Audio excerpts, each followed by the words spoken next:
of the win in the Sam F. Davis, looking to take them gate to wire again and catapult himself to the top of the Kentucky Derby leaderboard with 50 points on the line today. Ambesus, she rallied strongly last time out in the Grade 3 Sweetest Chance. She looks to give trainer Graham Motion his second win, and the Florida Oaks is back on the scene. Greatest honor, we last saw him running a disappointing third in the Florida Derby. He's back in today's Challenger Stakes for Hall of Famer Shug McGahee. Also, live racing from Hot Springs as the Azeri is the feature there today. She dares the devil. She makes her 5-year-old debut. She's 2 for 4 at Oaklawn, including a win in the 2021 Azeri over champion Latruska. Speaking of champions, the filly and mare sprint champion of last year, Cece, she's looking to reroute to route races here for her 6-year-old campaign.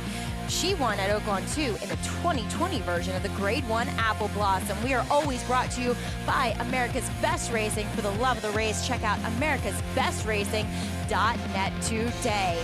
And, well, we may not have live racing here at Aqueduct. We want to welcome you to our third floor Equestria Studios. I'm Maggie Wolfendale, and yes, weather has wreaked havoc throughout the country. We saw snow on the scene in Hot Springs yesterday. We've seen some rainy weather down in South Florida too, as they are labeled good and good for their Tampa Bay Derby card. But looking forward to checking in with Lafitte Pinkai as well as Gary Stevens out of those respective tracks. We have a lot of racing, 4 supporting stakes races from Tampa Bay Downs, and then headlined by the Tampa Bay Derby. And then to finish things off, the Grade 2 Azeri. What a matchup between She Dares the Devil and Cece. That will go off at about 6:10 Eastern. Want to welcome in my co-host here on the set, Anthony Stabile, racetrack legend, NYRA handicapper.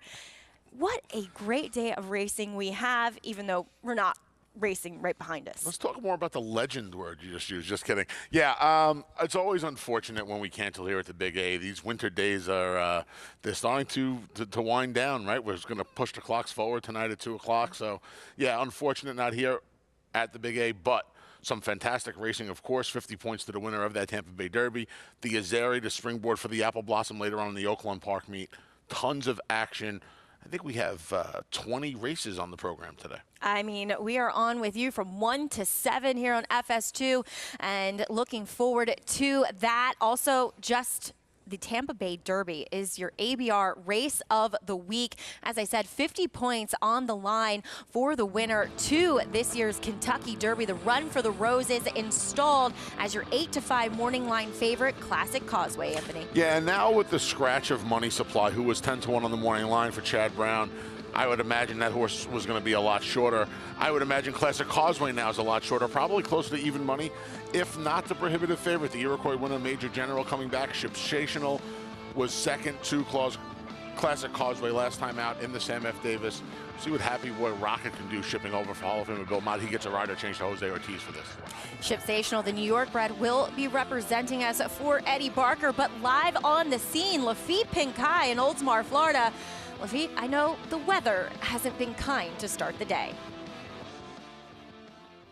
A little windy here, Maggie, in Oldsmar, Florida. You know how long it's been since there's been a Tampa Bay Derby run on a sloppy racetrack? 1986, a 36-year trend we hope continues this afternoon. Now, it poured all morning, but the track is currently listed as good, and with the Tampa Bay Derby in about 4.5 hours, it's a strong chance we wind up with a fast track for the Tampa Bay Derby, and that's why we're here. It is the marquee event of this 5-month meet at Tampa Bay Downs. Tampa Bay Derby, 3-year-olds running 1 mile and a 16th, 85 Derby points available, 50 to the winner, and all eyes on number 4, Classic Causeway, the morning line favorite, and rightfully so. He is fast. Come and catch him if you can. That's his game, just as we saw in the Sam Davis here 4 weeks ago. He was absolutely devastating, and for that reason, strictly the one to beat. He's trained by Brian Lynch, Australian native.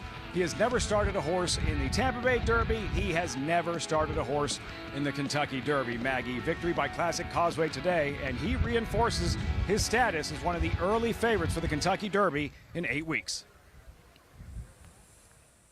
Thanks, Lafitte. And he's right, Anthony. Brian Lynch. To know Brian Lynch is to love Brian Lynch. And I couldn't be more excited for a trainer like him to possibly, if all things go well, have his first Kentucky Derby starter. You like to see trainers who have not had any experience in these races, it's wonderful to follow the journey, to see them experience all these things for the first time.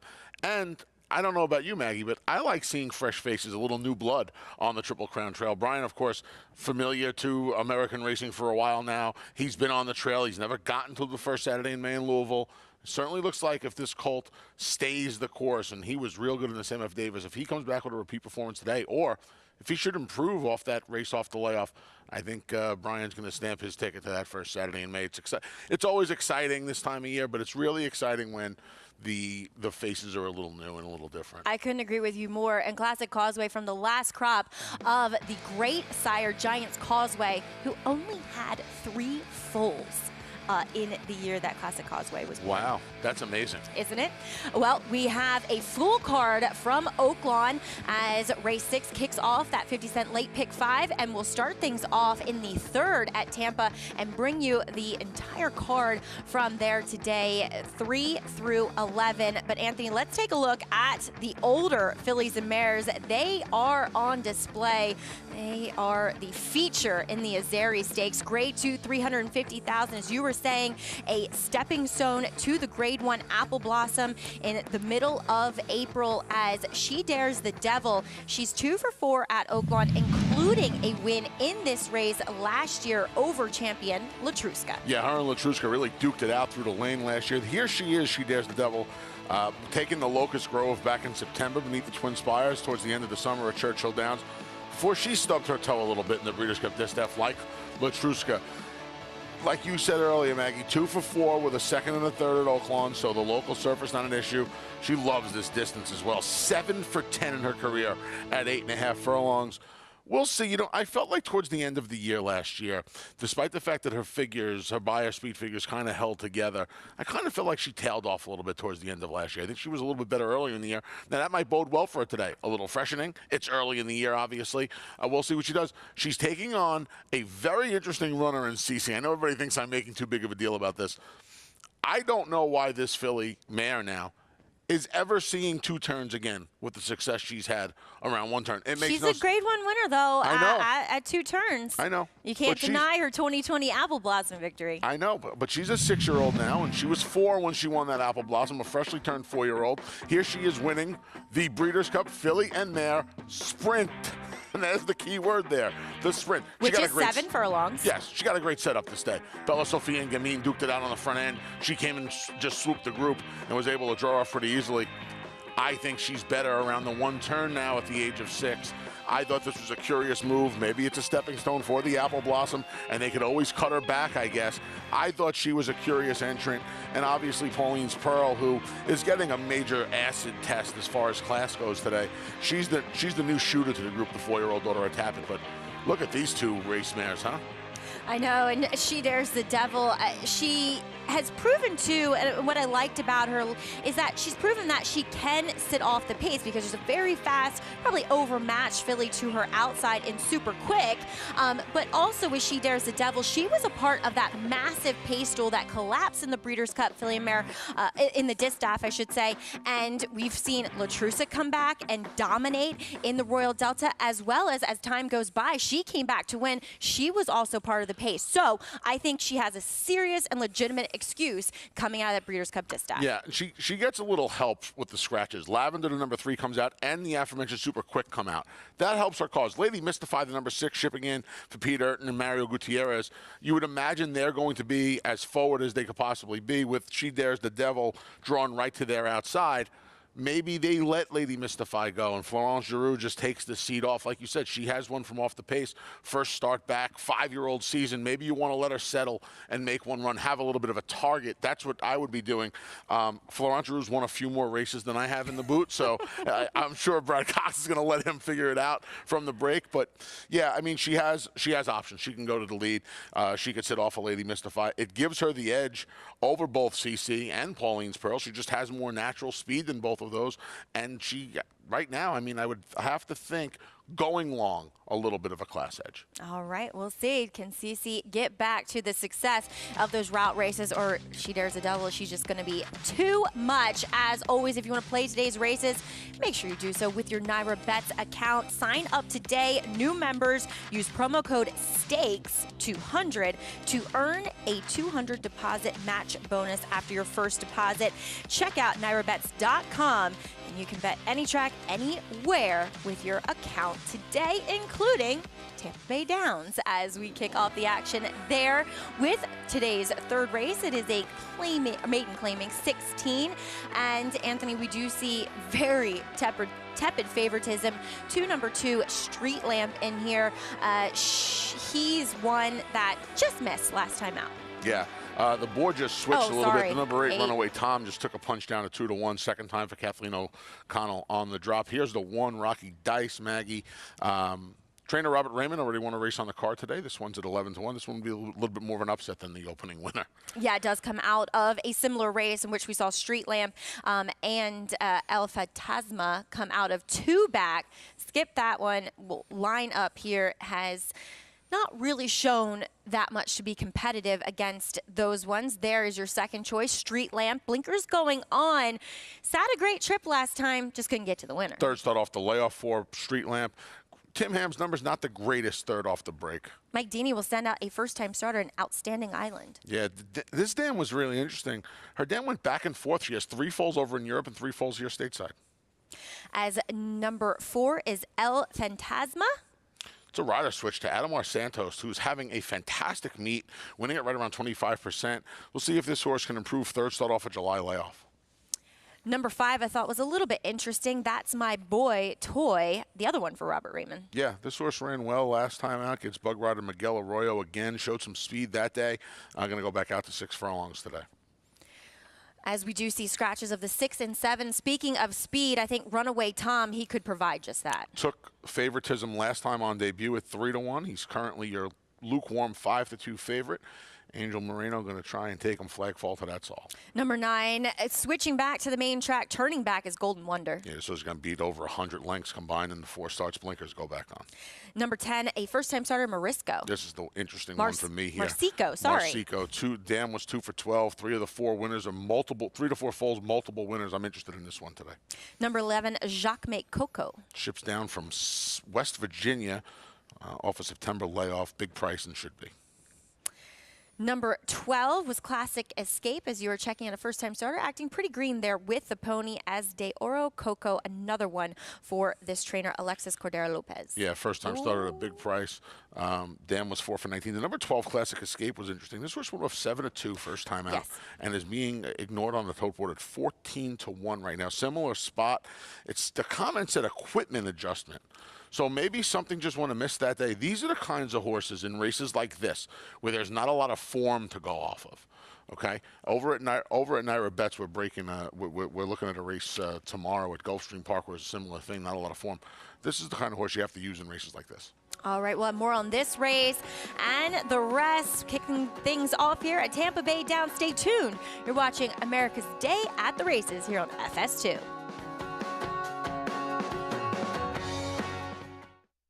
DeMarchelier offers breeders a rare opportunity as the only son of emerging sire of sires, Dubawi, standing in Kentucky. His picture-perfect pedigree includes 10 Grade 1 winners under the first 3 dams.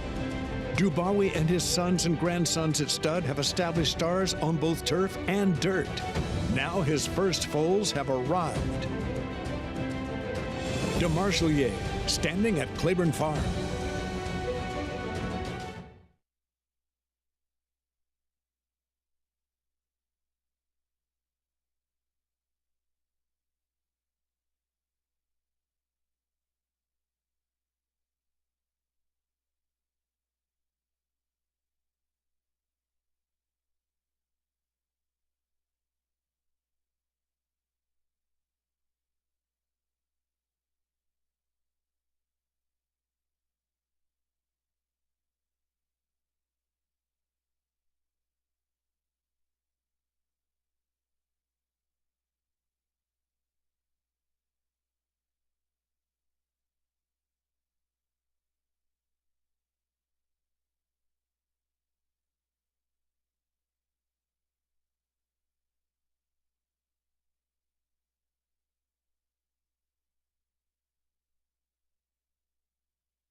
America's Day at the Races continues with you, and we are proudly brought to you each and every day by Naira Bets. Bet any track, anywhere, anytime with your Naira Bets account. Live racing moments away as the third from Tampa Bay Downs, our first race on the program today. Maiden claiming 16 as we do see 8-5 on Runaway Tom. Maggie Wolfendale alongside Anthony Stabile. This one, I mean, I gotta bet this one, considering my husband's name is Tom. Well, I don't think Tom's going anywhere, Maggie. Yeah, maybe it's a counterintuitive. I don't think he's running away. No. I don't know what Marsico means, but that's who I'm betting. Number 10. Marsico. Yeah. All right. Well, if you want to follow along with today's races, make sure you check out naira.com/TV schedule to download your free Equibase PPs. Get all the stats and info on the horses, trainers, and jockeys on today's races on the program here, as maybe you can find out what Marsico means. No, I'm kidding. But you like this one. By Florida Stallion, Gone Astray. Is 6% with his 3-year-old and up debut with his first-time starters. The dam, as you said, was decent on both surfaces, and most of the siblings have been better on the dirt. Yeah. 3 of the 4, like I said, were multiple winners on the dirt. This one sports Lasix. Now, Jose Delgado's winning at close to a 20% clip at the meet. Very limited firsters the last 14, 15 months. Just 2 first-time starters. So not enough data to go on there. Source is 10-1. No horse in this field has cracked a 50 Beyer speed figure. So it's not like it's going to take a Herculean effort to win first time out. See what this horse can do. This was a square price, too, at 10-1. So I messed around with him with a few of the favorites in here. But, yeah, at 10-1, I couldn't pass up Marsico, number 10. Well, there's that other first-time starter in here, number 3, Outstanding Island, sitting at 13-1. Madeline Rowland will be aboard for Mike Deeney. This one, to me, Anthony, just had more turf pedigree overall. Yeah, Dan was 4 for 24. All the wins came on the turf. We mentioned this. I found this curious when I was looking up the pedigrees. This mare dropped 3 foals in Europe and 3 or 4 foals here. I couldn't make out my scribbles. Not enough room on my PPs here. I feel you. But yeah, well, your scribbles are amazing. That laptop's worth $1 zillion to any gambler in the United States of America. It still gets sloppy over here. Doesn't matter. I'll decipher it. I'll break the code. Yeah, you know, this horse was taking a ton of money, by the way. This horse was 14-1 when we started talking about her. That's why. About him. Now he's 10-1. I lobbed him up to you. Getting crushed. Yeah, absolutely crushed. You did. That was a 3 to 10 foot arc softball pitch that I hit 390 feet. But I mean, this horse was 20-1 with like 6 minutes to post. And he's half the price. Yeah. On a day where, you know, we canceled. Oaklawn hasn't started yet. All eyes are on Tampa Bay Downs today. So there's some serious money in these pools. That's a lot of action for a horse to get cut in half in 6 minutes. You almost have to include this horse if you're playing this race vertically, right? If you're playing exactas or trifectas, you have to include this horse, I would think, at this point. Yeah. As we see blinkers going on Street Lamp, we'll see if we see any more speed from him, but it does look to be the favorite has the most speed. That would be Runaway Tom. Kathleen O'Connell, as you mentioned, did take money in that debut. Could that be a negative, though, that he didn't show up to the money that he took in that maiden 25? I'm always a little more forgiving of a horse's debut. So the fact that he showed speed is probably a good sign. See if he has a little bit more stamina in start number 2. All right, they are just about locked and loaded for the third race at Tampa, number 8. Runaway Tom, you must have heard his name, and we do see a loose horse on the track. That is number 8. No, excuse me, look 12. Like 12 to me, yeah. They didn't have the 8 in, sorry. Number 12, a second-time starter, Classic Escape. He was the one. Appropriate name. Could not agree. He was the one that had the equipment trouble first time out. So you wonder if he's a horse that, you know, may rear up or he must have possibly pulled his bridle off or something. Does have gait issues. So we are going to see a delay here. Looks as though, are they going to back horses out here? I was taking a look at his pedigree just now. He's by Classic Empire out of the Henny Hughes mare, Hen Escape. So they took a word from the sire and a word from the dam. Yeah, so original. Wouldn't it just be ready to be like Alcatraz? Right? That would be a better name, wouldn't it? Classic Escape? So let's go to Alcatraz. Just to really get off topic. We have a little time. We have twirling candies and candy rides running all over. You know the one-hit wonder song, Sex and Candy? Marcy's Playground. Yeah. There's so many awesome names within that song that you could use for a candy ride or a twirling candy, like Disco Lemonade, Double Cherry Pie, yes. Devious Stairs. Yes, I'm with you. I am absolutely with you. Give me all your candy ride and twirling candies. I was more of a closing time semisonic guy. Oh, I can get behind that, but there's no Sonic horses. No, there was not. That's true. All right, well, let's take a quick look at a replay from your second choice in here. That's number 2, Street Lamp. And Anthony, I gotta say, I thought he sat a perfect trip last time. He just was second best. It's really hard as one of the favorites. And look, this horse can absolutely win this race. I think when we left the starting gate and trying to take a look on my narrative, okay, so he's the second choice at 3-1, right, Maggie? Mm-hmm. Off of this trip, and I know it was just his third start of his career, just his second off a layoff, and at this level, he's getting an equipment change now. Off of that trip at 3-1, you can't take this horse to win off that. The fact that he did not get the money that day off that trip, and again, I'm as forgiving as it is, especially early on in these horses' careers. I can't bet that horse, and then they scratched at number 12, Classic Escape. Yeah, and horses have been backed out to give people more time, also to catch that loose horse, but also give people more time to adjust their wagers. Number 12, Classic Escape, is off the board and is a late scratch. Don't have any word on if he's been apprehended yet, but it does look as though they're moving towards the gate once again. Outrider there in front of the gate looks to be back in position, so I think we're going to load up here once again. Still 9-5 on Runaway Tom, as he looks to be one that was getting a little bit nervous. He was one of the last ones to go in. I think that's more indicative of a sprinter, or a speed type of sprinter. Mm-hmm. Yeah, just getting a little anxious to get in there, and more importantly, get out of there, yeah. Right? That's what they want to do. They get in there, they want to get out of there, especially the speed horses. Yeah, he loaded last. Now I was trying to figure that out as well. With the 2 scratches inside of him, the 6 Cinnamon Jawbreaker and the 7 Consider Me, he would have split the group, right, in the starting gate. So he still does, yep. Yeah, so the fact that he's going in last makes sense. It helps him, number 1, and number 2, it makes sense. It's not like he's getting any kind of dispensation or anything. Not that we know of anyway, but he splits the group, so he goes in last. All right, they are heading in line. That means we get to welcome in track announcer at Tampa Bay Downs, Jason Beam. He will have the call coming up momentarily of the 3rd race from Tampa on Tampa Bay Derby Day. Runaway Tom, right now your 9-5 favorite. Going up, Oro de Coco. That's Oro Coco and Richard Mitchell to the outside gate coming up.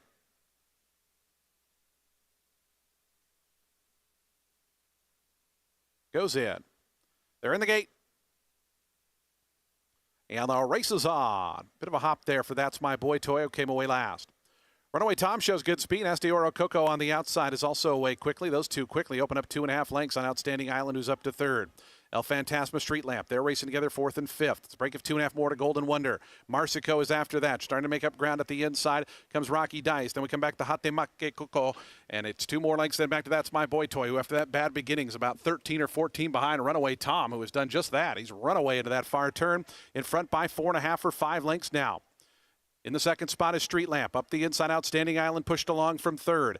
Oro Coco, and on the far outside, El Fantasma. They're 4th and 5th. Marsico starts to make up a little bit of ground from 6th. Going to have to wait for some room, though, off a 22 and 3 opening quarter mile. And Runaway Tom by the quarter pole in front by 7 lengths now. Street Lamp chasing down toward the inside is Outstanding Island, but at the top of the stretch, it's still Runaway Tom there. Runaway Tom to the top of the lane by 7. Outstanding Island, Street Lamp. They continue to chase. Marsico is coming out, and down the far outside, Rocky Dice is putting in a nice bid. In fact, Rocky Dice might be coming best of all. Runaway Tom has to make another 16th of a mile. Rocky Dice, Street Lamp, both coming after this leader. Runaway Tom is begging for the wire. Here's Rocky Dice on the outside. Rocky Dice, Fernando de la Cruz up in time. Second went to Street Lamp. 3rd, Runaway Tom. 4th was a photo between That's My Boy Toy and Marsico. Rocky Dice had all the momentum late as Runaway Tom was trying to do that from this field and just got leg weary in that last 16th of a mile. Anthony, the other Robert Raymond horse here. Third off the bench, maybe a sealed track, did the trick. Yeah, one Robert Raymond horse, that's my boy toy, did not break well. He was a dozen or so behind the field. Rocky Dice was far back as well, but came flying down the center of the course. I think the favorite might have got clipped for second by Street Lamp as well.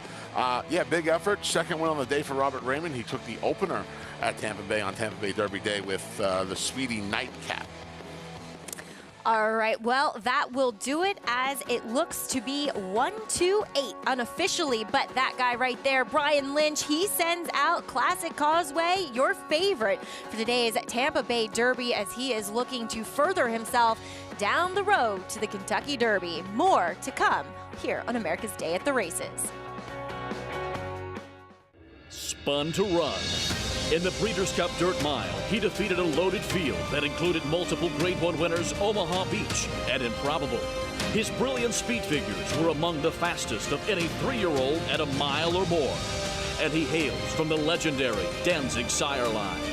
Multiple graded stakes winner, millionaire, Breeders' Cup champion, Spun to Run, standing at Causeway. Who you betting on? How about an app created specifically for horse racing?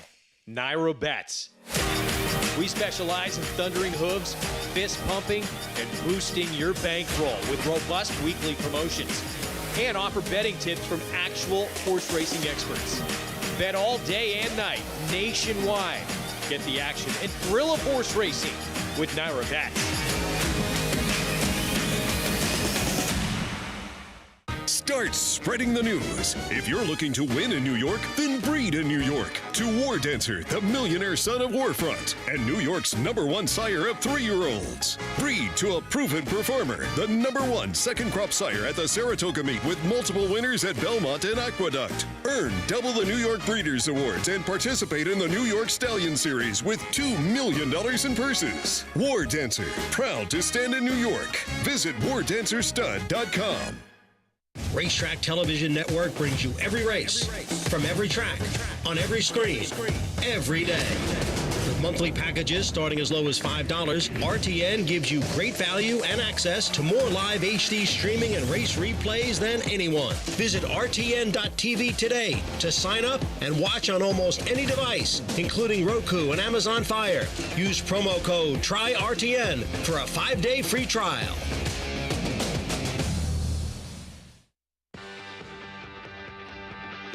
Winter scenes from Claiborne Farm, as we are brought to you by them each and every day. 100 years of doing the usual unusually well, which includes raising babies in the snow down there in Lexington, Kentucky, as Robert Raymond, trainer of #1, your winner of today's third race, picks up his second win on this Tampa Bay Derby card. Rocky Dice, looking like his sire, Exaggerator, when he won the Preakness over a wet track. Yeah, he loved the wet track. Mudlark would be the term we'd used 30, 40 years ago. This horse had only 2 beaten off the far turn. And you see Fernando de la Cruz with another guy winning at a nice clip, almost 18% down there at Tampa Bay Downs. Just get this horse to his business down the middle of the track here. You see some moisture in that racetrack. This horse has taken 2 strides to the favorites, won the last 16th of a mile or so, and just easily blows by in the latter stages. And Street Lamp did get the place money. Rocky Dice returns a generous $18 over Street Lamp, your second choice, and Runaway Tom. He was a speed, but could not hold on at 8-5. Coming up next at Tampa, it's the 4th race. It's a claiming 8 non-2 life going the 6 furlongs, and we'll likely see favoritism to #9 in here. Jimmy the Kid, currently 9-5. With a lot of time to go yet, but he adds blinkers for Gerald Bennett and does take that drop in class from the 25. Yeah, I'd be surprised if when all was said and done, when the man says go, that Jimmy the Kid's not shorter than that 9-5 he currently is. And I actually like Pharaoh Cat in here, and unfortunately, Pharaoh Cat came out. Yep, Sea Power taking some money too. He ran well enough in his last race, but more on today's Tampa Bay Derby as Major General. He looks to make his 3-year-old debut and add to the tally of Tampa Bay Derby wins for Hall of Fame trainer Todd Pletcher. More on him after his Iroquois win on the other side of this break. Like father, like son, the start of Palace Malice's career at stud closely resembles that of his sire, Curlin. Curlin was the sire of 2 first crop graded stakes winners, while Palace Malice was the sire of 3 first crop graded stakes winners. Subsequent to Structer's Breeders' Cup victory, he attracted a stellar group of 200 outstanding mares who will shape the future of this promising young son of Curlin. With his best crop of yearlings to date, now is the time to breed.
Thanks for joining us here on America's Day at the Races, brought to you in part by Run Happy, champion sprinter who raced medication free, now standing at Claiborne Farm.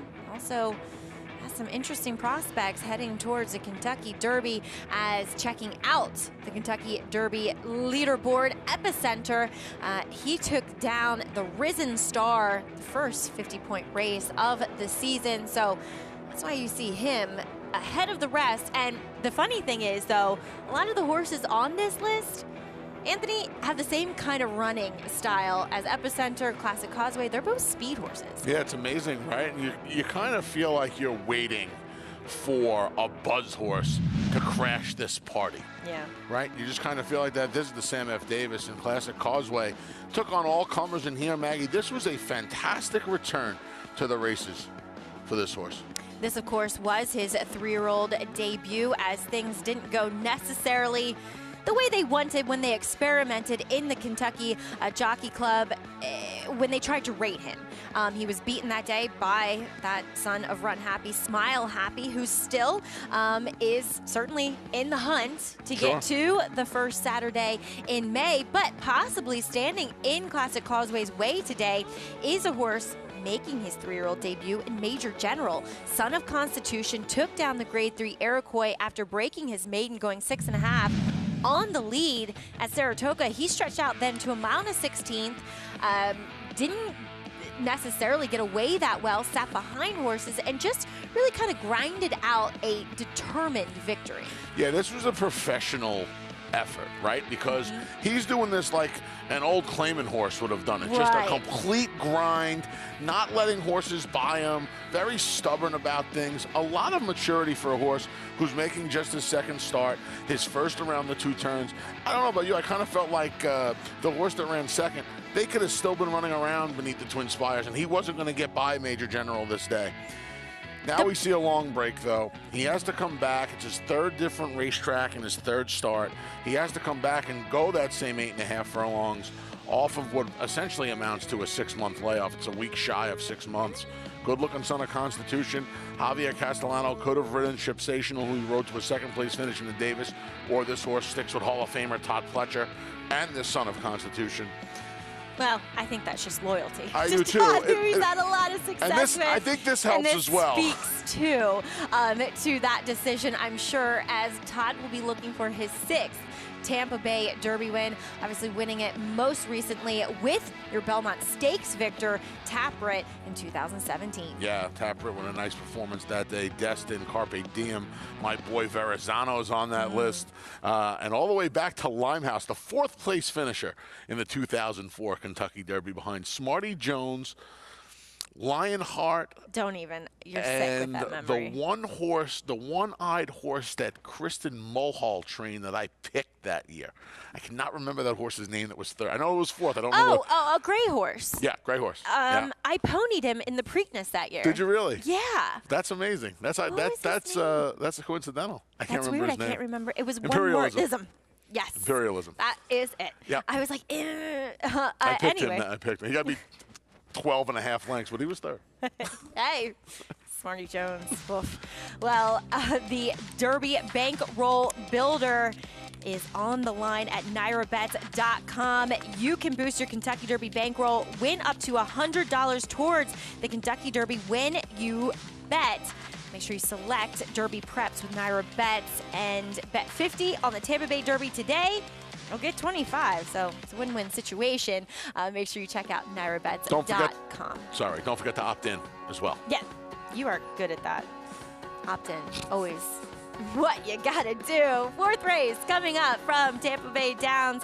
We'll have more on it and getting close to the first race at Oaklawn Park. Stay tuned. You're watching America's Day at the Races.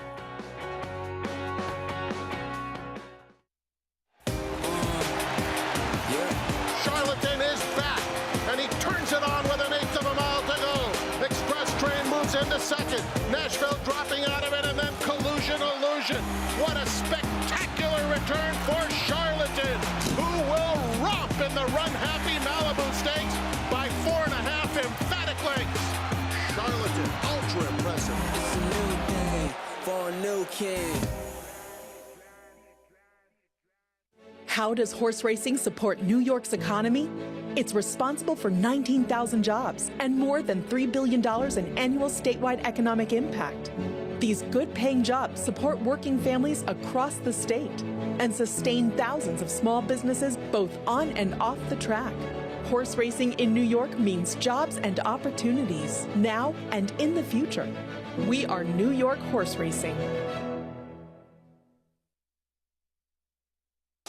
Run Happy, the #1 second crop sire by graded stakes winners and earnings.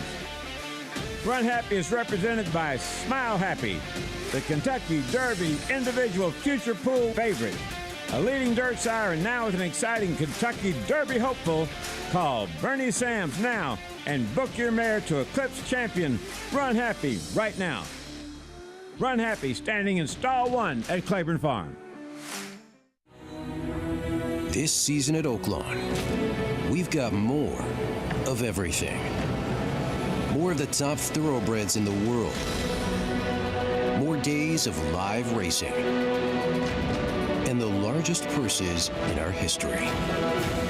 All at a completely reimagined Oaklawn. Come be a part of this historic season at Arkansas's only casino resort.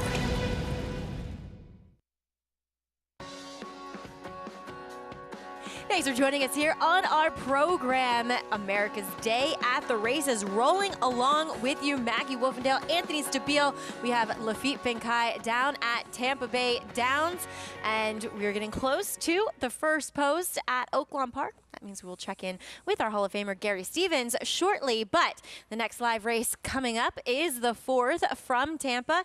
It is a claiming non-to-life, 8,000, going the 6 furlongs. We do see the scratch of #2, Pharaoh Cat. We see horses getting their tack on. And hopefully we'll have a post parade coming up for you shortly. But Anthony, we see 6-5 on Jimmy the Kid. This is start number 17. Obviously, he's searching for that elusive second win of his career. Blinkers going on today. This is the cheapest level that he's run at throughout his career. Yeah, they're going right back on. They tried to take him. Jerry Bennett took him off last time. And talk about the classic Causeway rating experiment not working. It was the first time this horse really hadn't run well. There were a couple of off-the-board finishes on his card, but last time was really the first time he hadn't answered the bell in any way. At no point did he look like he was getting any kind of piece of it. So the blinkers go right back on.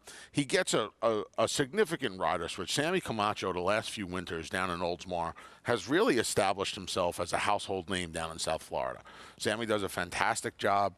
He won over 180 races last year, a lot of them at Tampa Bay Downs. And the rider change, the equipment going back on, and more importantly, Maggie, most importantly, you know, we say it a lot, the best hops that drop, right? This horse is running for 8,000 for the first time in his career. They have to be hoping this is the elixir because he's stopping in all of his races. And if he doesn't get the job done at this bottom level, I don't know where you go from here for him. Now, he looks to be the speed, right? Mm-hmm. But it's not as if speed is particularly strong at Tampa. The opener was won in gate-to-wire fashion. Mm-hmm. After that, the last two races, it kind of looks like you want to be coming down the crown of the track and down the center. And it's not like he doesn't have horses in here. You know, the 5 excellent marks, not as fast as him, but certainly could keep up with him. Whiskey Plank's exiting turf routes, but he's got plenty of early speed. And Jermaine Bridgemahan's certainly not going to fall asleep from the rail draw. He's taking some money to source at 7-1. There he is.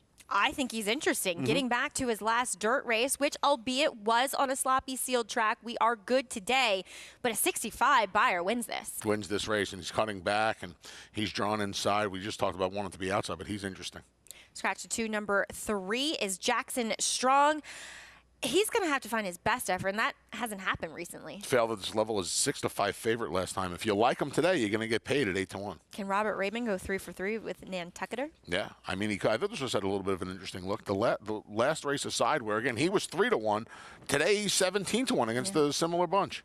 Moving well there in the warm-up is number 5, Excellent Mark. His last 2 races have been a lot better than anything he did prior in his career. Maybe he's starting to wake up, and he's another horse at a big price.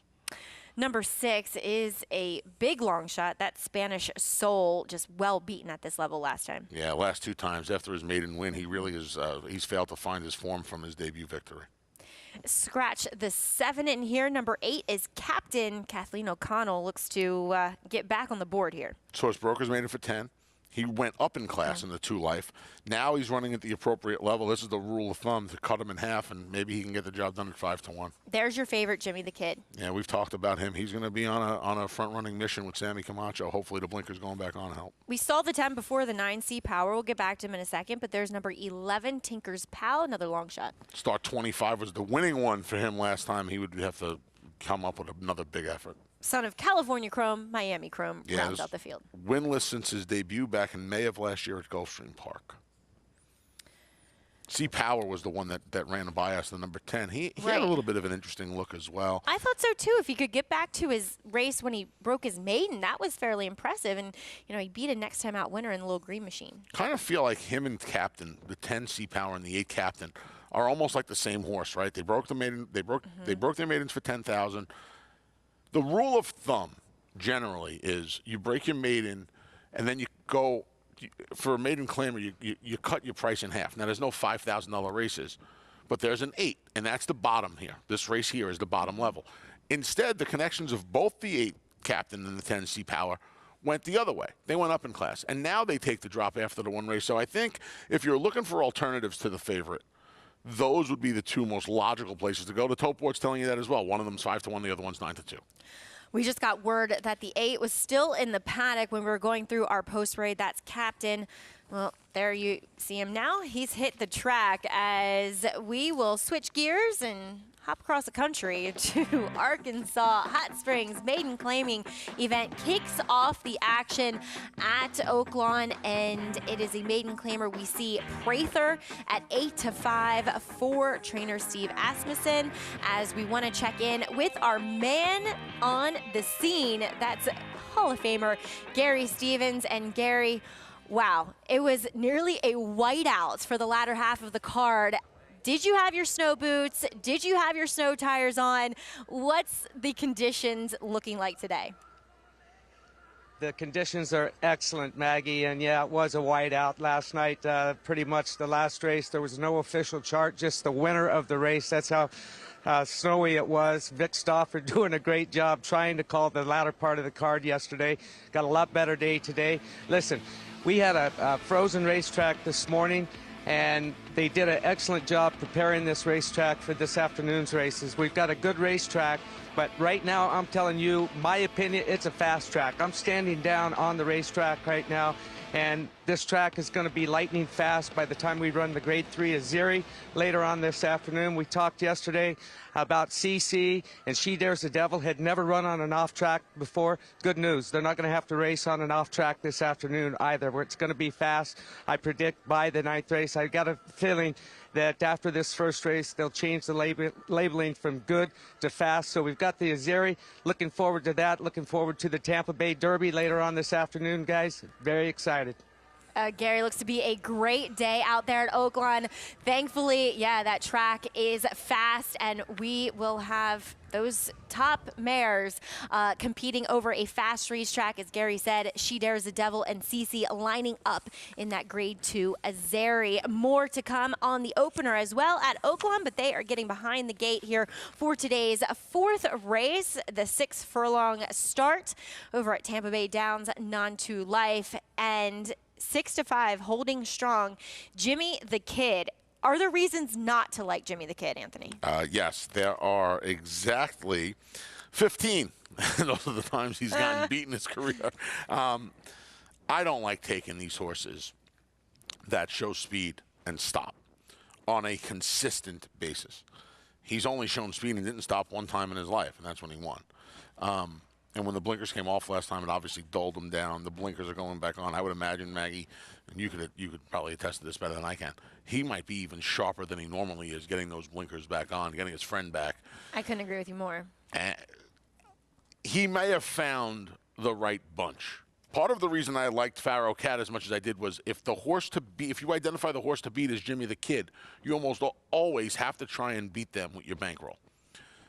I don't have an alternative to beat him now. I will say this. The horse I would use at a price is the number 4, Nantucketeer, who Robert Raymond looking for his 3rd win of the day. So the barn's heating up a little bit, already having a good meet, heating up a little bit. This horse had 4 races that were kind of in line to start his career.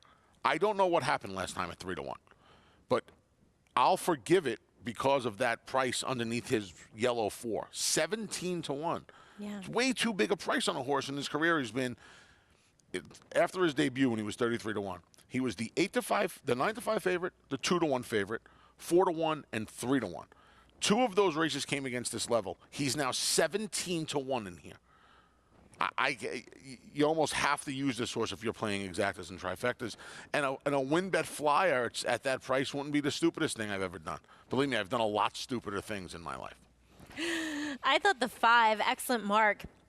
Kind of had an interesting trip last time. You know, he broke on top, then he lost position while being urged by his rider, and then kind of re-rallied, put his nose in front, and just couldn't quite, hold on to that lead while down on the inside. The winner came up on the outside. I thought he had a little bit of a look, Jose Alonso, back in the irons.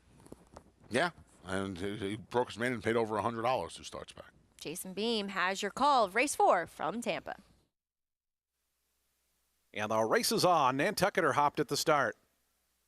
Miami Chrome from the outside is quick. Excellent mark in the orange colors driving through. Jackson Strong is right there. Whiskey Plank is right there. And Jimmy the Kid is right there. Looks like 6 of them right across the track. Actually, maybe it's 5. They're 2.5 clear. Spanish Soul, who tugs up to join them from 6th. 3.5 more back to Nantucket, who tries to recover after that bad beginning. Outside of that one, Tinker's Pal, Miami Chrome is on the far outside, and Captain is 10th and last as they go past the half-mile pole. It's Whiskey Plank, Jackson Strong, those 2 quickest here as Sea Power starts to advance up on the outside now to put a nose into 3rd. Jimmy the Kid is 4th. Spanish Soul in between runners 5th. Excellent Mark is 6th. The top 6 only separated by 2.5. It's 2.5 more then back to Nantucket, are trying to get a rally on as Miami Chrome as Tinker's Pal drops out second last and Captain's at the back. 23 seconds for that opening quarter mile. Sea Power up on the outside of Jackson Strong. Whiskey Plank still battling along toward the rail. Spanish Soul looms just in behind them. Trying to get going. Jimmy the Kid still has 3.5 lengths to make up. Miami Chrome is putting in a bit of a run from the back, as is Nantucketer. They have a final furlong left to go. Jackson Strong, a narrow leader. Sea Power right to his outside. Just inside of them, Whiskey Plank is 3rd. Nantucketer continues to move. Captain is putting in a rally from the back. Still a few chances. It's Jackson Strong in front. Whiskey Plank toward the inside. Jackson Strong fending them all off. Jackson Strong wins it. Second ended up really close there. Captain flew from out of the pack to Photo with Whiskey Plank. Photo for 4th and 5th. Kathleen O'Connell, she had the beaten favorite in the 3rd race, but she's back in the winner's circle with Jackson Strong. Had a nice trip on the front end, held off the late charges from Captain, who really flew home from well back. Yeah, this horse was last turning for home. Captain may have closed out a Kathleen O'Connell exacta here. That's close, but it looks like Captain got up there. Tell you what, Jackson Strong was another one. The theme of this race was a lot of these horses had come out of similar races as short prices. This horse was just 6-5 favorite against a similar bunch of horses last time out. We're seeing a head-on here for some reason. Not sure what's going on. Sure. We do not see an inquiry or objection sign posted, although there does look to be some movement there from the yellow silks onto, the 6 horse. Nantucketer. It's got to be on the 4, right? The 4 who comes over on the 6 here, but I can't really say that the 6 is going forward. No. That much. But there could be a bump there. Yeah. He could have made contact when he tried to alter course around the horse in the purple hat. I tell you what, they hung that inquiry sign up quickly. The 4 finished in front of the 6. What? Yeah. Oh, okay. Yeah. Duh. Sorry. That's how it works, Maggie. Yeah, sorry. Sometimes. Well, I shouldn't say that sometimes. Right, exactly. We do see the winner's number blinking. I don't know. That's interesting. Yeah, for me, the winner stays straight and true the entire way down the stretch. Yeah. He's in the blue cap. Unless they can't be saying that the winner caused the 3 caused the no. That's not even close. Not even close. That must have been a mistake. Yeah, this has to be on the 4. And it was a demonstrative move to the outside to try to alter around. I believe that's the number 10. I think that was Sea Power he was trying to get around. Yeah, they do it. Everything happens very quickly down at Tampa Bay Downs. I love the fact that their photo finishes go up very quickly. They go official quickly. And in this instance, the inquiry went up quickly. I don't even know how that would work. This would almost have to be a Stewards because has to be. The way it was worked, too quick. Right, it was too quick. The jockey has no time to get to. So now we have the objection coming in. So often what will happen when a rider wants to claim foul, they will, on the gallop out, find the lead outrider who has a walkie-talkie directly to the stewards, and they will phone in the 4 wants to claim foul against the 6. Or in this case, the 6 against the 4. So we will keep you updated. But I would, despite the number 3 blinking as part of this inquiry, I would have to say the win is not in jeopardy. We'll keep you posted as they are on the track for today's first race at Oaklawn. Kicking off the action there, maiden 30 going the 6 furlongs. And we do see a prohibitive favorite in number 5, Prather, off the layoff. Steve Asmussen and Joel Rosario teaming up here with a horse that does look as though he has some speed too, but it's not shown much in both of his efforts. His number 1 is No Huddle. From speed to no speed at all. Yeah, none. Cuts back from the mile back to a 6-furlong sprint. This horse debuted at 6 furlongs and he's just slow out of the gate. Can Mandu has 1 race that makes him competitive. Yeah, it was on a sloppy track. 2 starts back. His fast track effort last time, not very good. Looking for excitement. turning back in distance. Yeah, another one turning back. This horse hasn't sprinted since his debut back in November of last year. Pudge Boy Palace. They come up with that one. First-time starter by Palace. A son of one of the greatest claims of all time by Linda Rice. Palace. Fell on the turf in his start before, and Linda picked him up. What was it, for 25? 20,000. 20,000. There's your favorite. Prather on his toes returns as a gelding. You mentioned Steve Asmussen, the Hall of Famer. Joel Rosario, fresh gelding, big drop. We'll see if this horse can live up to the billing at 7-5. Facing open company for the first time is the Louisiana-bred Dewdrop Kid. You see these 6, 7, 7.5, 6.5, 7.5. This horse will be running around one turn for the first time, as those races at Delta are on the bull ring. Number 7, Mesmerize, also turning back in distance. Thought his sprint race first time out wasn't too bad. Yeah, it was in a slop. It's a little less wet down there today. Ron Moquette of Whitmore fame reaches out for one of the leading riders down there in David Cabrera. Speaking of the sprint race, first time out being okay. That was number 8, Little Frappuccino. I'd kill for a Frappuccino right now. At this level, for the only time in his 3 starts, he caught some moisture as well. Easily his best race. He was dismissed at huge numbers, 28-1 and 20-1 in his next 2. But he took money first time out. He did, and he ran behind a repeat winner in Peaceful Street. And I think at 7-1, this horse offers a little bit of value in here.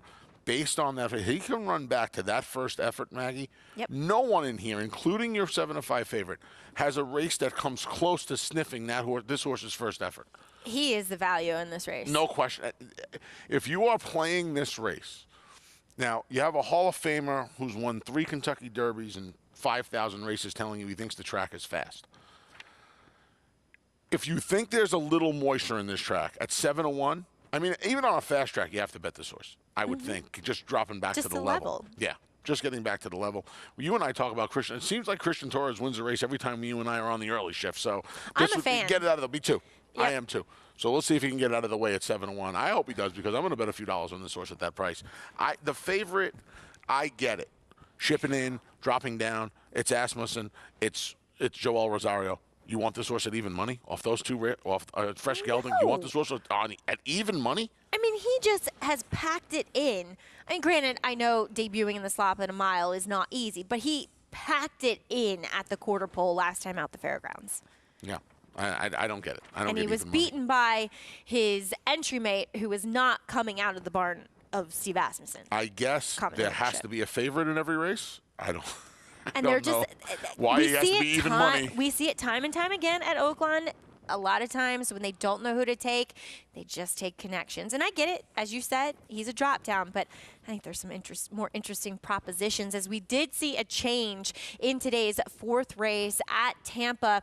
We were talking about the inquiry involving the 4 Nantucketer interfering with number 6 Spanish Soul. Nantucketer did finish 4th. He was disqualified and placed behind Nantucketer. So no change to the top 3, though, as Jackson Strong, he returns $19.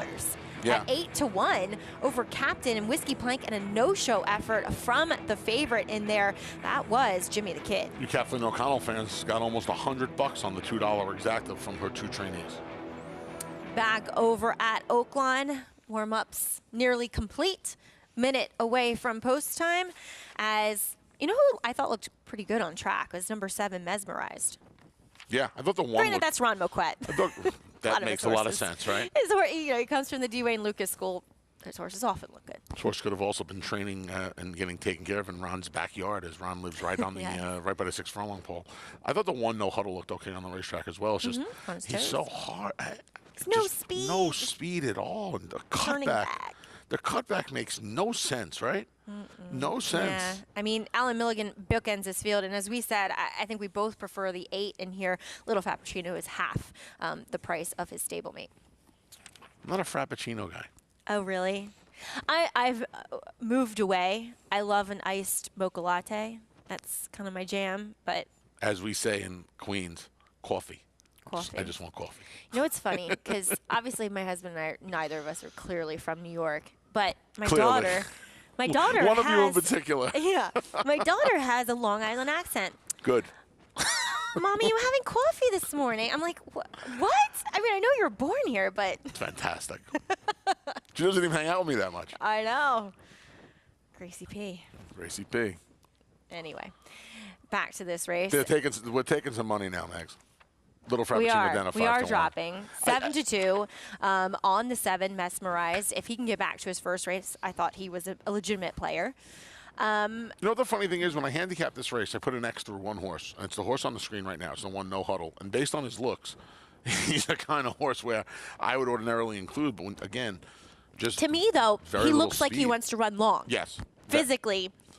Despite coupled with no speed on form. Despite being a fast Anna, he looks like he would want to. Yeah, well, that's funny that you mentioned that, because Fast Anna was a horse that physically was big and didn't look as though he should be that fast.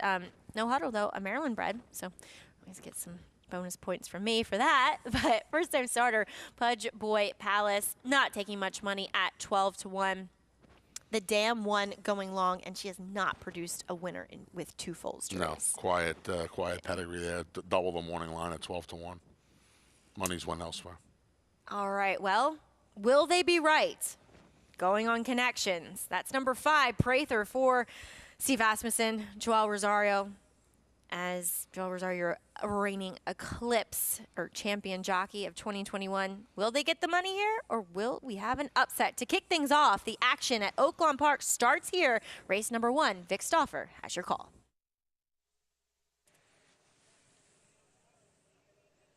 They're off. Prather broke sharply, but then broke outward, and that allows Can Man Do and Looking for Excitement to be close up. Little Frappuccino away in 4th with Mesmerized just inside of him. Then comes Pudge Boy Palace and Dude Drop Kid, and a terrible start has No Huddle at the back of the pack. So Can Man Do is the leader up the backstretch. He's got a half length on Prather, a 4-wide Little Frappuccino, and just inside of him it's Mesmerized. Looking for Excitement is 5th now with about 3 lengths to make up. He's 3 in front of Pudge Boy Palace. Then Dude Drop Kid. Desperately last is No Huddle, and the leader is Can Man Do.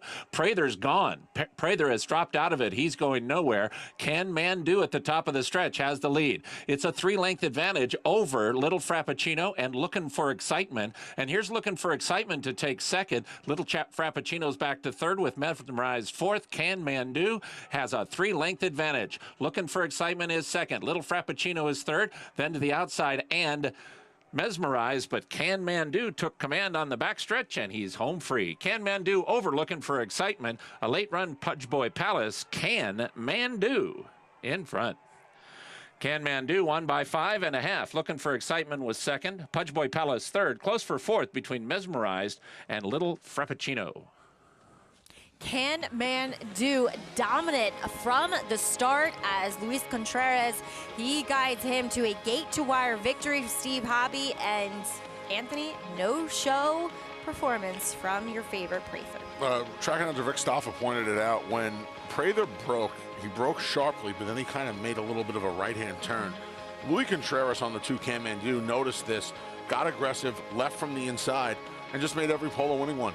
You got a real square price in this horse. Another one where 4 to 1 on the morning line, he's double that when he hits the line. A half a dozen in front of his nearest rival at 10 to 1.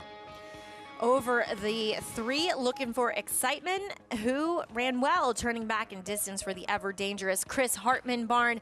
Looks as though the 4, the first-time starter, Pudge Boy Palace, rounds out your trifecta. Well, the last time we saw Arad Ortiz at Tampa Bay Downs, he won 5 races, including the Sam F. Davis. He'll be back aboard that very horse, Classic Causeway, as he looks to dominate the competition at Tampa today. More on Irad after this break.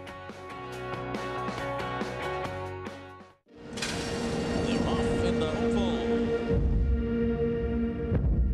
Here's Basin now running up alongside, and Basin grabs the lead.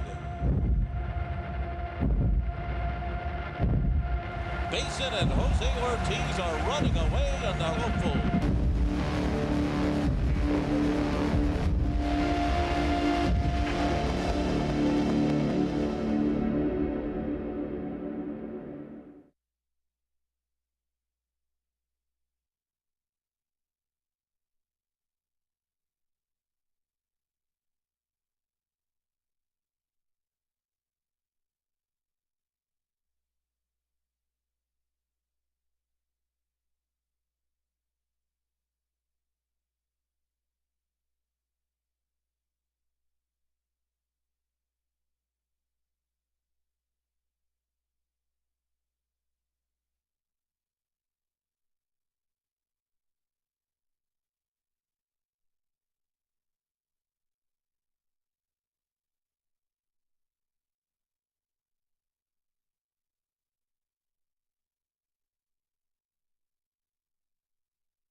Welcome back, and thanks for joining us here on the program. We are brought to you in part by America's Best Racing. For the love of the race, check out americasbestracing.net today. Back here on America's Day at the races, kicking off the action at Oaklawn, Cam Mandu, the son of Cam the Man, takes him gate to wire beneath Luis Contreras for trainer Steve Hobby, and it looks as though this guy got back to his race second time out here, Anthony. Yeah, he did. Much like the horse we like, Little Frappuccino, he had a race on his card that if he was able to come back to it, he was going to be a major player. It turned out he found it. Little Frappuccino did not. No, as it was 2-3-4 officially at Oaklawn to kick things off. Pudge Boy Palace. Okay, first time out, looking for excitement. He was a distant second beneath Francisco Arrieta. Look at the difference, Maggie. Now, it was just an 8-horse field, right? Look at the value in the trifecta. Right? The exacta pace 98.40, the triple pace 10 times as much as the exacta does. By getting a, I'd like to know the meaning behind that name, Pudge Boy Palace. Maybe he was a little chubster when he was a kid. Like me? They could have named me Pudge Boy Stabile, I guess, based on that theory. Ain't nothing wrong with that. It's endearing. It is. But over at Tampa, we're inching closer to the kickoff of all the stakes action, but we do have an interesting allowance race, or excuse me, a maiden race coming up, as we do see Command Performance at 1-9. And I said allowance race because in my head, this horse is coming out of grade ones, where he drops out of the Breeders' Cup Juvenile. And before that, he was second in the grade 1 Champagne. He looks to break his maiden today, and it looks as though he should, Anthony. So it sounds like it could be a ridiculous statement, right?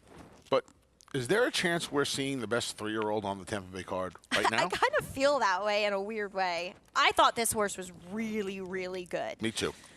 He ran a 96. Me too. Running second in that Champagne, and really didn't run all that badly either in the Breeders' Cup Juvenile. Number 1, though, kicks off the post parade. That's Fenwick, first time off the trainer change for David Fisher. Yeah, pair of blinkers go on. He took the sauce from Hall of Famer Steve Asmussen, son of Curlin, going to make his Tampa Bay Downs debut. Son of Union Rag switches from the turf to the dirt in his second start for Christophe Clement. Didn't take any money on turf, didn't do much running, and he tries a new surface today. Long shot first-time starter, King of Chaos. Yeah, son of 2-time Breeders' Cup Classic winner. Tiz Now would be a huge upset in here at 40-1 plus. Yeah, he really would be. The dam was unraced, and the two siblings won sprinting. As Royal Court, he's number 4 in here. He has trouble getting out of the stalls. Yeah, he doesn't really break. He has some trouble behind the gate as well. He's hit the super a few times in his career, but he needs to improve much in a big way. Also, having trouble getting out of the gate is number 5, always above. Yeah, he's maybe a little more distance helps him. I know it's only 40 yards, but it's 2 turns. We'll see if that's a little scenery change might help as well. He was wired last time by the impressive Charge It. As number 6, we saw it go by Piccadilly. Number 7 is Excel, stretching out. Yeah, stretching out is this son of Tail of Acati off a couple of sprints. We'll see if the extra distance helps his cause. There he is. Command Performance, blinkers on, Lasix on. Yeah, a little bit of a kitchen sink here, right? He gets a couple of changes here. He'll make just his second start around 2 turns. I'm not convinced we're not seeing the best 3-year-old on the card right now. I know that sounds ridiculous to say about a maiden, but this horse ran behind Jack Christopher in the Champagne, and his race in the Breeders' Cup as a maiden, first time around 2 turns. I think he did a lot of good things in the Breeders' Cup Juvenile, and I think he's poised. And Todd Pletcher used this as the launching point for Always Dreaming when he got the job done in the 2017 Kentucky Derby. He won a race at Tampa Bay Downs to kick off his season. I would not be surprised if this horse was on a similar path. Next closest buyer speed figure is 9 points back. That's the horse to his inside in Excel. As we welcome back into the show, Lafitte Pinkai standing by trackside at Tampa Bay Downs. And last time you were there, Lafitte, it was all about Arad Ortiz as he looks to get things underway here with this heavy favorite in Command Performance.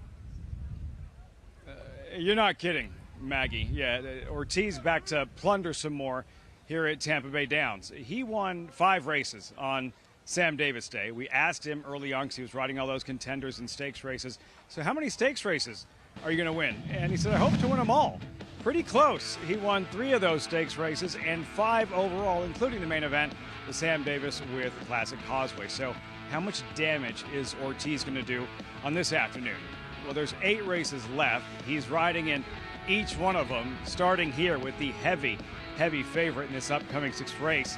And then 5 straight stakes races with contender after contender. 3 favorites in those stakes races, of course, with Classic Causeway, the 8-5 morning line favorite in the Tampa Bay Derby. Maggie, how many times have we seen it at Saratoga? When Ortiz gets into one of these zones, he is next to impossible. And we'll see if he can duplicate that afternoon that he had Sam Davis Day. Again, loaded, riding several key contenders this afternoon. And we often see a ride, Levitt, thank you, move money on the board. Not saying this horse wouldn't have been 1-9 with somebody else on his back, but as Lafitte mentioned in Saratoga, he would all, and when he's here riding at the Naira tracks, we often see his horses taking more money than you would expect. I can't remember. I haven't decided if it was Ramon Dominguez or Jerry Bailey. But just think about the 2 names I just said. I don't know who moved more money. I know one thing. Neither of them moved more money than this guy does. It's incredible as he's getting a lovely solo warm-up there. Oh, he looks the picture. I really like this horse when I saw him as a 2-year-old, but let's check out his last performance as a 2-year-old. It was out at Del Mar, November 5th, the Grade 1 Breeders' Cup Juvenile. And this is him. He got a wide trip throughout, breaking from the outside, and he just stayed on resolutely as he showed in each of his other starts as well. You and I are kind of on the same, we're in agreement here. The experience and the education he got out of this race is probably worth 3, right? His first start around 2 turns. I know Good Magic won the juvenile as a maiden. He's still a maiden. He never won a race. And he ran as well as he did, beating just 6 lengths to the eventual juvenile champion, the Eclipse champion.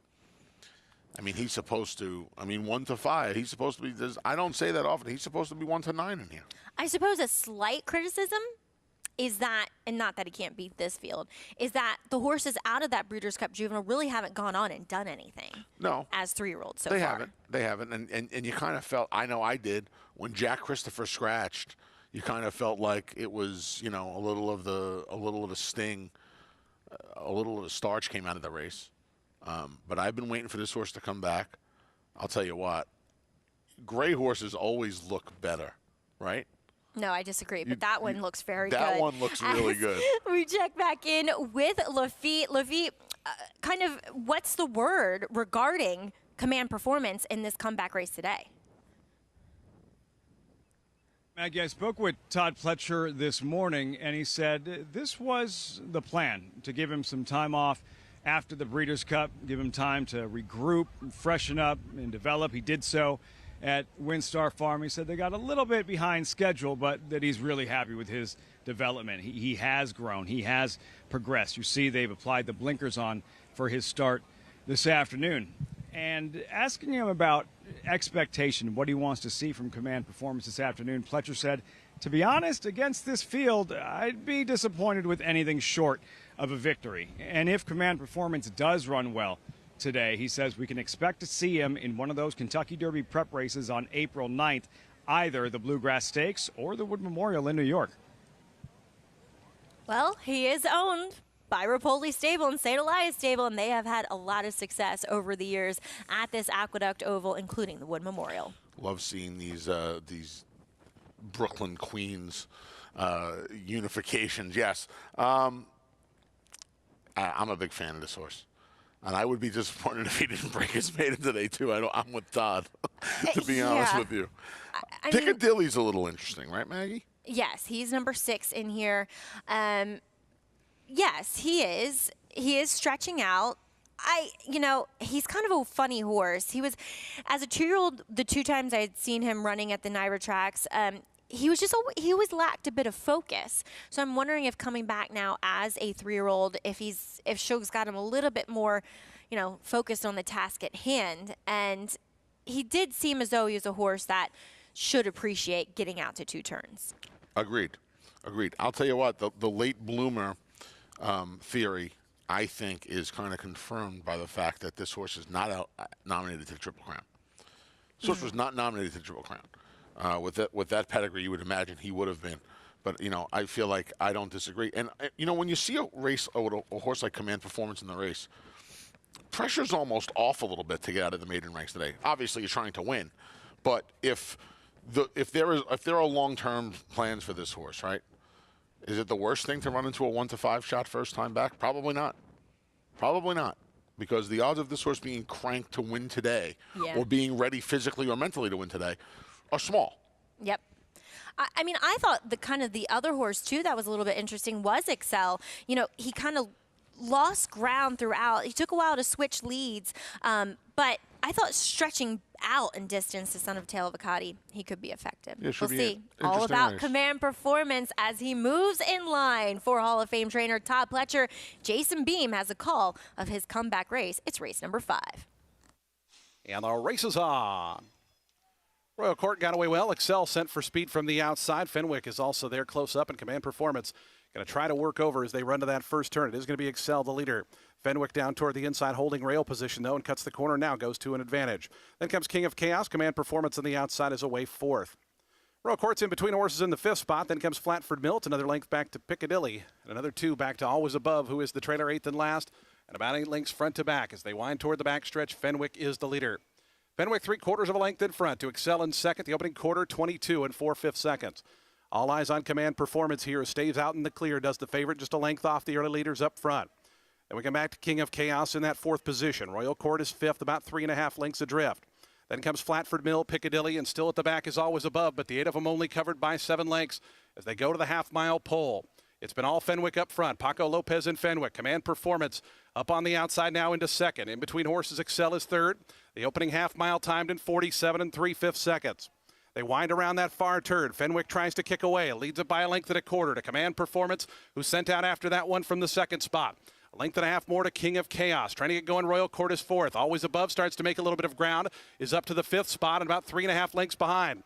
Fenwick still has the lead. Command Performance has to make up a half length in the home stretch. It's Fenwick in front. Fenwick in front now by a length. Command Performance is under the whip. Fenwick is pulling away. Fenwick in front by 2. Command Performance shifts out. Always Above trying to rally up on the outside. A final 16th to go, though. Fenwick and Paco are clear past the 16th pole. Command Performance will not break the maiden today, but Fenwick will. Fenwick going to go on to win it at 21-1, geared down by 5. Command Performance was second. Then came Always Above, King of Chaos, and Royal Court. That's why it's horse racing. That's why it's horse racing. Always humble you. As Paco Lopez was intent on getting to the lead with Fenwick, blinkers going on today, and kind of going back in hindsight, he was always a horse that it felt as though they were trying to get to the lead. So blinkers going on and him getting that inside post, I think, was very advantageous. Yeah, and Red Ortiz Jr. in Command Performance, he tried to leave for position. And from that 8 hole, kind of right on top of the first turn down at Tampa Bay, it was going to be hard for him to get over. He got stuck with a 3-wide trip, but for being honest, Maggie, it really wasn't an excuse today. He kind of ran out of horse at around this 3/16 pole. Was, I don't want to say lucky, but was fortunate to hold off Always Above for the place money. Always Above was far back early. I know it was only about 8 lengths from front to back, but Always Above made up some ground late and almost ran past the big favorite for second. That was a head scratcher. That was a head scratcher because he did not have the worst trip. He did not have, they went quick early to kind of set it up for him, and he just didn't punch home.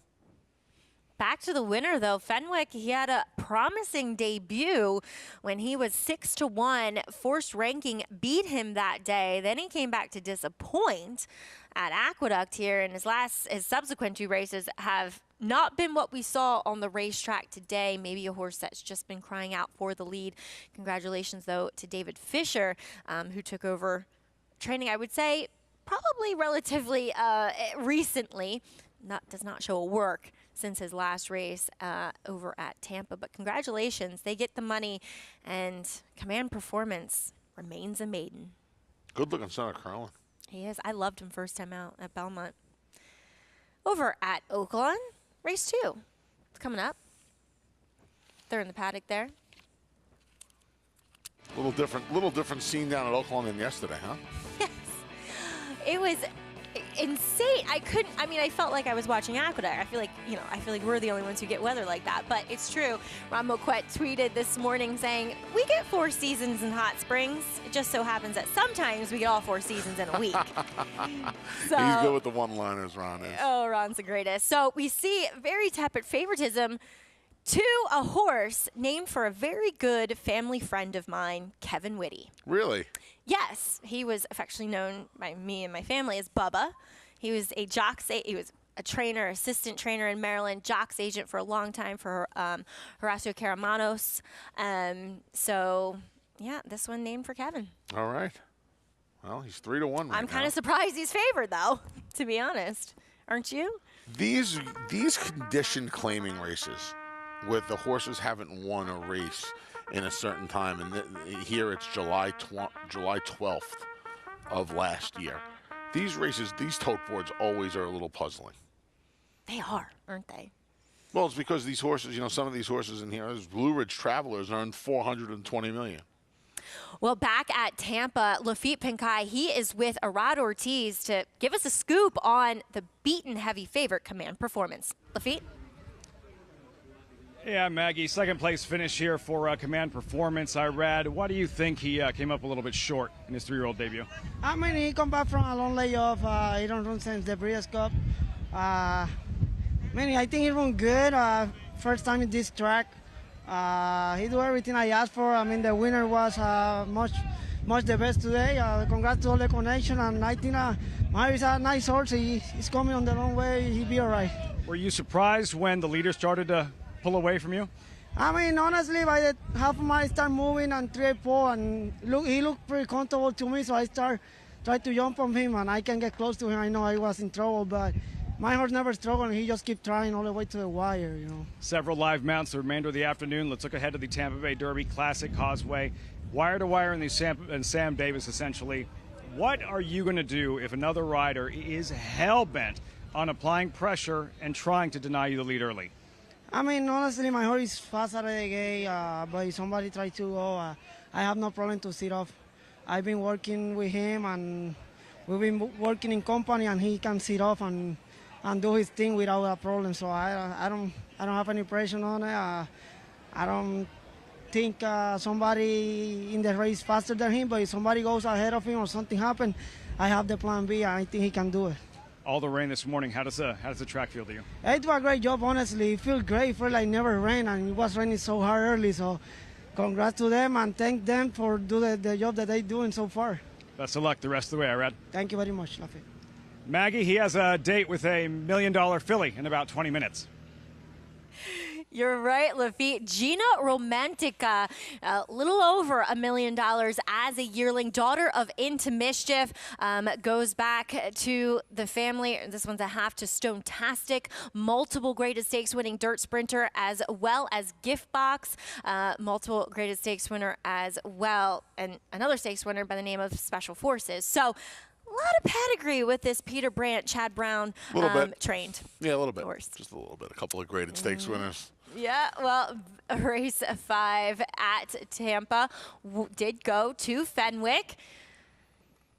And Paco Lopez guiding this one to a gate-to-wire victory for trainer Dave Fisher. Villa Rosa Farm owns, the son of Curlin. He was impressive. Seemed like a horse that they had been trying to get to the lead. You watch his last replay from Fairgrounds. He was hustled. He could never get to the lead. Today, Paco made sure he was out of there with those blinkers going on. The Rogues Badge, as they called it 100 years ago. The Rogues Badge is what they called the blinkers, because when they put blinkers on a horse 100 years ago, it was because he was a bad actor. And they just tried to, they didn't use it really for training purposes. They just tried to get him to keep his head on straight. And today he got 45-40 if you believe in this horse keeping his head on straight. And you were right, Maggie.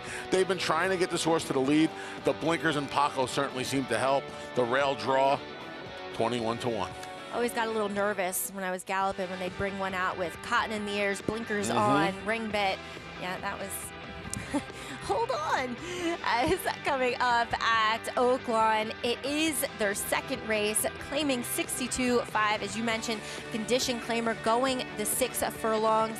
And look, the board's been kind of jumping all around as we'll kick things off with a long shot, though, sitting at 24-1 as He's So Zazzy. Great example, a 9-time winner in his career. This horse is being dismissed at 24-1, first start since the September layoff. Yeah, stepping up in class from the 5 at Prairie Meadows. Kevin Whitty.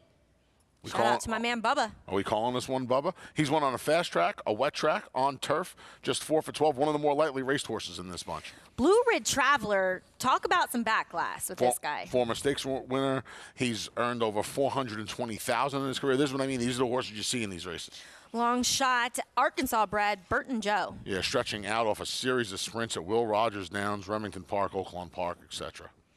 Praetorian, he's always been kind of at this level, but he does tend to run his race. 0 for 9 at Oaklawn Park, with 5 seconds in his career.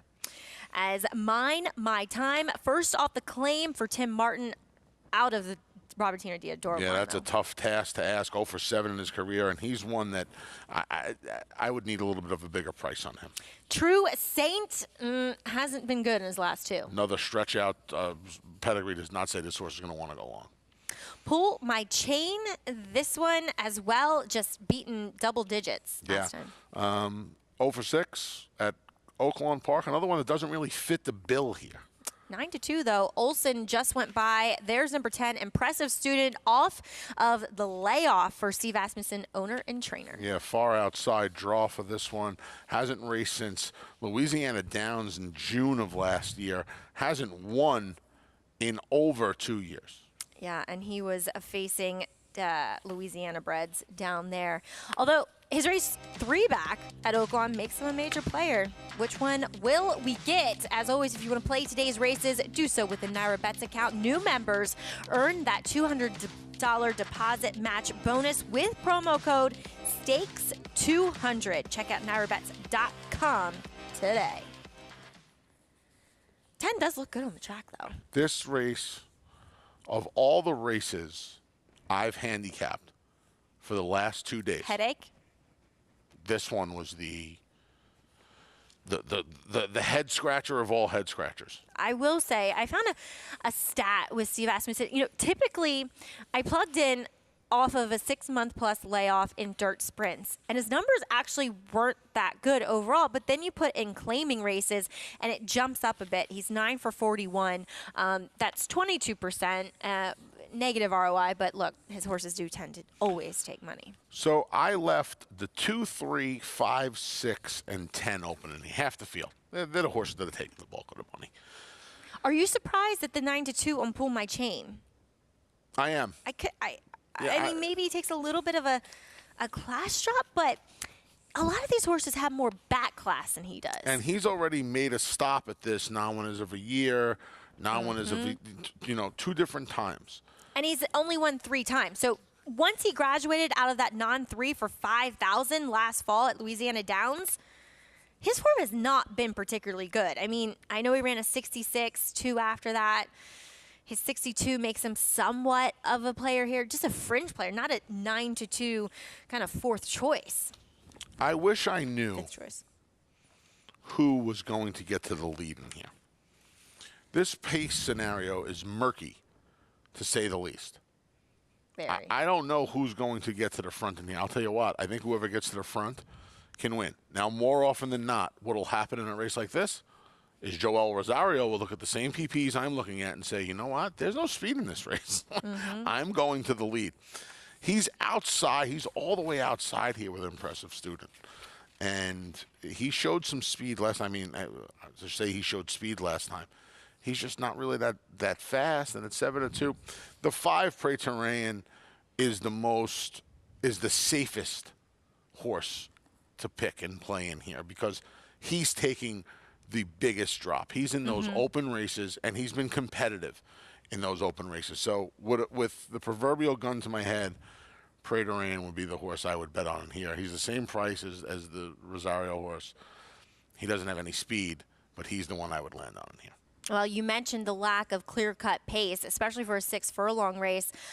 Honestly, I mean, it could go to Pull My Chain or the Arkansas bred, but I couldn't really make either of them as a logical contender. So we'll see what shakes out. Vic Stauffer does have your call.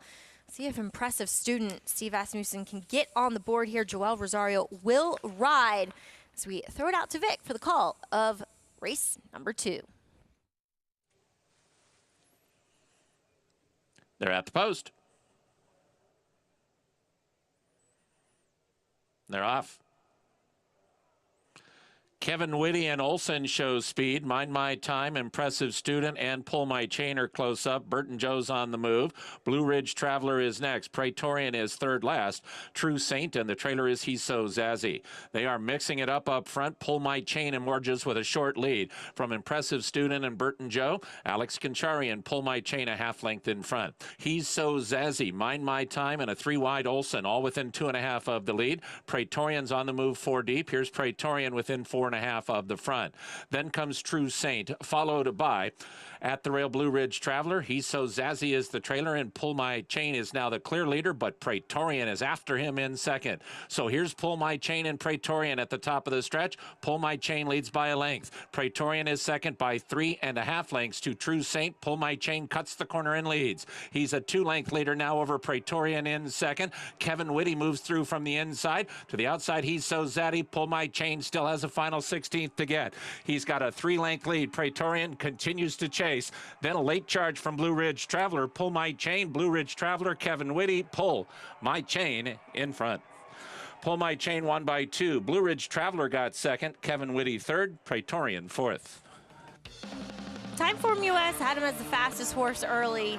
The money was right too here, Anthony. We had trouble seeing it, but the betting public did not, as Pull My Chain takes some gate to wire. And you identified that point, Maggie. You said to me, a little surprised by the money Pull My Chain's taking? I said yes. Public identified it. We didn't. Good job, everybody. You got 4-1 in a wide open board in a race where a couple of the favorites did not fire good shots at all. This horse took all the money and did all the running and got the job done at 4-1. Back class of number 3, Blue Ridge Traveler, I think got up for second over, that's close for third. Oh, we'll bring you the official order of finish on the other side of this break. But back at Tampa, we see the $1,025,000 yearling purchase. That is Gina Romantica. She will make her debut coming up in race number 6 at Tampa Bay Downs for that man right there, Chad Brown.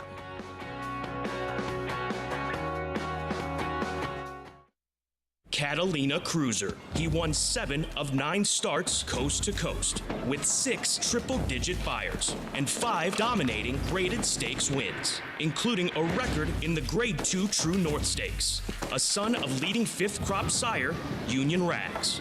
A $370,000 yearling with an imposing physical, and one of the best of his generation. There's only one Catalina Cruiser, now standing at Lane's End.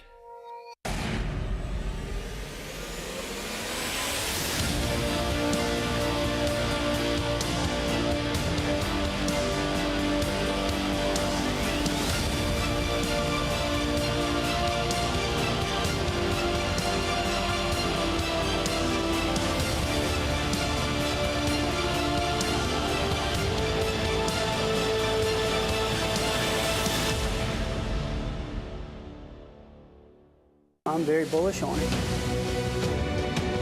Tom's D'Etat's got a 4-length lead at the 16th pole. Tom's D'Etat has conquered the Clark. Your best horses of the last 10 or 15 years are not consistently as fast as this horse. It's total domination for Tom's D'Etat. He's a beautifully balanced horse and a really good mover, and he's just full of class.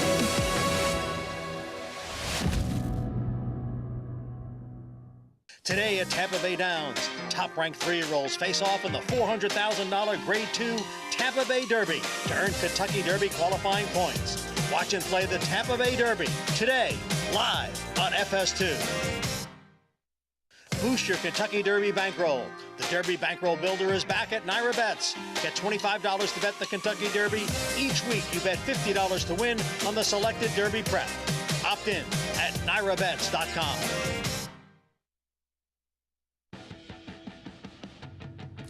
Thanks for joining us on America's Day at the Races here on FS2. We are proudly brought to you by Naira Bets. Bet any track, anywhere, anytime with your Naira Bets account. Tampa Bay Derby Day, and boy, do we have some big purchase prices here in this maiden special weight. Several fillies making in their debuts, none other than your 4 to 5 favorite, the over $1 million purchase as a yearling. That's Gina Romantica, daughter of Into Mischief, half-sister to Stonetastic, Gift Box, Special Forces. Quite a pedigree, to say the least. So Peter Brand does own this one with Chad Brown, and Arad Ortiz will be looking to get into that Tampa Bay Downs winner circle. As you are taking a look at number 4, Ragtime Belle. She's also a first-time starter. Todd Pletcher, he'll send out number 6 in here, Anthony, Birthday Time, a daughter of Empire Maker. Yeah. Dan was just 1 for 9. We'll see what Luis Saez, who's going to climb aboard this daughter of Empire Maker, can do. All eyes, though, seemingly, Maggie, on the number 9, Gina Romantica. And Birthday Time, you know, she's 5 to 1 in here. Luis Saez will be aboard. Her pedigree seems as though she went longer than this, though she does have some decent, on the quicker side of Palm Beach Down workouts, works in her tab. So she just looking at her in the paddock, long kind of crusty neck as well. So wondering if she wants a bit further than the 6 furlongs. Yeah, that's certainly the way it looked to me as well. I'm going to bow to you as my Khaleesi, obviously, when it comes to that stuff. But yeah, I mean, but anytime you see, and you mentioned it about Palm Beach Downs, that's where Todd Pletcher has his winter headquarters. She went 59-3 at Palm Beach Downs. Yeah, anything sub-minute, anything under a minute is really, really eye-catching down there. I agree with you. His number 1 is 2 words, first-time starter for my good friend Jordan Blair. Yeah, unraced, dam, first full, hard spun. I think a little bit more turf. Maybe this is a jumping-off point for this one.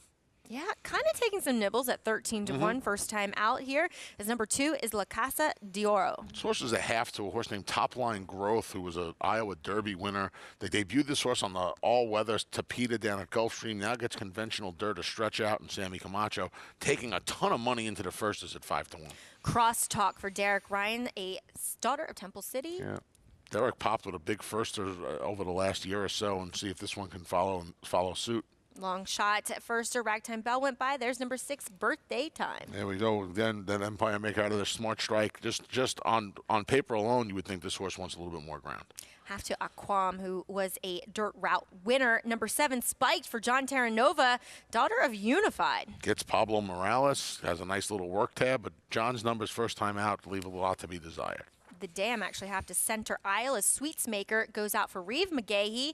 There is your current heavy favorite, Gina Romantica. Yeah, the half to Stonetastic and Grade 1 winner Gift Box, taking all the money in here with that $1 million plus price tag. That would really impress. Number 10 is Amor Coco. Makes first start for a new barn after getting beat a long way back in October as a 2-year-old.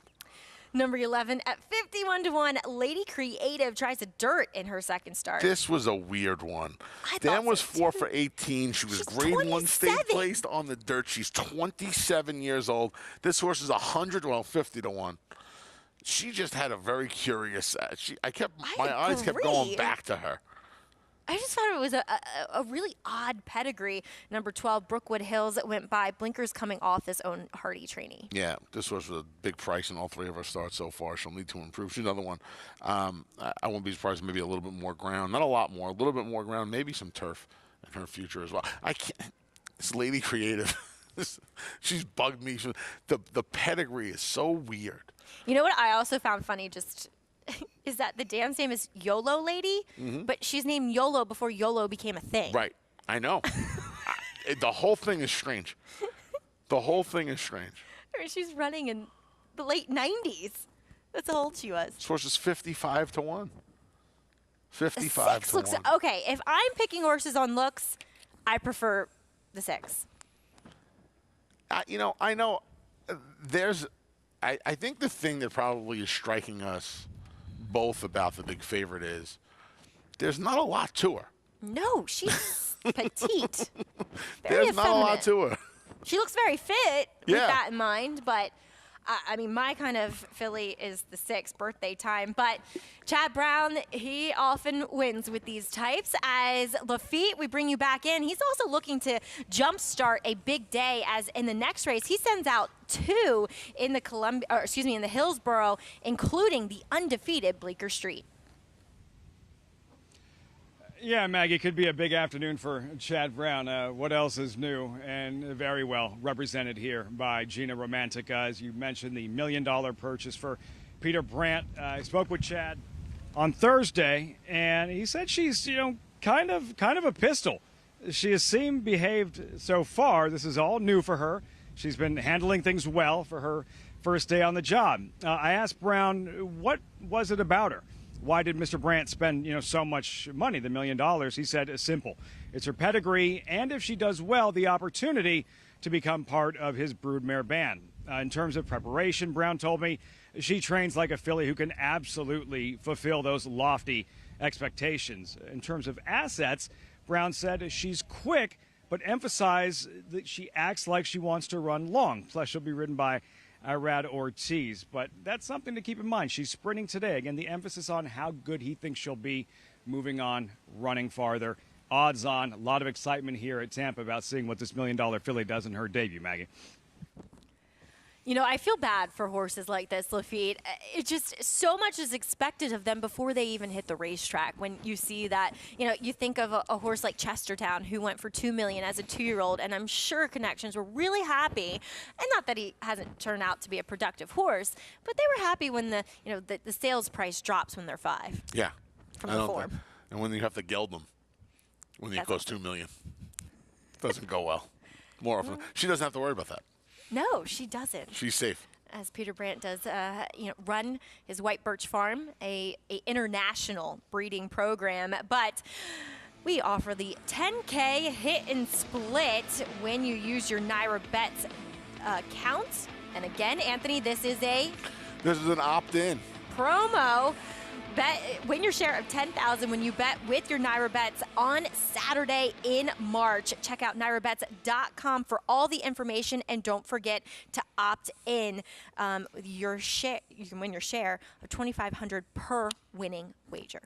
Late pick 4 at Tampa, Gulfstream, Aqueduct, cross-country pick 5. Cross-country pick 5 and a late pick 4 here at Aqueduct obviously canceled today, so the 2 wagers are the late pick 4 at Tampa Bay Downs, late pick 4 at Gulfstream Park. We have tweeted out a ticket for each over at Naira Bets, or will be tweeted out later on. Of your making? Yes.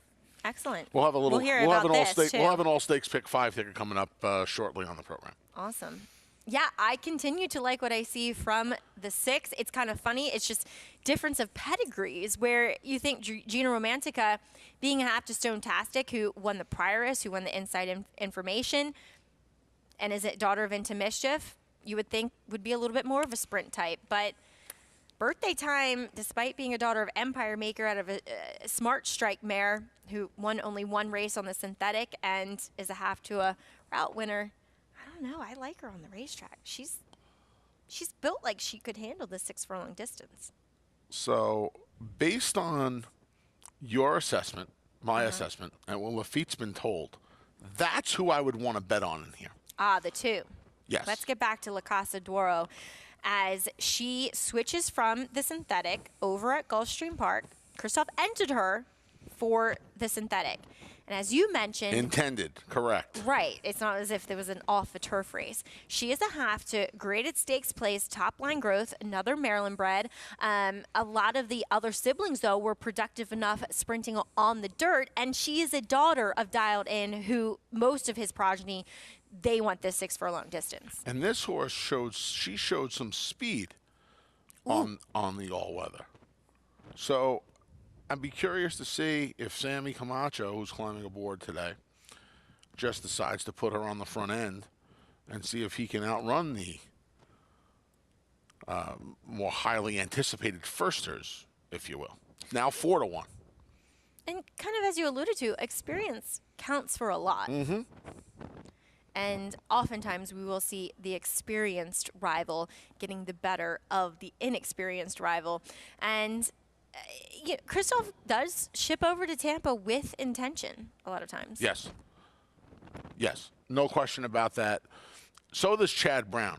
So I think the other thing that a lot of people would say to themselves is they spent $1 million on Gina Romantica, and she's debuting at Tampa Bay Downs. Well, later on today, he scratched a horse that was going to take a ton of money in that Tampa Bay Derby, the number 11 Money Supply. He ran pretty well first time out at Tampa Bay Downs. So there's intent. It's a place that.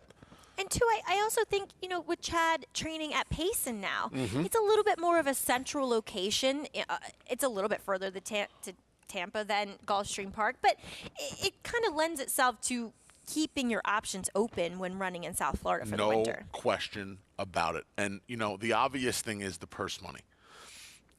The two gentlemen he trains primarily for, Peter Brandt and Seth Klarman of Klarvich Stables, I don't want to count anybody's money, but the purse money to them, I don't think is as important as it is as far as developing these younger horses and these lightly raced talents, right? If you're spending $1 million, you obviously want to build a body of work. You're not so worried about the purse being maybe $12,000 more at Gulfstream than it is at Tampa Bay Downs. You want to do what's best in the long run for your filly. And if you feel that that's Tampa Bay Downs, you feel that that's Tampa Bay Downs. All right, but you like the Maryland bred. And I also think it's kind of promising that the Elson Group, Stuart Grant, sends this filly to Christophe Clement while she's a Maryland bred and could be running in Maryland for the Weaver claiming 40 and protected. And she's running an open maiden special weights in Florida. Mm-hmm. Yeah. Took the winter route with Christophe down to South Florida, like you said. She's really, really interesting in here. And if you think the firsters are a little vulnerable. Did you see a rider off of number 3 Crosstalk? Yeah. If you think the firsters are vulnerable, she has a decent race under her belt first time out. Now she's getting to the dirt. See what she can do. Have you noticed anything as far as horses on that Gulfstream Park Tapeta? Any kind of betting angles when they come off of it, or? You know what the funny part is? You and I didn't even set this up. There will be something posted on Naira Bets in the next couple of weeks. You can go take a look. I've been working on something with a little help from a friend. Good. Been working on something to try to tackle that Tapeta surface over at Gulfstream. Love it. Need all the help we can get. As Jason Beam, he gives us the help here with the call of race 6, a loaded maiden special weight. Blues. Brookwood Hills from the outside got away in very good order. Goes right out to the front. Crosstalk coming from out of the pack now to challenge that one. Those two up on the front end as La Casa de Oro moves through down toward the inside to put a nose into third. Spiked is right outside of that one in the 4th spot. Then comes Lady Creative, Birthday Time, and in amongst horses. Down toward the inside, 2 Words starts to advance from the rails. Gina Romantica is back 4th last. It's a break of 4 more, then back to Sweetsmaker. Amore Coco with 1 beat, and that's the slow starting Ragtime Bell, who's at the back early on. Crosstalk at 50-1 makes the lead through a 23-1 opening quarter mile. Leads him into that far turn as Brookwood Hills gets a little bit closer once again from second. La Casa de Oro is back 3rd. Spike starting to move up in the 4th spot. Birthday Time trying to move up around 2 Words. Gina Romantica still about 7 or 8 lengths off the lead is back in the 7th position as they come past the quarter pole. It's Crosstalk and Arrow leader. Brookwood Hills up on the outside. Spike starts to launch out 3 wide. Gina Romantica is now starting to get in stride on the far outside. Still has 4.5 lengths to find. Crosstalk and on the outside Brookwood Hills. Those two coming to the furlong pole. Gina Romantica continues to make up ground on the outside. La Casa de Oro Spiked is still in with a chance. 16th pole. Here's Gina Romantica right down the crown of the track, and Gina Romantica going to win this one nicely. Gina Romantica from off the pace, a length and a half. Spiked ran a good one in 2nd. Brookwood Hills was 3rd. 4th was really close. La Casa de Oro and Crosstalk.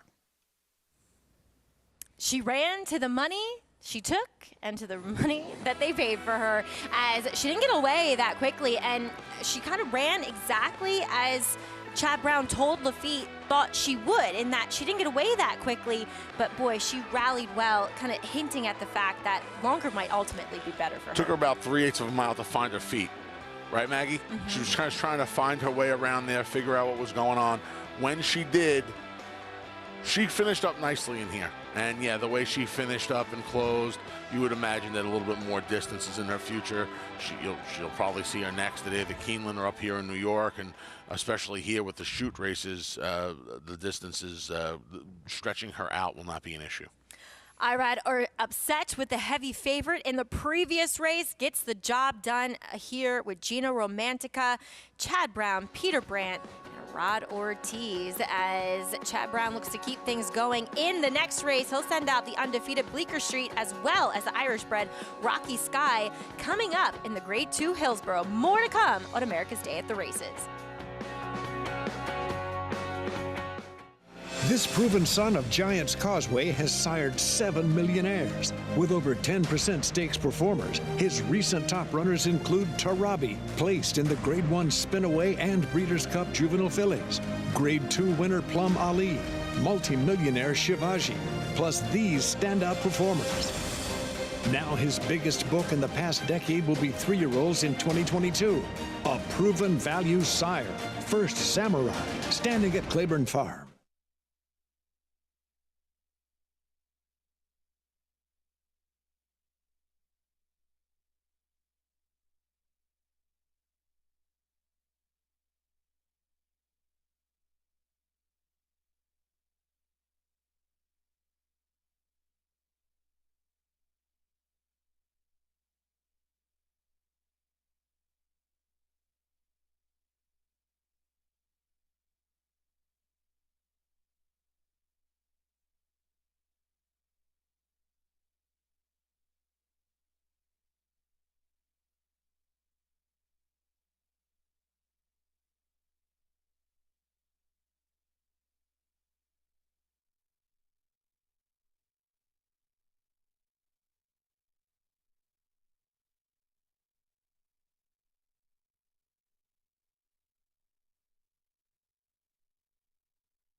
Thanks for tuning in to America's Day at the Races. Maggie Wolfnell, Anthony Stabile, Lafitte Pinkeye down there at Tampa Bay Downs, as well as Gary Stevens over at Oaklawn. In the winner's circle, first time out. She is a little bit fiery, as her trainer Chad Brown cited. That was a $1 million yearling purchase. Gino Romantica carries the silks of Peter Brand to the winner's circle and breaks her maiden at 4-5 at first asking. Spiked ran well in here. I think that'll get a little lost in the shuffle. Spiked ran well for the Terra Novas, and yeah, I think both of these fillies might be okay.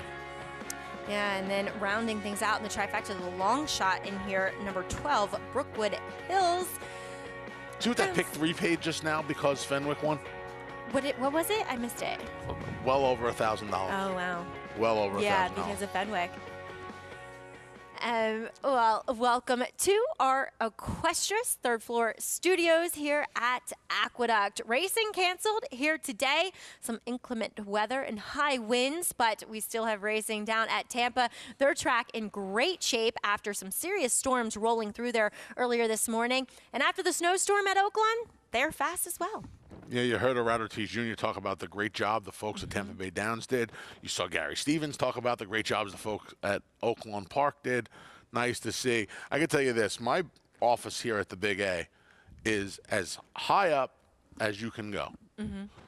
And the wind was rattling me. I've lost some weight, but I was still getting blown around in my office today. You know what I just noticed? What's that? That's one heck of a tie you're sporting Mom, today. You're Well like the done, fourth Mom. person. Mom, yeah. I like Big that. Phyllis always pulls it off. Love She Phyllis. finds Phyllis is the best. She finds the best ties. She does. As the man on the scene, though, not wearing a tie because it's South Florida, respectfully, is Lafitte Pinkeye. As he catches back up with Irad Ortiz, well, Lafitte, he's found his home once again at Tampa Bay Downs. Better result this time, Maggie. Victory number 1 on the afternoon, Irad Ortiz. Irad, you were just telling me that even in the post-parade, you could tell that Gina Romantica was ready for this debut this afternoon. Well, honestly, I feel she was acting really good. She was acting like a professional horse. It's only her first time out there, and she acting like she's been there 1,000 times. So I was really happy the way she warmed up. I talked to a trainer. They like her. She was acting good, like I told you. She break good, put me in a good position, and when I asked her to report, she responded really well. Looked like a really nice filly. When you asked her to really accelerate and turn it on, how did she feel underneath you? He feels great, honestly. That's what you love. That's what I love, you know, when those kind of horses, they kick like that and you know you are running. You know you're going to get there no matter what. And it's exciting. It's exciting get on those kind of horses. So I want to say thanks to the owner, Peter Brown, and the trainer, Chad Brown. And now the stakes racing. You have mounts in 5 straight stakes races. Rocky Sky coming up in the Hillsborough. Your thoughts going in? I mean, she's nice. Last time we expect a lot from her. She don't have the best trip at Saratoga. So I don't know, for some reason Chad gives some time off and bring it back. Chad always do a great job. I love riding for him, and he's one of those trainers that every time they come here, they come to run a good race. The horses are ready, so I hope all of them are ready and see what happens. Best of luck, Irad. Congratulations. Thank you very much, Lafayette. Maggie. And Irad said it, each time they lead a horse over, it seems as though they are ready to win. And Irad, he won 5 races, as we said earlier, on the Sam F. Davis car. He could do that once again, as he is live in the 5 remaining races. Actually, 6 remaining races. Anthony, as he's on the favorite in the last race too, but all stakes from here on out. And as he said, Rocky Sky, I thought she was really interesting given her trip. And she was a horse that in the paddock, in that Saratoga Oaks Invitational, I thought would be closer. She wanted to be closer. She was wrangled back, got too keen, wide trip. On the turf course at Saratoga is never a good recipe, but we'll have that race as well as the 3rd race coming up from Oaklawn Park. Stay tuned, so much more coming your way here on America's Day at the Races.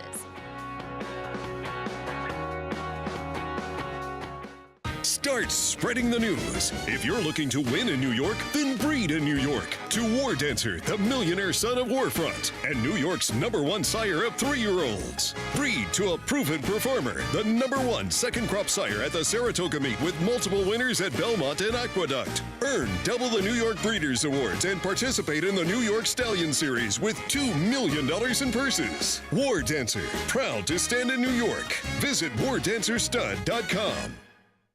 The Fasig-Tipton Gulfstream Sale. We're bringing the heat to Miami once again with a catalog of selected 2-year-olds in training. Recent stars include Grade 1 winner Yaupon, plus graded stakes winners Independence Hall, Art of Almost, Center Isle, and Cezanne. Burning up the dirt track with selected juveniles by the nation's hottest sires. The Fasig-Tipton Gulfstream Sale. Selected 2-year-olds in training, March 30th in Hallandale Beach, Florida. Where will you be? Irish Hill and Duchess View Stallions, proudly standing the ultra-fast, multiple stakes winning son of Uncle Mo, King for a Day, the only horse to defeat 2019 3-year-old champion Maximum Security. Well, King for a Day was basically a clone of Uncle Mo. I mean, good speed, the ability to carry it over distance of ground, real professional horse and a really cool horse to train. Sire maker extraordinaire Uncle Mo, represented in New York by King for a Day. Visit ihdvstallions.com to book your mare today. Who you betting on? How about an app created specifically for horse racing? Naira Bets. We specialize in thundering hooves, fist pumping, and boosting your bankroll with robust weekly promotions. And offer betting tips from actual horse racing experts. Bet all day and night, nationwide. Get the action and thrill of horse racing with Naira Bets.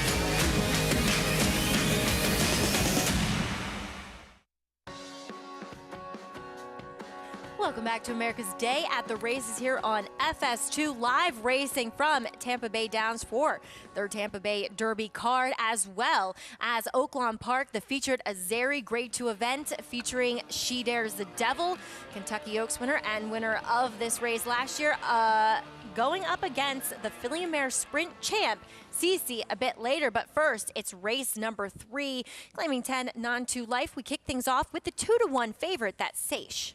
Yeah, SoCal Invader hasn't faced a starter in close to a year, cutting in half off the claim.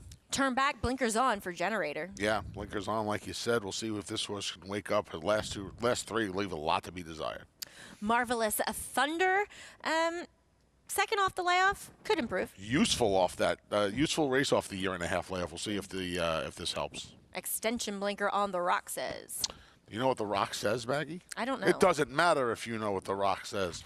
3-1 on the second choice in here. I don't know. This horse is going to have to improve. You will forever and always get me with any wrestling references. As number 5 is River Finn, another turn back. Yeah, another turn back in here. I'm going to need to wake up 0-for-8 at Oaklawn in his career. Number 6, Super Wise, another turn back. He's really going to have to wake up, though. Yeah, really going to have to wake up. Another one beating a combined 35 lengths in his last two since being claimed from Hall of Famer Jerry Hollandoff. And he doesn't even have a fast enough race for Jerry to be competitive here. Is number 7, All West. He's second off a layoff, turning back. Blinkers coming off, though. This horse started his career with so much promise. I remember him 2 or 3 years ago, and now he's just fallen off the proverbial claiming cliff in for 10 for the first time. Number 8 is Magic Carpet. He comes in off of a layoff to round out this field. Yeah, well, another layoff in here. You know, I was curious the fact this horse wasn't entered for the waiver tag when he could have been. They're letting this horse go for that. Barn was just 1 for 25 last year. Love the enthusiasm from the people in Hot Springs. Hey, guys. As the snow did not deter them, they got blue skies and sunshine there in Hot Springs, and they are lining the apron today. Yeah, they're fired up then. They should be. It's a big day. Good day of racing. The Azeri is always a fun race. Got a couple of nice mares in there. A couple of real nice mares. Yeah, I can't wait to see what they do. Throw down, long shot Lavender scratched out of there, making their way back to the gate here. But Seish, what do? Renee Amescua, former assistant to Peter Miller, who I guess is taking a hiatus from training at the moment. I mean, last time out, this horse did face Alcools, who shipped eastward after that and did quite well in this circuit. So it's not as if he was facing bums. And some of his races as his one race sprinting makes him a player here. Yeah, this was another head scratcher for me. I would reluctantly pick the 2 Generator with the blinkers going on. All right, a turn back for Freddie Villafranco. Does have decent numbers, second off the claim, turning back in distance. We turn it over to Vic Stauffer with the call of race 3. They're off. Marvelous Thunder wins the break and goes to the front from Seish away in second. River Finn and Magic Carpenter close up. Then comes the Rock Says and Generator. All West is in that leading mix as well, and the trailer is Super Wise. Marvelous Thunder up the backstretch with a length and a quarter on River Finn. Seish, All West between horses, a 5 wide Magic Carpet, and the Rock Says. Then it's 3.5 back to Super Wise, and the trailer at the rail is Generator. Marvelous Thunder continues to lead. Marvelous Thunder, a length and a quarter in front. River Finn, still a 4 wide Magic Carpet. All West and Seish traveling nicely at the rail. And here's Seish and Santana off the long layoff into second and on the move. 4 lengths further back to Generator. They run to the top of the stretch, and here comes Seish outside of Marvelous Thunder. New leader. Seish takes charge at the top of the stretch, and he is 2 lengths in front. Marvelous Thunder is second. All West is third, and Generator, but it is Seish, and now he is ridden past mid-stretch. Great job, Renee Amescua. A year on the shelf, and Seish will just gallop away and score. Seish won by 5. Generator second. All West third. Marvelous Thunder finished 4th. Ricardo Santana in the irons for Renee Amescua and gets the win here, as I have a random replay playing on my iPad right now, so I'm going to try to get that off. This horse ran really well today. I know this horse was cutting in half, but off a 50-week layoff, was able to just save all the ground in the Ricardo Santana. This was like the old Gallop racer, right? Just save ground, tip, and run. Were you a Gallop racer, Gal? No, I never did that. No wrestling. No Gallop racer. I did the real thing, man. That's touche. Touche, Miss Wolfendale. Touche. Wow, that was point round kick. What a win for you. Can we go to break, please? I need some water in this corner here. Coming up on America's Day at the Races, the All-Stakes Pick 5 from Tampa Bay Downs. It starts on the other side of this break. Looking forward to it, and official prices coming up from the 3rd at Oaklawn 2.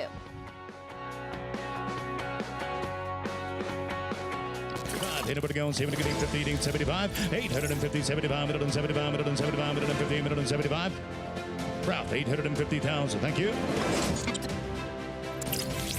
Volatile in front by 2. Whitmore is down at the rail. Forense Fire and Mind Control. It's Volatile in front as they pass the 16th hole. Volatile victorious in the Vanderbilt. 1 by 2 lengths. 850,000. Thank you.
We continue here on America's Day at the Races, brought to you in part by America's Best Racing. For the love of the race, check out americasbestracing.net today. As we look forward to the first stake race over at Tampa, and Chad Brown, he looks pretty good in here. It's the Hillsborough Stakes, a grade 2 on the turf, Malin in 8th, and thankfully we do have nice weather now, so turf racing saved, and this does kick off the All Stakes Pick 5. Anthony, yes. What do you got for us? I got Chad Brown for you in the Hillsborough. Going out on a real limb, both Bleecker Street and Rocky. I really like Rocky Sky today, too. Yeah, me too. We'll kick off with those two. Give me Greatest Honor, Dynamic One, and top pick Cody's Wish. I think Cody's Wish can upset that. Isn't he going to be a shorter price in the morning line? He should be. He should be. He absolutely should be. We'll spread in the Florida Oaks, Dolce Zell, Sweet Duchess, the 5, Spicer, so the 2 Chad Browns and the number 9, Ambassus. Another spread in the Columbia, Wake Surf, Kenton Mischief, Heaven Street. I like Fort Washington a lot for Sugar McGahee. And then we're going to single classic Causeway. Maggie, I was ready to use Chad's Money Supply. Without Money Supply in there, I think Shipsational is going to need one more race if he's going to find that 3 lengths he needs to find on Classic Causeway. Because I would imagine Classic Causeway, who took on all comers last time and did all the work on the front end, he's going to be ultra tough. This would be probably the toughest time to take on Classic Causeway, in my opinion. So I'm going to stand with him. I thought it was interesting. Eddie Barker was really kind of 50-50 on sticking with Tampa. And I remember he was telling me that he was thinking about the Wood Memorial too, but I guess he's training well down there. As we kick off a post parade with Lovely Lucky. She's on the comeback trail, though her better running has come going longer. Yeah, she leads a little bit more ground. Tommy Albatrani spending his first full winter down at Tampa Bay Downs. Take Charge Row. Yeah, gets Louis Saez, who Philly ran well at Gulfstream Park off the turf on the all-weather last time, gets back to the grass. Lady Spite Spear. I knew I was going to do it. Lady Spite Spear for Roger Attfield. Is she the speed again? She got run down by Bleecker Street last time as the 4-5 favorite. We'll see how much pressure she takes on the front. The full sister to the great Rachel Alexandra. Gladys just went by. There is your 8-5 favorite, Bleecker Street. Yeah, perfect 4 for 4. 2 of those wins have come over the Oldsmar Oval. Off the layoff and off of a bad trip, number 6, Rocky Sky. Gets Lasix, gets a better trip. You would imagine the Rad Ortiz Jr. is back on a nice work tab at Payson. The overachieving New York bred Runaway Rumor. Yeah, she's been really good in her career so far. Hasn't won since the Wild Applause back in June at Belmont. Couple of long shots round out the field. Jezebel's Kitten and Nantucket Red. She was good when adding blinkers. Jezebel's Kitten was, and went 4th, running late in the Endeavor. Nantucket Red upset the Wayward Lass on the dirt last 2 starts back. Returned to the turf without speed last time. Michael Wright winning it over 50% down at Tampa this winter. This filly's 30-1 right now. Wow. Does post some high percentages, but another guy that does post some high percentages, I think he's like 45% here at Aqueduct and at Tampa. I can't believe he's run 31 horses so far there. But Chad Brown, he sends out a formidable duo in Bleecker Street and Rocky Sky in this Grade 2 Hillsborough. For more on this field and Chad Brown, we check back in with Lafitte. Brown looking to go back-to-back on the program here on the undercard of the Tampa Bay Derby. Is it too soon to discuss Breeders' Cup prep races in March here at Tampa Bay Downs? Why not? It feels like fall. And the reason is this Hillsborough has been won by 2 eventual Breeders' Cup champions. 2012, a filly by the name of Zagora. She won the Endeavor. She won the Hillsborough. That fall, she won the Breeders' Cup Filly Mare Turf. A few years later, 2015, it was Stephanie's Kitten. She won the Hillsborough. Eventually that fall, she won the Breeders' Cup Filly Mare Turf for trainer Chad Brown. A 4-time Eclipse Award winner. Brown already a 5-time winner of this Hillsborough. That's a record, and looking for yet another one for this very powerful combination. On Thursday, I asked Brown about Rocky Sky, if she had that kind of Grade 1 upside. He said, quote, she has major potential. I asked him about the soft ground. She's an Irish filly who's never raced on soft turf.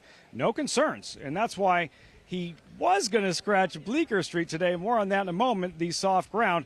Of course, we haven't seen Rocky Sky in quite some time, unraced since her U.S. debut last summer at Saratoga. Brown says she actually got very sick, but here she is, ready to roll, healthy, and a major factor in this Hillsborough. Getting back to Bleecker Street, who is undefeated, yeah, he said if the turf wasn't firm, he was probably going to scratch her, and then there was inaudible. He said the weather was changing, and that they went ahead and decided to ship her anyways. It was a tough call, but having made the trip, he felt that it was worth the gamble. So that's the big question today with Bleecker Street, if she's going to be as effective on this softish turf course as she has been in her first 4 starts to date, Maggie. Lafitte, great stuff there. And Rocky Sky, I think you and I, Anthony, are most interested in her. Now, she has run on good ground in Ireland, and to be fair, good ground there is going to be a little bit softer than good ground in America, especially in South Florida. So that was her most impressive race to date, and so I don't think there's any question about her handling the going today. No, I couldn't agree with you more. In fact, and then you hear what Lafitte says about the Bleecker Street and the turf courses that she's run over. Exactly. I'll tell you, I will say this, Maggie. You could knock me over with a sneeze right now at the price on Rocky Sky. I made a good bet on this horse. I think this horse is the goods today. I like everything. I'll tell you what, another thing, and I haven't really heard from you. I thought she looked unbelievable on the racetrack. I could not agree more. Now, one thing I found interesting is that in Florida, you're still able to run on Lasix in graded stakes. Now, she goes on Lasix for the first time. Does that concern you, considering that Lafitte said that she got really sick? Does that and obviously it could help her today if she has an issue with her lungs, but the fact that she's going to probably, if she comes up to New York, going to have to come off of it. Right. The fact that Chad's running her on the Lasix leads me to believe it's not going to hurt. I don't know if it's going to help, but it's not going to hurt. Yeah, but yes, it's something that certainly, the different rules in the different jurisdictions. And here's Bleecker Street. I mean, wow, shot out of that proverbial cannon last time, right? Yeah. The last 16th of a mile or so. Yeah, I mean, the Lasix thing is, I don't blame him for running her on it. I don't think it can hurt. And I don't No, if anything, it's going to help her Yeah. today. I was just kind of talking a little bit out of turn for the future. I Now, gotcha. we just checked out Bleecker Street, who I suppose they kind of had modest expectations for her, making her debut at Monmouth, then going to the Meadowlands, then, you know, a second-level allowance at Tampa, and then boom, she steps up and blows them away in the Endeavor. She's done nothing wrong, but I do think she gets a bit of a class test here, though the horse that finished second to her, Lady Spite Spear, she's in here as well, and she looks to be the controlling speed. Yeah, you know, you feel like the filly races, the Endeavor and this Hillsborough, they've come up tougher in years past, right? On paper, this race seems that way. But I feel like I agree. This is a little bit weaker than years past. I feel like if Rocky I'm with Sky shows up, right, I think we're going to see a good year out of Rocky Sky. And this sounds ridiculous off one race back in August at Saratoga. She just has that look of something went wrong that day. We haven't seen her for 7 months. You know, she shows up here with a rad. I guess the fact that she's 4-1 scares me. Now, I mentioned the speed of Lady Spite Spear, who's the most inside of the speed. Now, there's also speed from the far outside in Nantucket Red. But as I said, I wrote in my notes, looks like a filly that should be forward. And in her European races, in her Ireland races, she was close. And she broke fine for a European, making her first start in the States in that Saratoga Oaks. And she got a bit rank with her rod. And that's not the first time she's done it. So I would not be surprised if we see this filly very close to the pace here. And the fact that they have that long run down the chute is probably going to help her cause. She's outside the main speed of Lady Spite Spear. I did it too. It's not an easy You just thing want to say say. sphere for some reason. Yeah. I don't know. I would imagine, and you know, you have one of the best in the business at getting horses to relax off the pace. So yeah, I agree with you. I think she's going to be a little bit more forward. I think she'll be a little bit more handy now. And I think the fact that I know it was 7.5 months ago, 8 months ago, whatever it is, the fact that a rad has now been aboard her is probably going to help immensely today. Exactly. We do see the blanket on Lady Spite Spear. That is just kind of, so they stand a little bit more still, basically, is what that's trying to get horses to do. It kind of acts as a security blanket so they don't touch the hard sides of the gate. Do you remember the first horse to wear it in America? No. Song of Africa, a John Kimmel filly, was the first filly they brought that blanket over and nobody knew what was going on. No, I remember running down to the racing office as a kid. What is happening here? Why are there these curious contraptions tied to our starting gate? And it was explained that it was just basically like almost like a Linus blanket for you Peanuts fans out there. Didn't know. Wow, I did not know that. You and your useless trivia. That's very informative. As we throw it out to Jason Beam for the first of the All-Stakes Pick 5, the Endeavor. On in the Hillsborough Stakes. Lady Spite Spear forwardly placed. Take charge row. To that one's inside. Those two quickest here in the early going is Gladys coming up alongside of them with Rocky Sky. Those four right across the track through that opening furlong. It is going to be Gladys in between horses to challenge Lady Spite Spear as they come into the stretch. Rocky Sky going to tuck over in behind them in the third spot. So length and a half more back to Take Charge row as Nantucket Red and Jezebel's Kitten move up outside of that one, 5th and 6th. Bleecker Street going to settle down in 7th. Then comes Lovely Lucky in 8th. And Runaway Rumor is 9th and last. Got to be 13 lengths behind as they got that opening quarter in 23 and 1/5 seconds. 6 furlongs left to go in the Hillsborough. It's Gladys who leads it by a length. Lady Spite Spear with the target on that one right to the outside, 3/4 of a length back in 2nd. 2 more then to Rocky Sky. Nantucket Red stays right to that one's outside in 4th. Another break of 2 back to Jezebel's Kitten and at Take Charge row. They're together 5th and 6th. Bleecker Street races alone in the 7th spot. It's 2.5 more to Runaway Rumor and Lovely Lucky. Those two share the back. They got the opening half at 46 and 4/5 seconds, and Gladys takes them by that half mile, pull 3/4 of a length in front. of Lady Spite Spear in the second position. Rocky Sky under a good hold back in third. Nantucket Red is on the outside in fourth. Down toward the inside, Take Charge Row tries to get a little bit closer now. Is fifth and only 3.5 or 4 behind. Bleecker Street is in behind runners, joined by Runaway Rumor on the outside as they wind around that far turn. Gladys tries to kick away. Lady Spite Spear pushed to go after her. Here's Rocky Sky up to the outside, and Rocky Sky now coming up to second after Gladys. Bleecker Street is starting to get in gear with Jezebel's Kitten as they turn to the top of the stretch. Rocky Sky off the turn. Down toward the inside, Gladys kicks right back. Those two up front with Lady Spite Spear. Bleecker Street starting to roll down the crown of the track. Final furlong left to go. Here's Bleecker Street up on the outside to go to a narrow advantage. Gladys back to second, but Bleecker Street is pulling away. Bleecker Street, she is queen of the Tampa Green. She wins the Hillsborough going away 3.5 lengths. Bleecker Street was second. Third went to Gladys. Lady Spite Spear fourth, and Lovely Lucky finished fifth.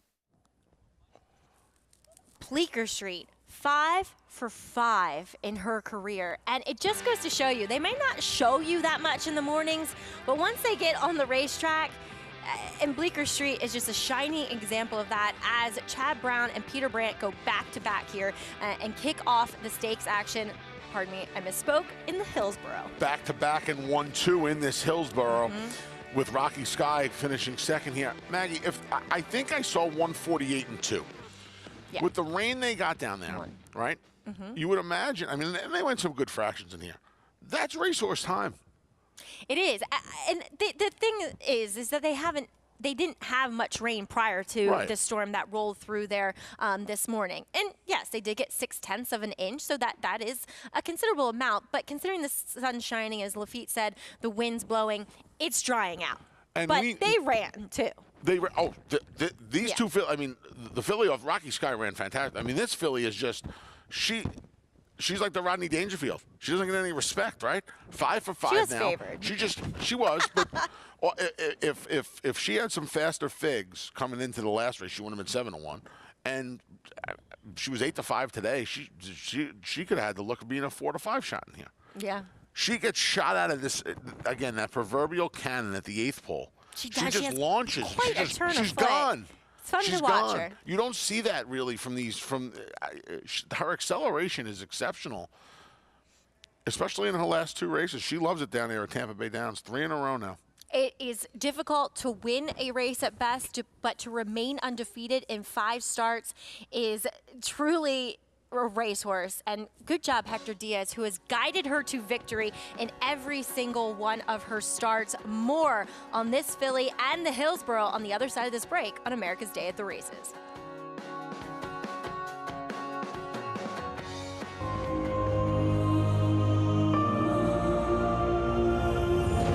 We bought the Tappert filly out of Tisn't She Beautiful, and will be trained by Todd Fletcher. Extremely athletic, a lot like him. We're excited to see him on the track. Beautiful filly. She's out of a graded stakes mare that ran early as a 2-year-old, so I like that quite a bit out of her. This filly looks like she's going to be super early and precocious. Very good muscled filly, just a lot to like about her. Tappert, standing at Gainesway. It's America's original sport, and no one covers it better than America'sBestRacing.net. From the sport to the lifestyle, the best races, horses, and destination venues, cocktails, gambling, fashion, and more. America'sBestRacing.net is a sport for you. Live it, love it, bet it.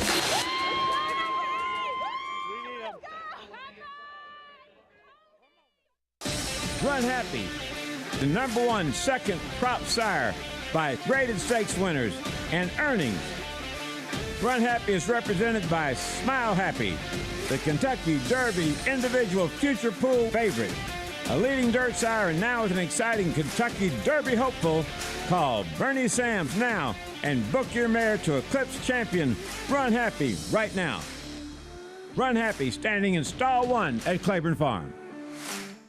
Racetrack Television Network brings you every race, from every track, on every screen, every day. With monthly packages starting as low as $5, RTN gives you great value and access to more live HD streaming and race replays than anyone. Visit RTN.tv today to sign up and watch on almost any device, including Roku and Amazon Fire. Use promo code TRYRTN for a 5-day free trial.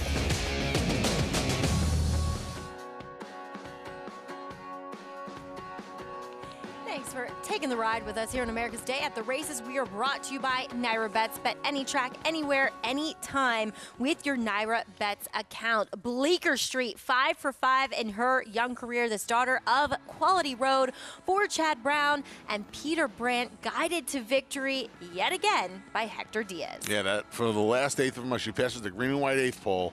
And that is it. It's almost like her cue. She stays on her inside lead, too. Yep. It doesn't matter. Doesn't matter.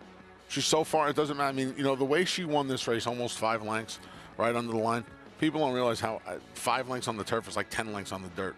And she does it in the last 11 seconds of the race. Gone. Hector Diaz, 680. Look at the exacta, Maggie. That's a Chad Brown exacta, 35.60. They didn't get the memo down in Oldsmar? We were both very surprised at the price on Rocky Sky not being shorter, but rounding out the trifecta, the little sister, full sister to Rachel Alexandra, Gladys, who, albeit, has run well on the turf. Now she has some graded stakes, placing some black type to really boost that pedigree. Yeah, that'll help. That was the biggest third place finish in the history of third place finishes for the connections of Gladys. Yeah, for Dee Dee McGee, the owner and breeder. As Lafitte Pincay, he has been on the scene down at Tampa Bay Downs, and I'm sure he kind of got a little tired of talking to Rod Ortiz. He's going to get somebody else He's now. going to get Hector Diaz now. I love Hector Diaz. Good for him. I mean, he's been on this filly at each and every time she's run and won. And he, when I first started here, was just galloping horses at Belmont for George Weaver. And I'll say this. Good for Chad and good for Mr. Brandt for keeping Hector on this horse. I would imagine before the Endeavor, the phone started to ring.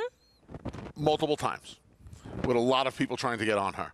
And they were loyal to Hector. Hector has done nothing wrong. He's given her flawless rides. I mean, the last 2 rides have been fantastic. He just keeps her.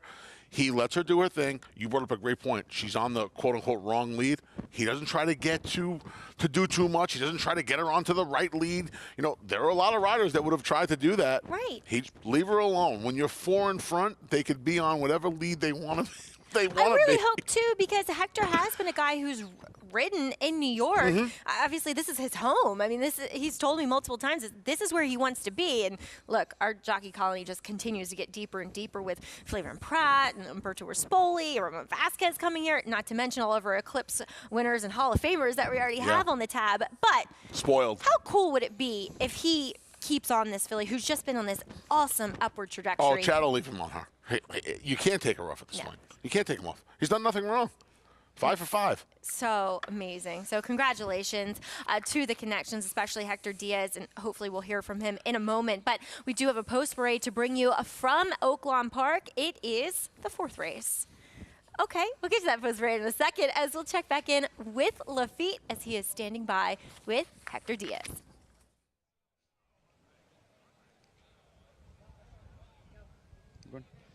Hector Diaz, Bleecker Street, they've been perfect thus far. 5 for 5, Hector. To describe this filly's acceleration when she found her best gear.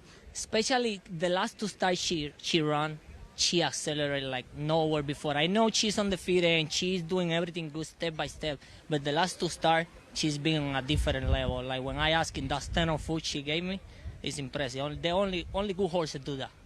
I know Chad Brown had some concerns about the ground, that she perhaps prefers it much more firm. And we had the rain this morning. How early on could you tell that she was handling that good turf course? She did it because she's a good horse, but I can tell she prefers, more harder surface than that. It's a little soft and she bobbled a couple times just because it's soft. But she's a good horse. She recovered and come from that. It doesn't matter when you ride a good horse. What has she meant to your career? Again, 5 for 5 together, your first graded stakes win in the Endeavor, another one here in the Hillsborough. What has Bleecker Street meant to you?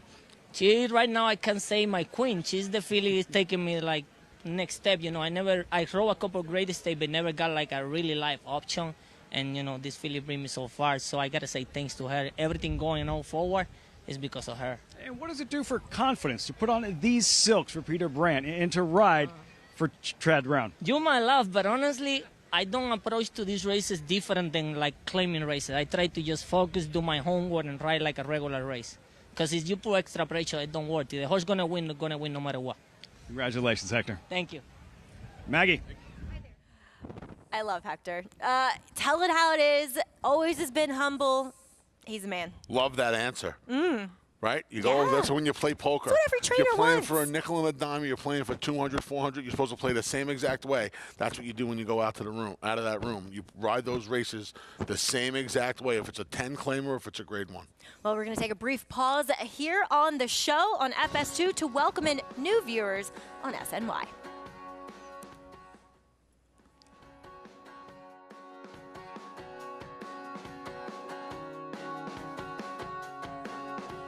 We want to welcome those just joining us on SNY. You are watching America's Day at the Races, and thanks for staying tuned.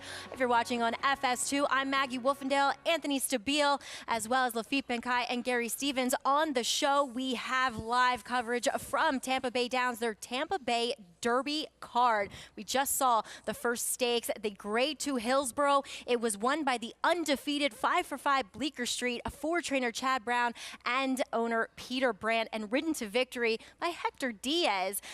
More to come from Tampa Bay Downs as we are approaching the road to the Kentucky Derby.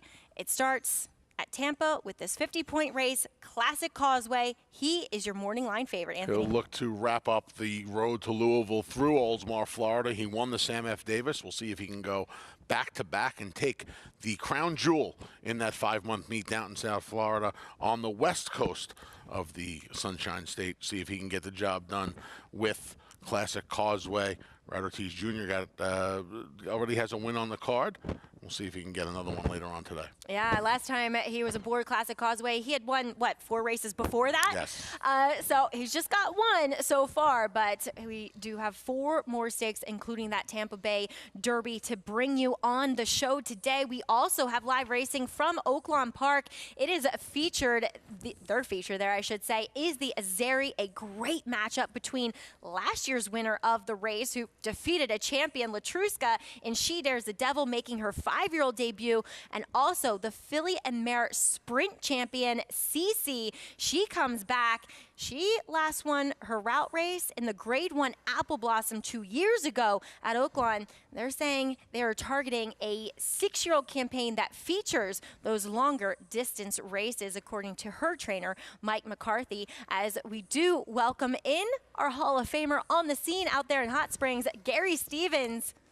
Welcome to the show. Looks as though things, as far as the weather are concerned, are much better than yesterday. Much better, much warmer. And Maggie, this 4th race right here, the 4-horse, We the People, his road to the Kentucky Derby is starting right now, because this is a prep race for the Arkansas Derby.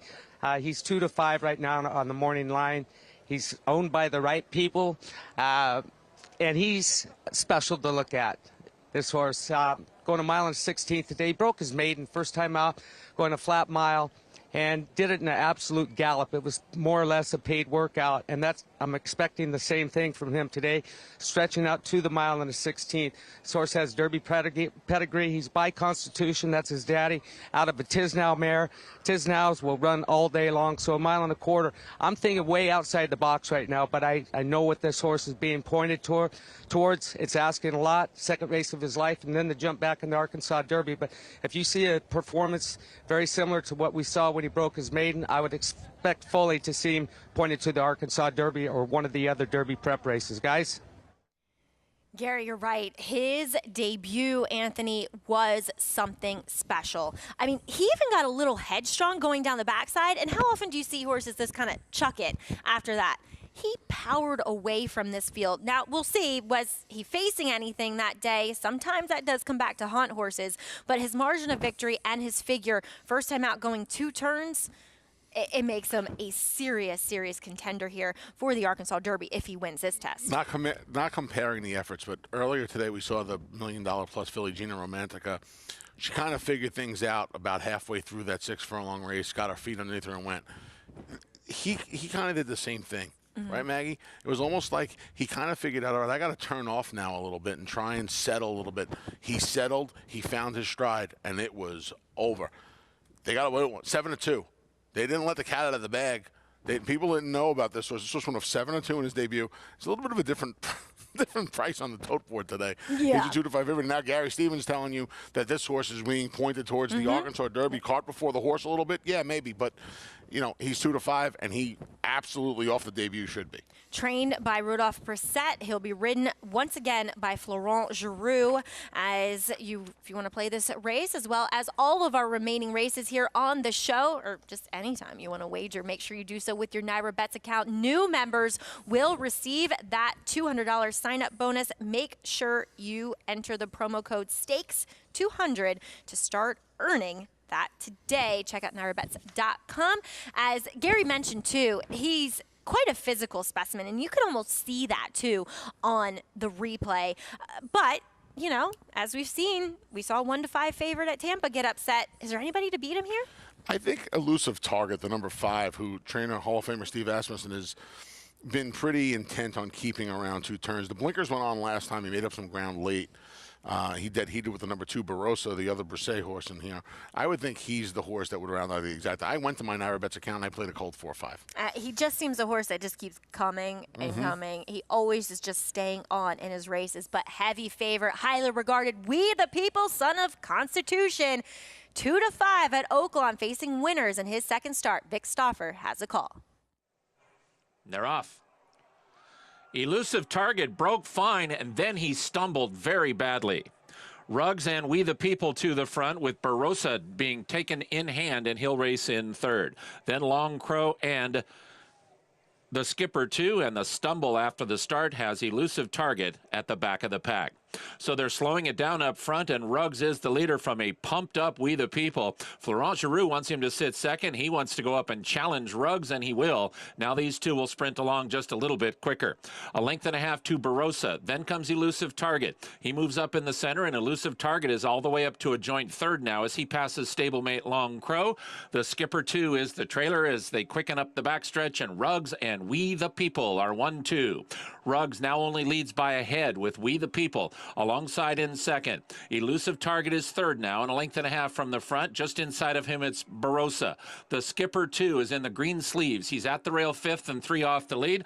Long Crow is the trailer, 3 furlongs from the money. Ruggs and We the People. We the People half ahead in front. Ruggs comes right back at him. Barossa now emerges in third. Elusive Target drops back. The Skipper, too, is at the rail. Long Crow has trailed throughout. We the People and Ruggs. They've been together, and We the People is now getting away at the top of the stretch, and he's doing it without yet being asked. We the People at the top of the lane, a 2-length lead on Ruggs in second. Then Barossa and the Skipper, too. We the People hand-ridden past mid-stretch, and now he's 3 lengths in front. The Skipper, too, is running a big one, and he could get into second, but We the People is now 5 in front. Next stop, Arkansas Derby, we'll see We the People.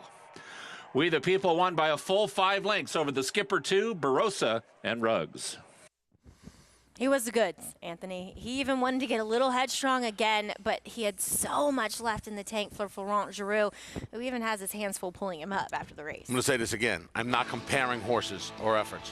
He rode this horse the way he used to ride Gunrunner. High in the saddle, up on his withers, you know, right? Hands up Hands up, with the utmost of confidence. On the far turn, you and I were both curious. Is he empty? Does he have horse? He was just motionless. He was like a statue. Yeah. And when he dropped his hands, it was all over with. Yep. Nice effort here. This horse is going to have. He's going to be one to be reckoned with.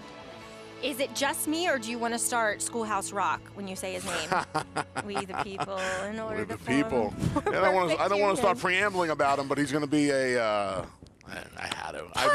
I was sitting on it. I was sitting off the 48. You were like Florent Giroux. I was ready to roll. Yes, I was like Florent Giroux. The only time I'll ever be compared to Florent Giroux, by the way. Well, that will do it for Anthony and I. Coming up next on the set, Greg Wolf takes over for me. Andy Serling takes over for Anthony. It has been a great day hosting with you, but so much more to come here on America's Day at the Races as Dynamic One.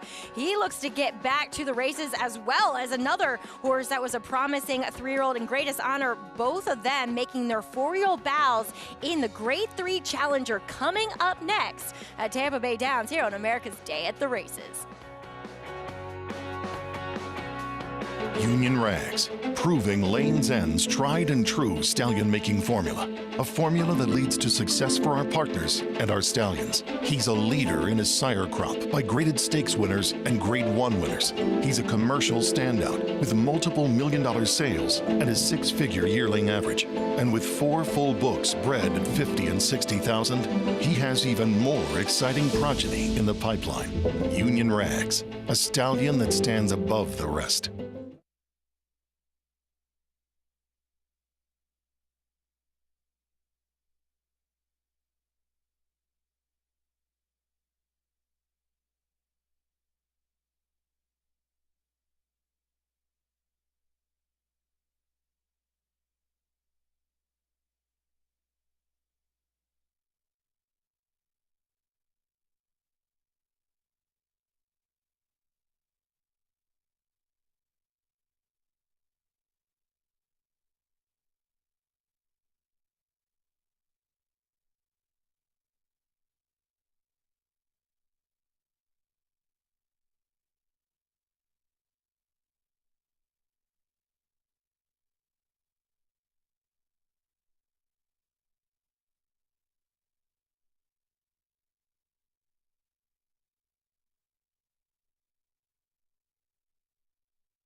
Now Greatest Honor hitting high gear, and here he comes now. Greatest Honor finding his best stride right when he needs to, and he's going to run down, drain the clock to win the Fountain of Youth.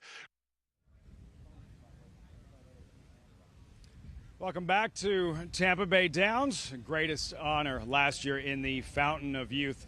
And at that time, he looked like one of the best 3-year-olds in North America, an early Kentucky Derby favorite. Of course, he was favored in the Florida Derby. Things didn't work out on that afternoon, and he has not raced since. That's going to change coming up shortly here in the Challenger, always part of the Tampa Bay Derby undercard, and you're getting some of these really good, familiar older horses together. What will Greatest Honor do in his 4-year-old debut for Shug McGahee? Several familiar names. A dynamic one for trainer Todd Pletcher, who we haven't seen since last year's Travers, a colt that was really starting to improve as a 3-year-old. Looked like he was going to be a major factor towards the fall in the latter part of the season.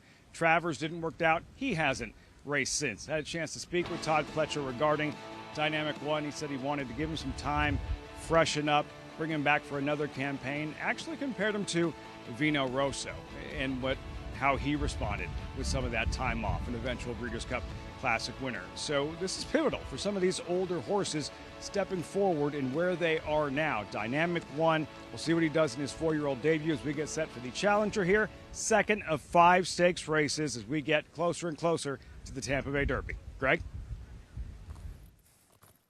All right, Lafitte, thank you. We look forward to it. It's going to be a good one as we continue down that path to that first Saturday in May. Right now, it's 5 minutes to post in another good race coming up. Grade 3 Challenger, which we'll get to in a moment. Greg Wolf, Andy Serling stepping in on the desk for Maggie and Anthony. And just a tremendous day of action, both in Oldsmar, Florida, and, of course, out in Hot Springs, where we have that Distaff division on Spotlight with the Grade 2 Azeri. Should have known when that snow was coming in at Hot Springs yesterday that something was going to come and hit us. We canceled, but there's still plenty of great racing to go and a lot of good races, you say, stakes coming up at Tampa Bay, but the Oaklawn Stake as well, the Azeri Camp, a good one. As for Classic Causeway, his ability to do what he did last time today, can he do it again? Well, yeah. I mean, he's the best horse in that race on paper, at least going in. I still think he's a horse that needs the lead to win, and he'll probably get it again. The horse that should have pressed him last time isn't in here. He's likely to get it. He's likely to win this again. I'll tell you what, though. I still haven't seen a performance by anybody in this field that makes him as good as the best horses we have seen in this division. Well, Classic Causeway, he broke razor sharp last start, and there was no illusions this time around. They toyed with taking him off the pace in that Kentucky Jockey Club. That did not work. They went right back to what worked for him before. They went to the front. He did take pressure in this race from a 22-1 long shot, and he was able to finish. Yeah, I mean, he went a fast first quarter, and that's what he had to do. He got away with a very slow second quarter when that long shot you mentioned was poorly ridden and not aggressively ridden, because he should have gone to the lead, Little Vic, in there. He didn't. But Classic Causeway was able to dictate. He worked hard in the first quarter, got a nice breather. He's a good horse. We saw this in Saratoga.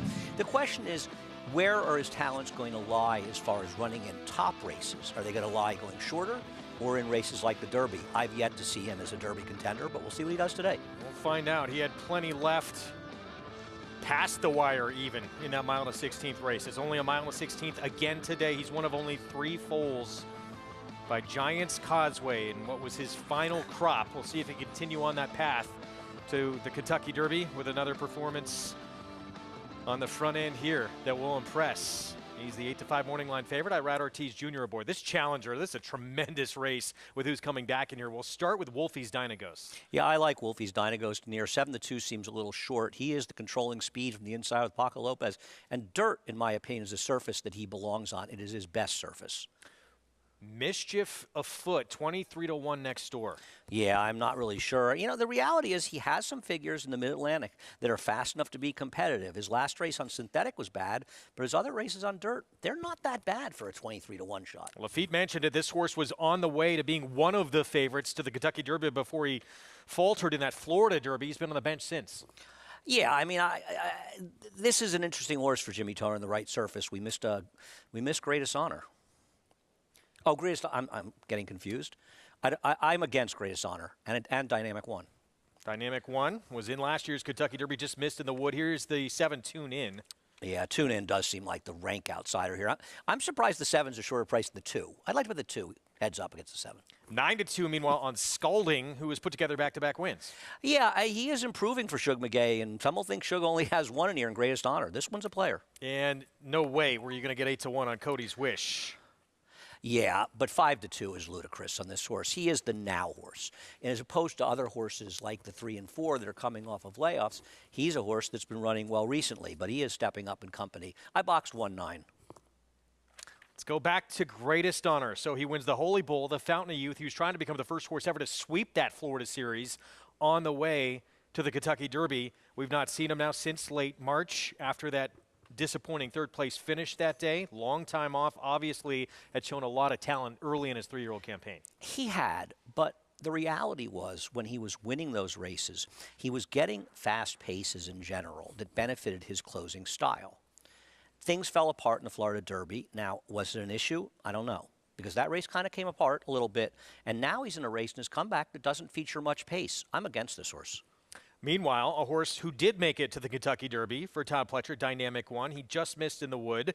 Stablemate wound up beating him at a huge price per Bonic, and then he was a non-factor Derby day. Yeah, he was very unlucky, actually, in Wood Memorial. He should have won that race, so that race hasn't proved that strong. But his Curlin was an excellent effort, and he beat Miles D that way, and Miles D is on his way to being a major player in the older horse division this year. The problem is he, too, like Greatest Honor, does his best running from well back, and I don't think he's going to get a lot of pace. And let me say something else, Greg. He's dead on the board at 4-1. Right? I mean, didn't you think he'd take a lot more money than this? I thought both Greatest Honor and Dynamic One would get overbet just because of their reputation. Me too. No, I agree. And it's like they're betting Greatest Honor, but they're not betting this guy. 7-2, 4-1. That's not a great sign. Well, meanwhile, the horse who is probably taking that money that Dynamic One may have is this guy right here, Cody's Wish. And what about a mile and an 16th for this horse? The Dam actually won the Gazelle. I don't see this, the distance as being a problem for him. The competition has gotten a little bit steeper.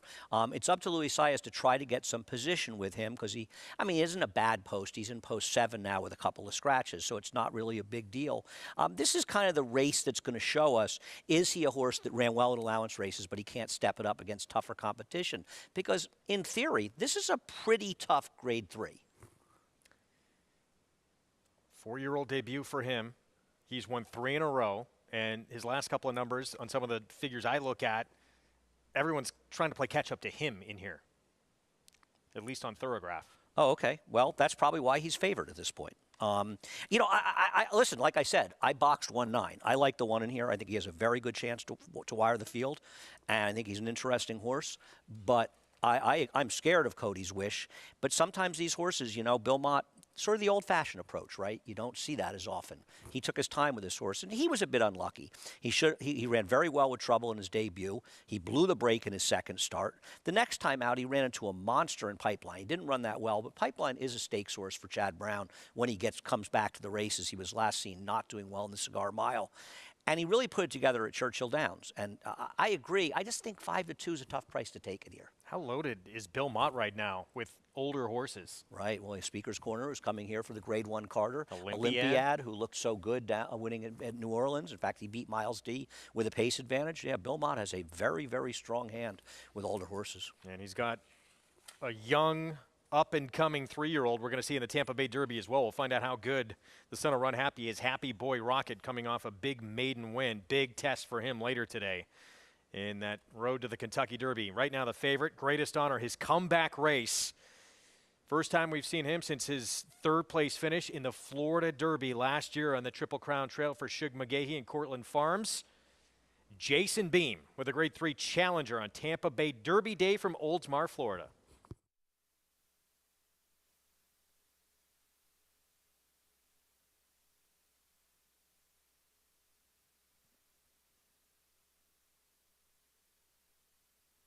Waiting on Scalding, and Cody's Wish will be all set for a start. The Michelob Ultra Challenger Stakes. Cody's Wish, Luis Saez to the outside draw. Goes in. They're in the gate.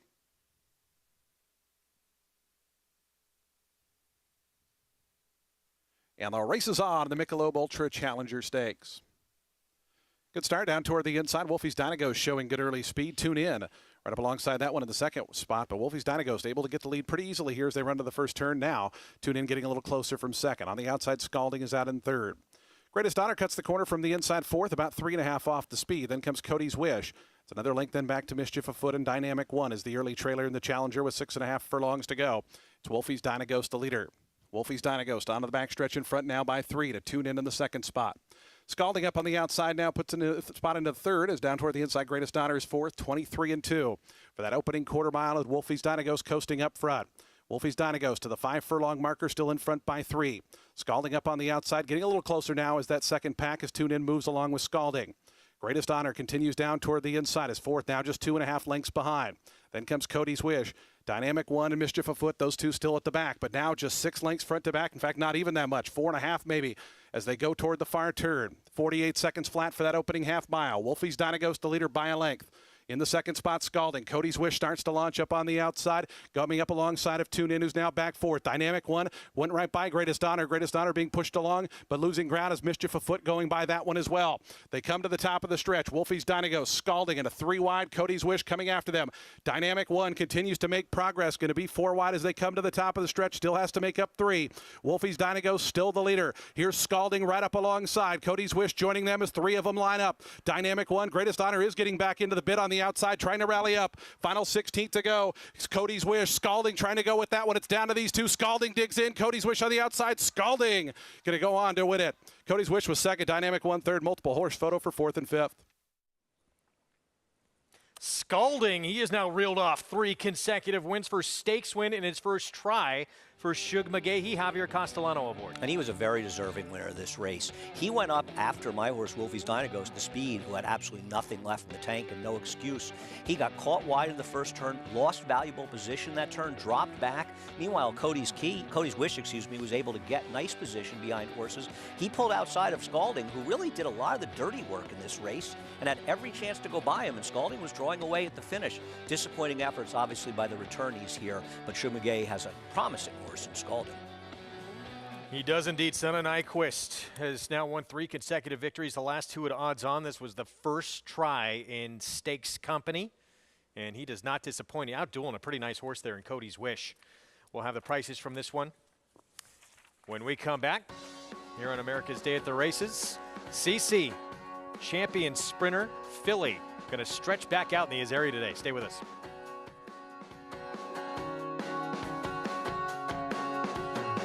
A Grade 1 winner of nearly $2 million, Silver State hails from the sire line of legendary Claiborne stallion Danzig. And his second dam is full sister to Kentucky Derby winner Monarchos. After winning the Oaklawn Handicap, Silver State defeated Knicks Go in the Grade 1 Metropolitan Handicap. On the board in 12 of 14 starts from ages 2 to 4, his career included a 6-race winning streak. Grade 1 winner Silver State, standing at Claiborne Farm. Who you betting on? How about an app created specifically for horse racing? Naira Bets. We specialize in thundering hooves, fist pumping, and boosting your bankroll with robust weekly promotions. And offer betting tips from actual horse racing experts. Bet all day and night, nationwide. Get the action and thrill of horse racing with Naira Bets.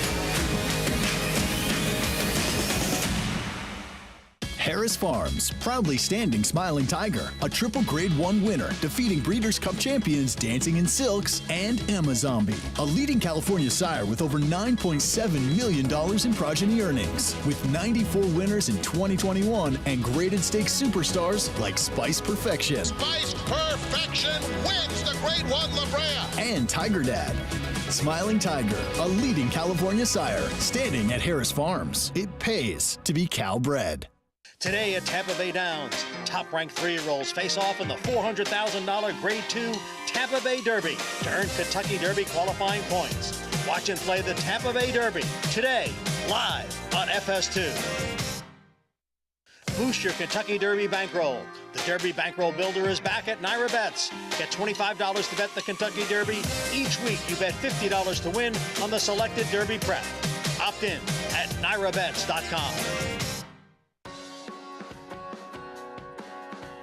Back at America's Day at the Races on FS2. Good to have you with us and SNY. Program brought to you in part by America's Best Racing. For the love of the race, visit americasbestracing.net today. Scolding steps up and runs a big effort here in this Challenger Stakes at Tampa Bay. Yes, he was scalding. He scalded Cody's Wish. He did indeed. And the thing about his win to me is that he really deserved it. He ran a better race than Cody's Wish. I don't think Cody's Wish ran badly, but if you look at the two trips, in my opinion, Scalding had the more difficult trip, and he still was able to put him away in the stretch. Nice win by him, and these are two horses moving forward in the division. Dynamic One, I think, ran reasonably well in here for a first start off a layoff.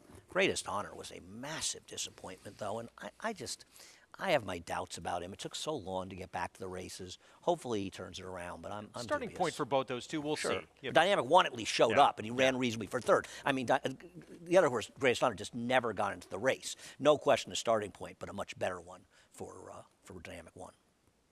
Stakes action continues at Tampa Bay as we work our way to that big one on that road to the Triple Crown. Tampa Bay Derby, Classic Causeway, trying to make it 2 for 2 in his 3-year-old campaign. He's going to try and do it again the same way he did last time, and that's Sam F. Davis on the front end. And again, it just, as we said at the top of the show, it looks like he will control early. I have a tough time seeing anybody going with him here. We'll see if Trademark tries to be aggressive, if Santana is more aggressive. I'm looking at the new shooters in the race. I mean, the obvious one that people will look at is Major General for Todd Pletcher.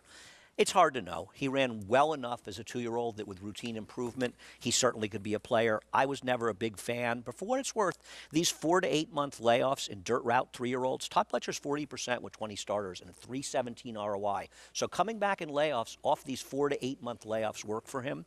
I'm going to give you a crazy one and call it a homer call, Greg. What about Grantham?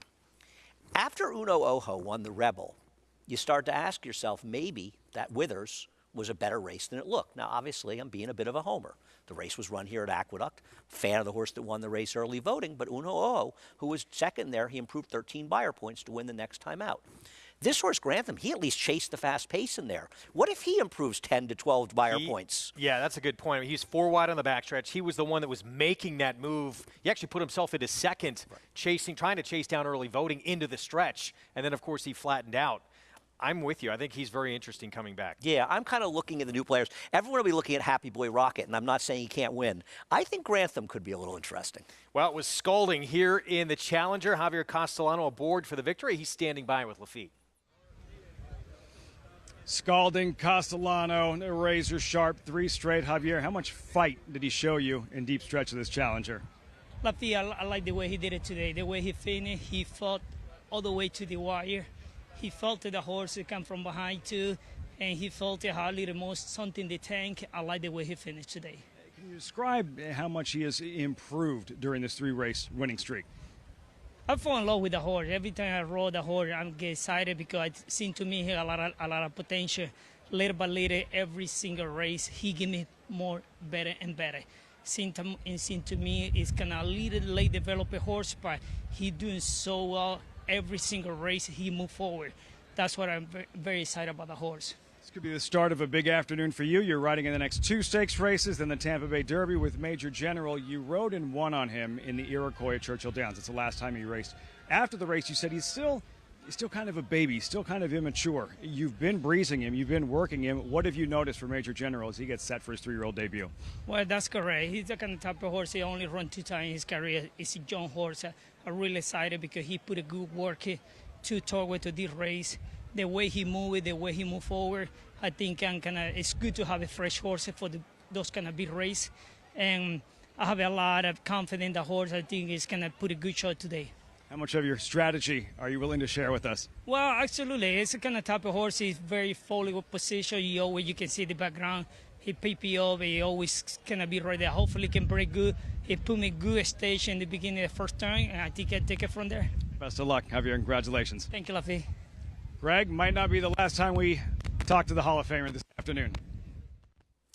No, I'm very excited to see Major General. You never know how much they can improve, especially from a Hall of Fame barn like Todd Pletcher coming back for the 3-year-old debut. Can he make that move forward? And the debut race for him, he was on the lead sprinting.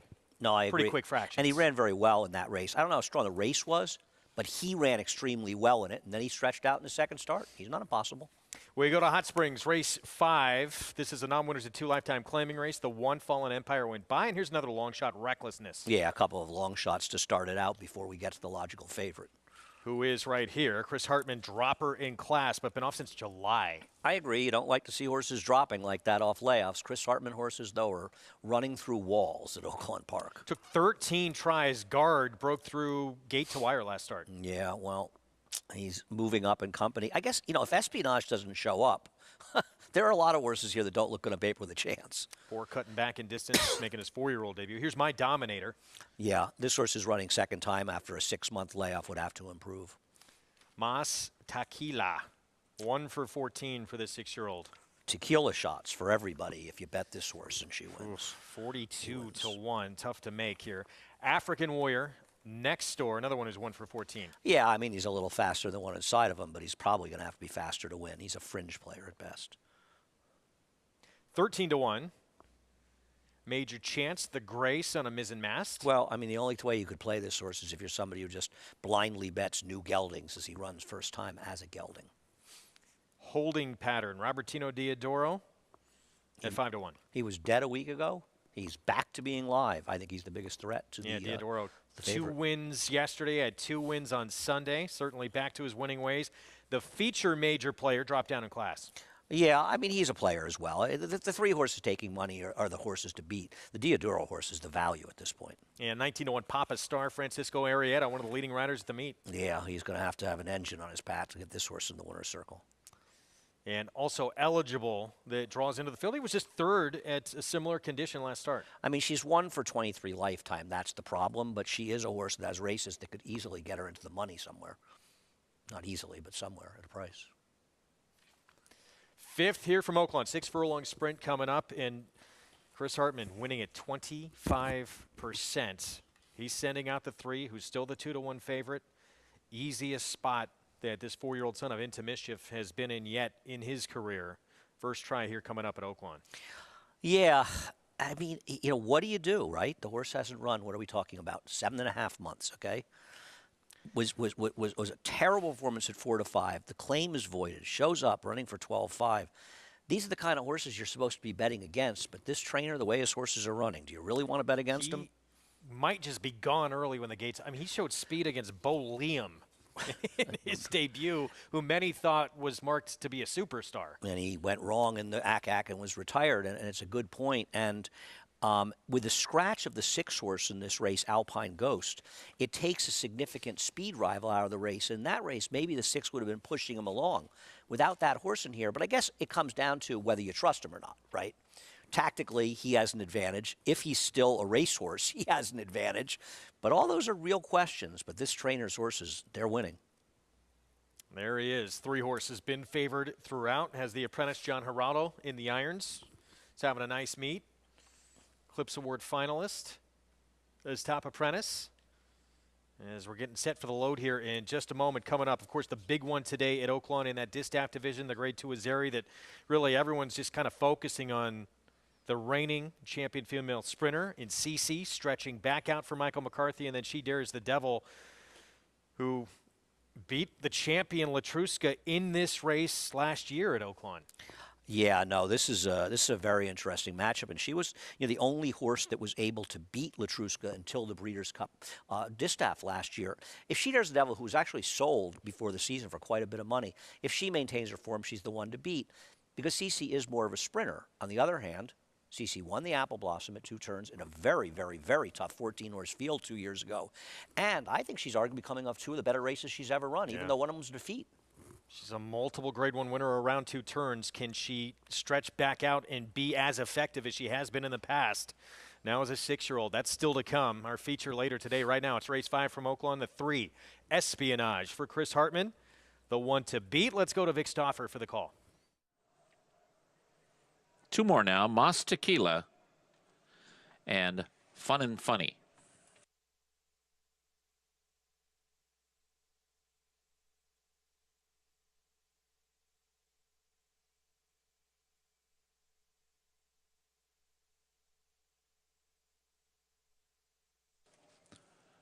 They're at the post.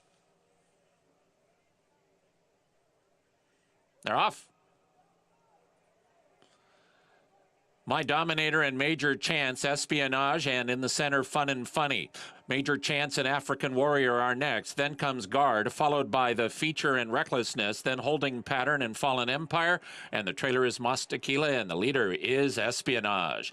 Espionage fast into the far turn. A 2-length lead on African Warrior in second. Fun and Funny is 3 deep in third, and he's a length and a half in front of Major Chance and Fellow Gray, the Feature. Then comes Recklessness at the rail with My Dominator, 2.5 back to Holding Pattern.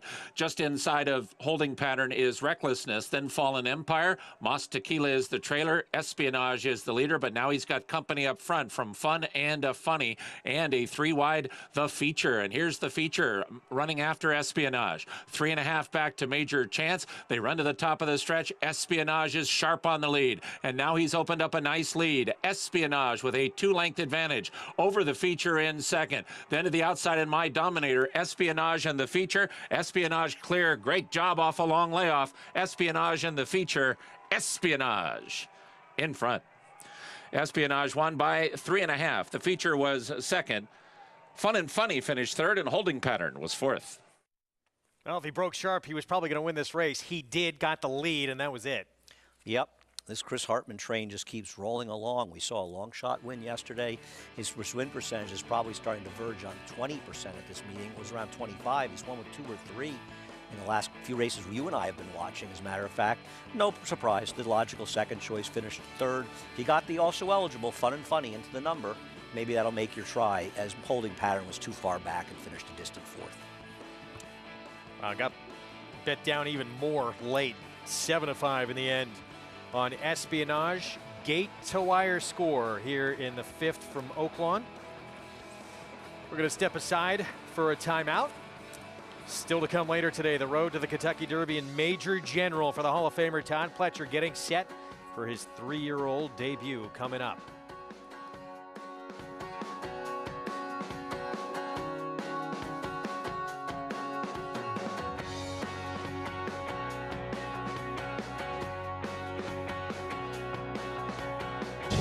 It's 1,000 words fighting back, coming down to the finish. If a picture is worth 1,000 words, this is one stunning picture. 1,000 words just in front. 1,000 words wins the Robert B. Lewis. Honoree P is full out now, second on the outside. And they're coming down to the line, and 1,000 words has done it.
We're back on America's Day at the Races. Good to have you with us on FS2 and SNY. Program brought to you in part where you can play it all. Go to NYRABets.com, download the app.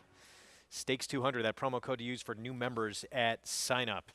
Back in Hot Springs, Espionage got the lead. It went gate to wire with the drop in class despite the long layoff here for a red-hot barn in Hot Springs. Chris Hartman. Yeah, the way this barn is going, I don't know where Diodoro is with the wins, but it just certainly feels like Chris Hartman, if this continues, he may win this training title. Diodoro has more, though. He has so many more horses.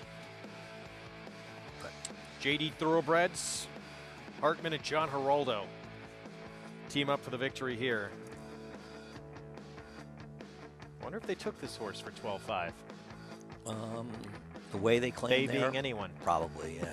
Right. The ubiquitous they. 3:11.13. How about a $20 exacta with the not bad. Very logical 1-2 spot there. Yeah, they were the favorite with the co-second choice. Race 6 at Oaklawn. It kicks off the late pick 5, and it's a $40,000 maiden claiming sprint to begin the sequence. Right now, though, back to Tampa. And the Grade 3 Florida Oaks Stakes action continues in a pick 4 starts here. Mile and a 16th on the turf. Wide open group in this spot. Chad Brown's going to send out 2 fillies in this spot. Right now, it's the state's debuter, Dolce Zell, who's the favorite at 5-2. I'm probably the only person that's spoken to Chad Brown 3 times in the last couple of days and never asked him about Dolce Zell. So I can't offer any help, but I will say she didn't exactly beat a killer field when she won at Longchamp. So we'll see. Chad Brown has done pretty well with the European imports. Coming out in a graded stake with a turf routes. He's 6 for 34, though, 214 ROI, but that's not a high percentage. I'm going to take a shot against this one. It's a bit of a guessing game everyone's playing in here. We'll get to Spicer in a moment, his other filly. Here's a filly that Spicer, the other Chad Brown, had beat in her maiden win. And Bitieuse, who came back, broke her maiden next start, and then just missed in a Grade 3. Yeah, I mean, she was coming out of a funny race. Obviously, the figure came back strong. And Opalina, who won the race, finished second in a stake race with a good trip in her next start. But there was a runoff leader in the race that I think was a huge, huge price. And Ambitious just stayed in the rail. I would say Opalina got the jump on her, but she had a very, very soft trip in there. She improved. Listen, I'm not going to knock anyone in here. I think the 3 at a short price, it's simply Chad and Irad money. And listen, Chad Brown's barn has been unbelievable. Everywhere he's been running horses. Horse has been running great this year. So I won't be surprised if she wins. But aren't you just sort of betting the connections? I look, yeah, it's a guessing game, you would think. Spicer, at least you know what you have a little bit. I mean, that maiden win was impressive, and she can put her, there she is. She put herself more forward in the race than Ambitieux did. And the way that she ran on and showed a turn of foot, she looked impressive. I agree. If you're going to bet on a Chad Brown horse, I would take this one. I feel like she's a more known quantity, and she could improve. And I will tell you that I don't know how he feels about her today, but he did like her. I actually watched her debut with him, and he was very bullish on her chances. And she didn't have a bad trip, but she was a little green in there. She didn't run that well, but she really turned it on her second start. Now she gets Lasix. I agree with you. I'd much rather bet her than the European. Dam won the Grade 2 John C. Maybe. Gary Stevens actually won on the Dam a couple of times in his she career. Must have been good. Just kidding, Gary. There is the favorite, though. It's the stablemate state's debut for Dolce Zell, and Irad Ortiz Jr. will be aboard for her 3rd career start. And it's her first time as well going 2 turns. Yeah. I don't know. I don't know what to make of her. You know, I don't have a good handle on it. The time form ratings in Europe are slow for Dolce Zell. It's very hard to know. I'm not familiar with this pedigree at all. We'll see. Here's Miss Barbara at 6-1, Marcassi in the 3-year-old debut. Why is she so bad in here? You look at her last turf race. She finished 3 lengths behind Pizza Bianca, who won the Breeders' Cup Juvenile Fillies Turf. I think this horse is a player in here. 25-1 next door on roughly a diamond, 2 back, 1 on this turf course. She is roughly not a diamond based on her PPs. Roughly. Tried the Grade 3 Swedish Chance. She was no match for Ambitieux and the others in that group. Dolce Zell, here she is, 3-1 favorite now. Yeah, listen, she may be a runner. These Europeans, they can go either way. But based on her race in Europe, you're not supposed to take a short price on her. Princess Elin, 40-1 turf debut comes up. Yeah, she has no real turf pedigree. Cairo Prince the sire has been a good influence as far as turf. That's a little intriguing. She just missed against a Shug McGahee Frankel filly, who's won 2 in a row. Skims was 3-5 that day. It came up a big number. We'll see if she can run back to it. If you believe in that number, she can win. Here's the other Chad Brown filly, Spicer. I agree with you, Greg. If I'm going to take a Chad Brown here, she's the one I want. A little love and luck, 9-2. This horse actually ran sneaky well in her debut. She's put it together down in Florida. Turf, dirt, back and forth. 10-1 on Alert for Shug McGahee. I bet on Alert in this race. I thought she had a bit of a trip last time and could be an improving horse. That's a big price on her. It And is. Ambitieux for Graham Motion with Manny Franco. Yeah, I think you like this one more than I do, but I won't be surprised if she runs reasonably well. I like Spicer. Oh, you like Spicer? Okay, because you were asking me off. Bamber, you like this horse, though, a little bit, Ambitious? I like Spicer. Okay. Yeah, I bet I made an exacta box. 1-6-8. She wouldn't shock me, though. 7-2. 2 minutes to post coming up. Grade 3 Florida Oaks. Let's go to Lafitte. Ambitious, is that what we're going with? Like, how many different pronunciations have we heard to this point? Trainer Graham Motion here getting ready for this Florida Oaks. You just had a long huddle with Manny Franco. She is drawn towards the outside. In a perfect world, where would you like to see her situated early? Yeah, I didn't tell him a whole lot, to be honest. I just didn't want him to worry about the post and kind of overcompensate. I just want him to let her run a race. You know, it's not ideal, but hopefully she can overcome it. How has she been training for this spot? She's been great. You know, she's been training at Palm Meadows on the turf course. She's had a couple of really nice works since the last race, so I couldn't be happier with her. She's a classy filly. And then later, the big one, the Tampa Bay Derby, you have Belgrade. Early on, it seemed as though everything that could go wrong did go wrong in that last win. What did he show you? Yeah, I mean, look, I know he was meant to win, right, that day, but I thought he had to overcome a lot, and I thought Hector did a great job. I mean, he rode a very cool race. You know, he also doesn't have a great post today, but again, I'm going to leave it up to Hector. He knows him. He's been on him in the morning, and hopefully he can overcome it. Right around the time of that win, though, you said the concern about the Tampa Bay Derby was the quick-ish turnaround in 3 weeks. So what has he done to convince you that he deserves this opportunity? Yeah, I mean, it wasn't so much that he's convinced me. He just really hasn't missed a beat. You know, everything's kind of fallen into place. Look, when you're trying to get these 3-year-olds for these kind of races, things have to work out, and he hasn't missed a work. He hasn't missed a gallop, so this was just the natural place to go. Best of luck here and later in the Tampa Bay Derby, Graham. Thank you. Greg. All right, Lafitte, thank you. Lafitte's dad actually won on the Grand Dam of Belgrade. Wow. Back in the day. A lot of great riders, a lot of Hall of Fame riders on this horse's pedigree through. Perhaps a Hall of Fame trainer right there. That's right, Graham Motion up for the Hall of Fame, first time this year. I'm still deciding. Listen, nobody's bought me dinner lately. I got some things going on. Oh wow, here I'm we just go. kidding. I take it very seriously. I haven't given real thought, but I think Graham has the credentials, as does Christophe Clemrat. Let's bring in Jonathan Kinchin as we get set for 3-year-old fillies in this Grade 3 Florida Oaks. JK, what do you got for us? Yeah, I mean, here we go again. I'm going to ultimately agree with Andy, so you know the universe is playing tricks on you here. But I do want to talk a little bit about the kind of lukewarm favorite, the 3 Dolce Zell. This is a horse that, although I agree, it wasn't anything overly impressive at Longchamp, I will say this, the horse did run well on softer ground, and I don't think we're dealing with a bog by any means, but I do think that there is a little bit of cut in the ground because of the weather. And like I said, nothing over the top, but when you're looking for horses, these young horses, there's not a lot in this race have proven that they'll handle softer ground. So it's one of those situations where even if you want to try to get cute and try to beat this horse when you're playing multi-race bets, she's got a right to run well. She's trained by the best grass trainer in the country, and she's acted well over softer ground. But I'm with Andy. I'm going to go with the 8 as well on Alert. This is a horse that had a nice race early, maybe January 2nd in her 3-year-old year, and ran really fast numbers that day, going 7.5 down at Gulfstream Park. Then she comes back and she does my favorite thing to bet in turf racing, which is closing into a pace that wasn't particularly quick. I think her last race is a lot better than it looks on paper, and I'm hoping she can get a little bit of pace to close into here, or I'm hopeful that no one goes and they do that thing where they invite the closers into the race, because I think she'll outkick them home, and I love the price on the board.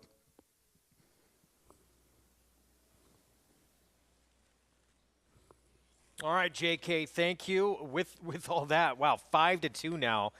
Ambitieux, and I'm going with the French pronunciation, has become the solid favorite. Yeah, she's overbet in this race. She can win. She's got to get the right trip from that outside post. She's one of a number that can win, and it seems like to me, it's wrong that she's a shorter price than Spicer in this race. But I agree with Jonathan on Alert. If you watch the last race, she was just in bad position the whole way. It was not Javier's fault. She was 2 to 3 wide in the first turn, 4 wide in the second turn. He had to cut over. He never really had great room in that race. And I actually think there's an argument that she ran as well as anybody in that race with finishing third. Now, she's probably going to have to run better in this race to win. But I hope she's improving, and I hope she gets a cleaner trip in this race. And at 10 to 1, I think she's a good gamble. Cortland Farms, Medaglia d'Oro filly. It is surprising she's that number. Yeah. Why is the 1 this big a price? I think her form is clouding people's minds, all these synthetic races, right? Let's just look at her 1 turf route, the Natalma. Wild Beauty was a heavy favorite who ran off for Godolphin and won. Pizza Bianca, who finished second in her following start, she won the Breeders' Cup Juvenile Fillies. Now, I understand A, B, C, comparing them doesn't work that well, but you're talking about 7 to 1 on a horse whose only turf route was against very good horses, and she ran okay in there. Not great, but okay. What has anybody done in this field that you're so afraid of? Yeah. But having said that, look, I think a lot of people feel she is a contender, but what price do you think she should be? No, you're probably right, 6 to 1. Okay. Probably. Yeah, no, that's a very fair point, Greg. I agree. But let me put it this way. Would you rather bet her at 7 to 1 or Ambitious at 3 to 1? And your answer is going to be, I'd rather bet Spicer at 7 to 2.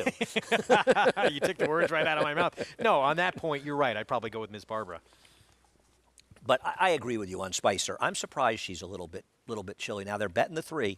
For all I know, there's a story on the 3. I don't know if there is. But I agree. I'd rather take one that I know has run well enough in this country without improvement. And the way this barn has been going this year, I think Spicer's going to run well in here. I'm with you on that. Do you think it's just the fact, obviously it's Chad, but the fact that Irad Ortiz Jr. is aboard there, or do you think word travels around the racetrack that she must be showing something in the morning? I think the early money is more Chad Brown, Irad money. When she drifts up and then she comes back in, maybe there's a story on her.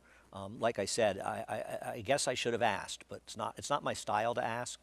I'd rather do the handicapping. And to be honest, I also rarely ask Chad about horses that aren't owned by somebody I'm friends with.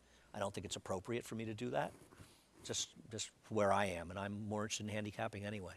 And my handicapping says Chad Brown will do as well with this horse as anyone can do, but I think she's dubious at 5 to 2 in this field because her European form is nothing to write home about. All right, so you believe that with the favorite, and also you're a little cool on the second choice at 3 to 1. She's not impossible, but not at all. She's got to get a good, On Alert has to work out a trip from the outside, but she's 10 to 1. I don't know that On Alert's last race is any worse than Ambitious's last race. Ambitious got an absolutely tremendous trip to run that last time. She doesn't rate to get that same kind of trip today. That field strung out. She saved ground the whole way. Not at 3 to 1. Not impossible. There aren't really too many impossible horses in here, but you have to let the board tell you a little bit who to play, especially in wide open races. See what happens here. It is Dolce Zell, States debut, Irad, Chad Brown, Michael Dubbin, Matacat, the favorite. Here's the grade 3, Florida Oaks, Jason Beam, the call. Seuss, Manny Franco to the outside gate. Coming forward. She goes in. They're in the gate. And the race is on in the Florida Oaks. Good start for Princess Elin. Mrs. Barber down toward the inside is forwardly placed, and also Dolce Zell coming up between them. Spicer up from the outside.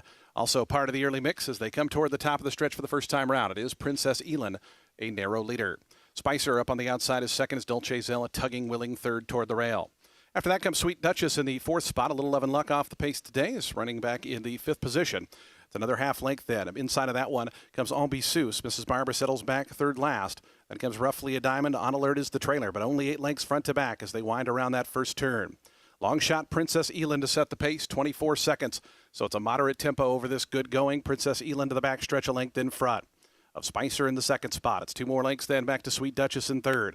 Dolce Zell stays toward the inside in the 4th spot. Just 3.5 lengths adrift as Little Love and Luck races in the clear from 5th.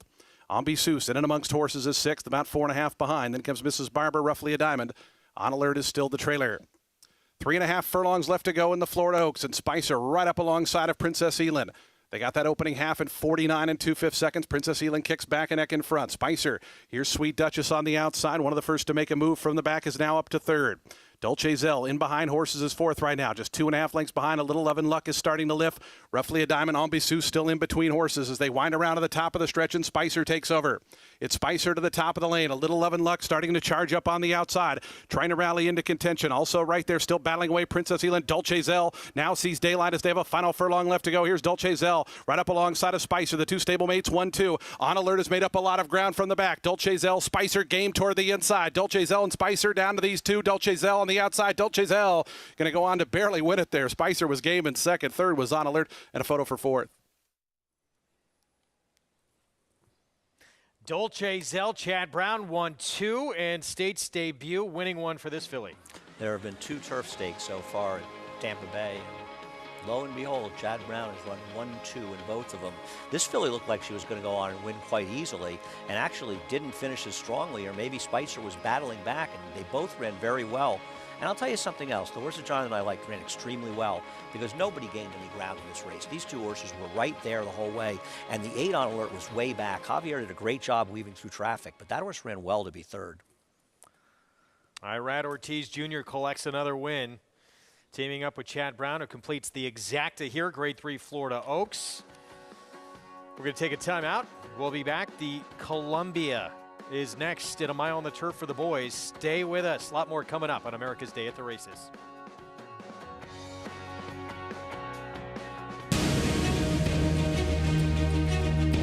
Precocity. Strategic speed. Some speed at 2, but can carry it on through their later careers. Improbable, full of run.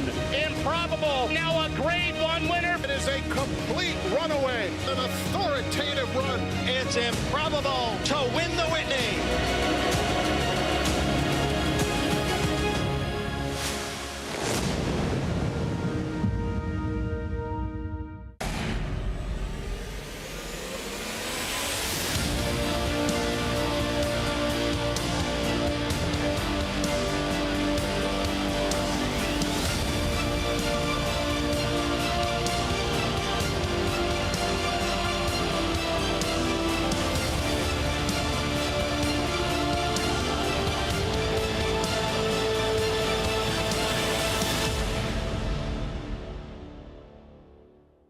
If you're looking into racing partnerships, you should know they're not all the same. When you partner with Bond Racing Stables, you become a member of a growing family of racing enthusiasts, all guided by 3 generations of experience in thoroughbred breeding, training, and racing. Share in the excitement at Saratoga and Belmont Park, where we've graced the winner's circle with winners like Giacosa, who was bred, born, and raised here at our Song Hill farm. Get more than just a partnership. Become a member of the Bond Racing family. 3 generations of thoroughbred excellence. Racetrack Television Network brings you every race, from every track, on every screen, every day. With monthly packages starting as low as $5, RTN gives you great value and access to more live HD streaming and race replays than anyone. Visit RTN.tv today to sign up and watch on almost any device, including Roku and Amazon Fire. Use promo code TRYRTN for a 5-day free trial.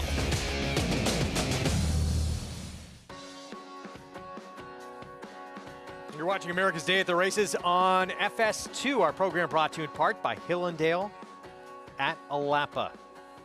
Big day out in Oldsmar, Florida. Grade 3 Florida Oaks in the books. And Chad Brown 1-2. Dolce Zell State's debut with the win, getting by her stablemate Spicer for the win. Yeah. Got a great trip, a great ride by Irad. He got position. He was forward. The pace was slow. He saved ground and angled out. She got it done. It looked like she was going to win more easily than this. She hung a little bit. This is 2 years in a row at least that Chad Brown's won this race. His domain expertise won it last year at the wire. That's Irad Ortiz getting by his brother Jose for the win as well. They were 1-2 in here on Alert. Double-digit odds for Shuk McGahee. Completes the trifecta. But as you mentioned, yeah, she ran down pretty slow pace in here. This is an impressive start to her State's run. Yeah, we'll see. I mean, we'll see where these horses lay. There's a pretty good horse that won for Graham Motion down at Gulfstream last week named Spenderella, who at this point may be the leader of the division, but there's a long way to go. All right, so 3, 6, 8 in that Grade 3 Florida Oaks. Columbia is next. We'll set that up momentarily. It's back to Oaklawn right now, race 6. Start of the late pick 5, 6 furlong sprint, $40,000 maiden claiming event, Sweet Beauty drops in for a tag for the first time. We'll cut back in distance for Brad Cox. Yeah, she's a pretty likely winner of this race. I thought she'd be an even heavier favorite. Here's Zamuda and Luis Contreras aboard at 15-1. She's kind of fallen apart since the claim. If you're an Andy Kaufman fan, you're betting on Zamuda. Slight drop down in class. Tropinka, start number 2. I think this is a very interesting horse at a price, and we'll appreciate the rider change. Yeah, all kinds of trouble in that debut effort. Yep. Slushy next door at 19-1. Blinkers come off. Another horse that did not run well, claimed off William Morey, who's a high percentage trainer. The one to beat, here she is at 9-5. Cuts back and drops down. I thought she'd be even money in here. Are you a little worried, though? She has no speed at all. Yeah, the sprint, wow, was a mile behind those runners. That was against a better field, though. Hot Tub Hottie, 14-1. Well, she would have to improve in her second start for Carl Broberg. Does have a little bit of speed, and Blinkers go on today. That gray, the 5. I agree. She'll be forward. Here's Miss Betty. There's just nothing I can see to recommend on a horse that has done no running here or at Lone Star. 5-2, and this one showed speed against straight maidens. It was at Sam Houston for Steve Asmussen. Yeah, I don't really want a horse out of a maiden race at Sam Houston, but this horse at least is more forwardly placed. Exculpate. Here is the 8. The Blinkers go on for start number 2. Yeah, got claimed in the debut, had a good trip that day with Joel Rosario, and really didn't do much running. Was favored in a 30 maiden claiming race. Ain't she a pistol? This is the 8th effort. Yeah, she's just had so many chances. We'll see if she can prove off the claim. And outside 5-1 on a first-time starter. The Dam actually won her debut in a maiden special weight at Sunland Park. Right, but it was more of a turfy-type family. They paid $95,000 for this horse as a yearling, and now running first time out for $40,000 as a 3-year-old. But she is getting bet. 2 minutes to post coming up at the 6. It kicks off the late pick 5. Let's check in with Gary Stevens. Yeah, guys, let's talk about the connections of late night music. The 7-horse, Joel Rosario, Steve Asmussen, they're going to be represented by Pauline's Pearl in the Azeri today. And I think she's a sleeper in there. Everybody's talking about She Dares the Devil and CC. They are the ones to be talked about. But I think that Pauline's Pearl is going to sit a good trip under Joel Rosario. She's drawn down in the 2-hole.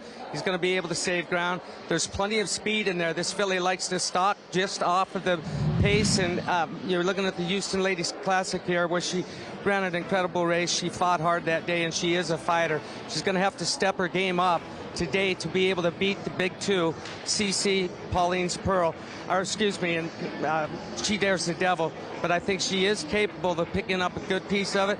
And listen, when you're on a sleeper, sometimes they forget about you and you sneak up and get them. Don't know if that's going to happen today, but she's in with a chance in the Grade 3 Azeri today, guys. It has the feel a little bit of a race that She Dares the Devil was in, that no one was talking about her. That was in the Oaks. Everyone was talking about Gamine, Swiss Skydiver, and all of a sudden she scored the upset. Everyone in this race is talking about CC and She Dares the Devil. She's kind of the forgotten 3rd horse in the race. She is. I mean, I don't know. I'd say forgot. I'd say that she's just not good enough as of yet to beat both of these horses. I know she's improved. She's run her 2 best races. They've been at Zia Park and the Houston Ladies Classic. And the Houston Ladies Classic, which got Latrusco last year, did not get a good field this year. It was a subpar field, and the only major contender on paper versus Pauline's Pearl was a total no-show. That marries somebody who I bet on. She's finishing now. And I know she's running credible figures, so if you just take the figures at face value, she has a chance in here. I want to see her deliver against better horses, but if you don't like one of the favorites, she's the obvious other horse. 4-year-old filly, it looks like she's definitely turned the corner late last year and into her 4-year-old campaign. We'll see. She'll need to make another move forward against those 2 beasts in that Grade 2 Azeri. That's the feature still to come. Meanwhile, pick 5, Jonathan starts here. We need your help. Yeah, look, the 4 Sweet Beauty and the 7 Late Night Music, those are the horses that make the most sense in here. I'm not telling you anything you don't already know, but there's a couple horses I did want to mention. The 1, Exculpate. It's a horse that, look, this horse was bet on debut. You can make an, maybe this horse had a little bit of an excuse. Look, I'm just saying, when it comes to these situations, especially for big barns, you pick up Joel Rosario. The horse must have at least some kind of talent. at least a little bit, maybe. And so I would give this horse another chance underneath. I don't think this is a winner by any means, but is a horse I think that can get involved. And then the 9, Ain't She a Pistol? If you think you can beat the top 2, let's do it with the horse that has some experience, and let's do it with the horse switching barns. Sometimes that can wake him up. And a horse that is right there from a speed figure standpoint. I'm going to ultimately go with the 9 just because I don't necessarily trust the top 2 choices in here, the 4 and the 7. I'm going to use the 9 and try to hope that the 8 can run well underneath, maybe get 3rd place. All right, JK, thanks. See what happens here coming up. 9-5, Sweet Beauty. It might just be a case of getting the easiest company she's ever faced. We will see. She's 9-5. She's better than these horses in general. The problem is the lack of speed concerns me. I love a turn back, so I would use that, but I'm just worried that she will be in a tough position. I don't like late night music, but she does have a tactical edge over Sweet Beauty, which might be enough, and Joel Rosario is certainly not a bad advantage either. I don't know. I'm a little bit skeptical. I thought Tropinka was the horse. I'm going to try to get Tropinka into the exacta. I used her with mostly the favorite and a little bit behind Kinzel and late night music. 12-1, Tropinka. Showed some early ability. Steadied in that race. Bothered late in that race as well. Start number 2. And Chelsea Bailey, we've had her story on our program. She's winning races here at this meet in Hot Springs. There's a 3 moving in, Slushy. Slight drop down, has been at this level before, however. Blinkers coming off. But race goes through the 4. Sweet Beauty, Ricardo Santana Jr., and Brad Cox as she steps into the gate, daughter of McLean's Music. Pick 5 begins here. Let's go to Vic Stauffer. A pistol. Last to load, the first-time starter, Quinzel.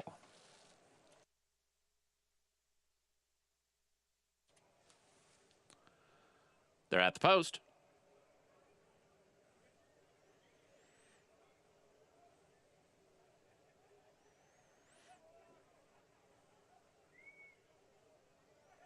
They're off. Late Night Music and Tis Miss Betty, Slushy and Tropinka, Zamuda at the rail. In the center, Ain't She a Pistol. Sweet Beauty just in behind that group. Then Hot Tub Hottie and Quinzel. And the trailer is Exculpate. Late Night Music and Tropinka up the backstretch. Tropinka's ahead in front. Late Night Music is second, 3/4 of a length to Slushy and Ain't She a Pistol. Sweet Beauty is between horses. Hot Tub Hottie is 4 wide, and Zamuda's at the rail. Tis Miss Betty is dropping out, about to be joined and passed by Quinzel, 7 from the lead, and 3 back to Exculpate as they round the far turn. Late Night Music and Tropinka. Tropinka half ahead in front. Late Night Music is second. 2 lengths now to Sweet Beauty, who's about to split horses and come on third. Here's Sweet Beauty within 2 of the lead. Zamuda's got some run in the black and yellow. She could be heard from. Late Night Music has the lead. Sweet Beauty and Zamuda are out after her. Then comes Slushy at the rail. She's got a chance. Final furlong, Slushy moves through and takes over the lead. It's Slushy a length in front of Sweet Beauty, Late Night Music, and Zamuda. Slushy and Sweet Beauty. Slushy clear. Slushy 2 lengths in front. Sweet Beauty and Late Night Music. It is Slushy in front. Slushy won by 2. Sweet Beauty was second. Zamuda third. Late Night Music finished 4th. Slushy, Kelsey Hard, Doug Anderson second off the claim. Blinkers coming off. Lasix in 3-year-old debut for this daughter of Frosted. And a good ride by her as we saw Tropinka was getting out in the turn under Chelsea Bailey, and it opened up a big hole for Slushy to come through. She came back on a 4-month layoff. She was ready to go, and she was able to hold off Sweet Beauty, who got a good trip in here. She was just second best. 3-4-1 finish. Slushy, maiden breaking score in her 4th performance. Back at Tampa Bay. The Columbia is next. Quick look at the field and the current odds here. Mile on the turf for 3-year-old boys. And the 9-5 favorite, Fort Washington right now. Javier Castellano, Shug McGahee. Let's head to Lafitte for more.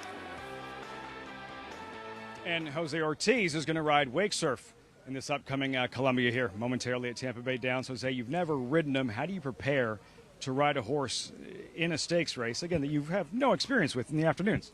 Well, you know, look at the form first of all, and then watch his replays. You know, he's a horse that already have run more than 3-4 times, so he should have a lot of experience, and I think today is soft turf, and he already run good once on the soft, so I'm hoping he run good today. How much cushion, how soft is it out there? It's pretty soft. We have a lot of rain.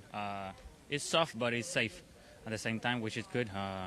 And all my horses have been traveling good on it, and you know, it's pretty soft out there. Tampa Bay Derby, you were supposed to ride Money Supply. Now you've picked up the mount, Happy Boy Rocket. Your thoughts going in? I think he run very good last time. Obviously, he's coming from a maiden race to a stake to face better horses. He's gonna have to step up, but you know, Bill Mott, he put him in here. He know the horse is good enough. I trust him. We know Classic Causeway figures to be in front. In a perfect world, where would you like to be situated on the first turn? I have a good draw inside. I would say 3 or 4 behind him. If they're going too slow, maybe a bit closer right on his heels. He should be the horse to beat. Thanks for the time, Jose. Best of luck. Thank you, Lafitte. Greg. Lafitte, thanks. I mean, that's one of the most exciting horses just because we don't know how good he is. We're going to find out, obviously, a lot more today. It's going to be his first test against winners and, obviously, first test in Stakes Company. Yeah, he moved forward his next start in his maiden win. Can he take another step forward? We'll find out. I feel like he's going to be overbet, but he's an interesting horse. 12-1 morning line. Yeah, no chance. I think we're going to see that number in that Grade 2 Tampa Bay Derby. Big one still to come on the road to the Kentucky Derby, and Jose will be aboard. That son will run happy. As Lafitte mentioned as well, it's going to be Brian Lynch's 3-year-old who's on the front end trying to go gate to wire once again as he did in the Sam F. Davis. We'll be back.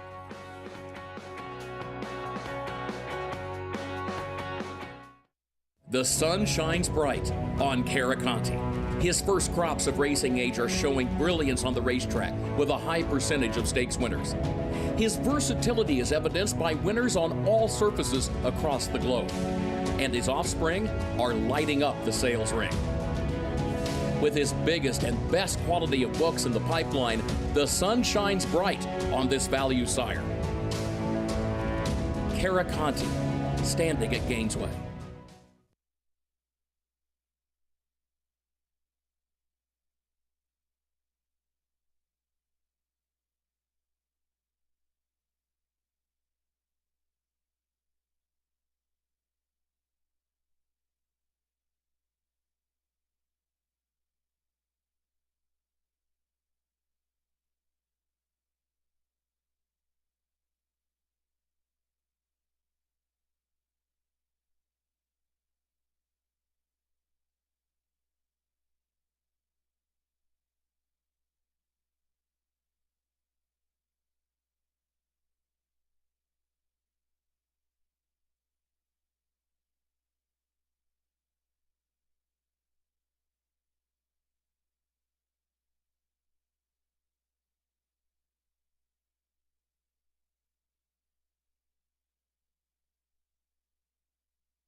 Back on America's Day at the races on FS2.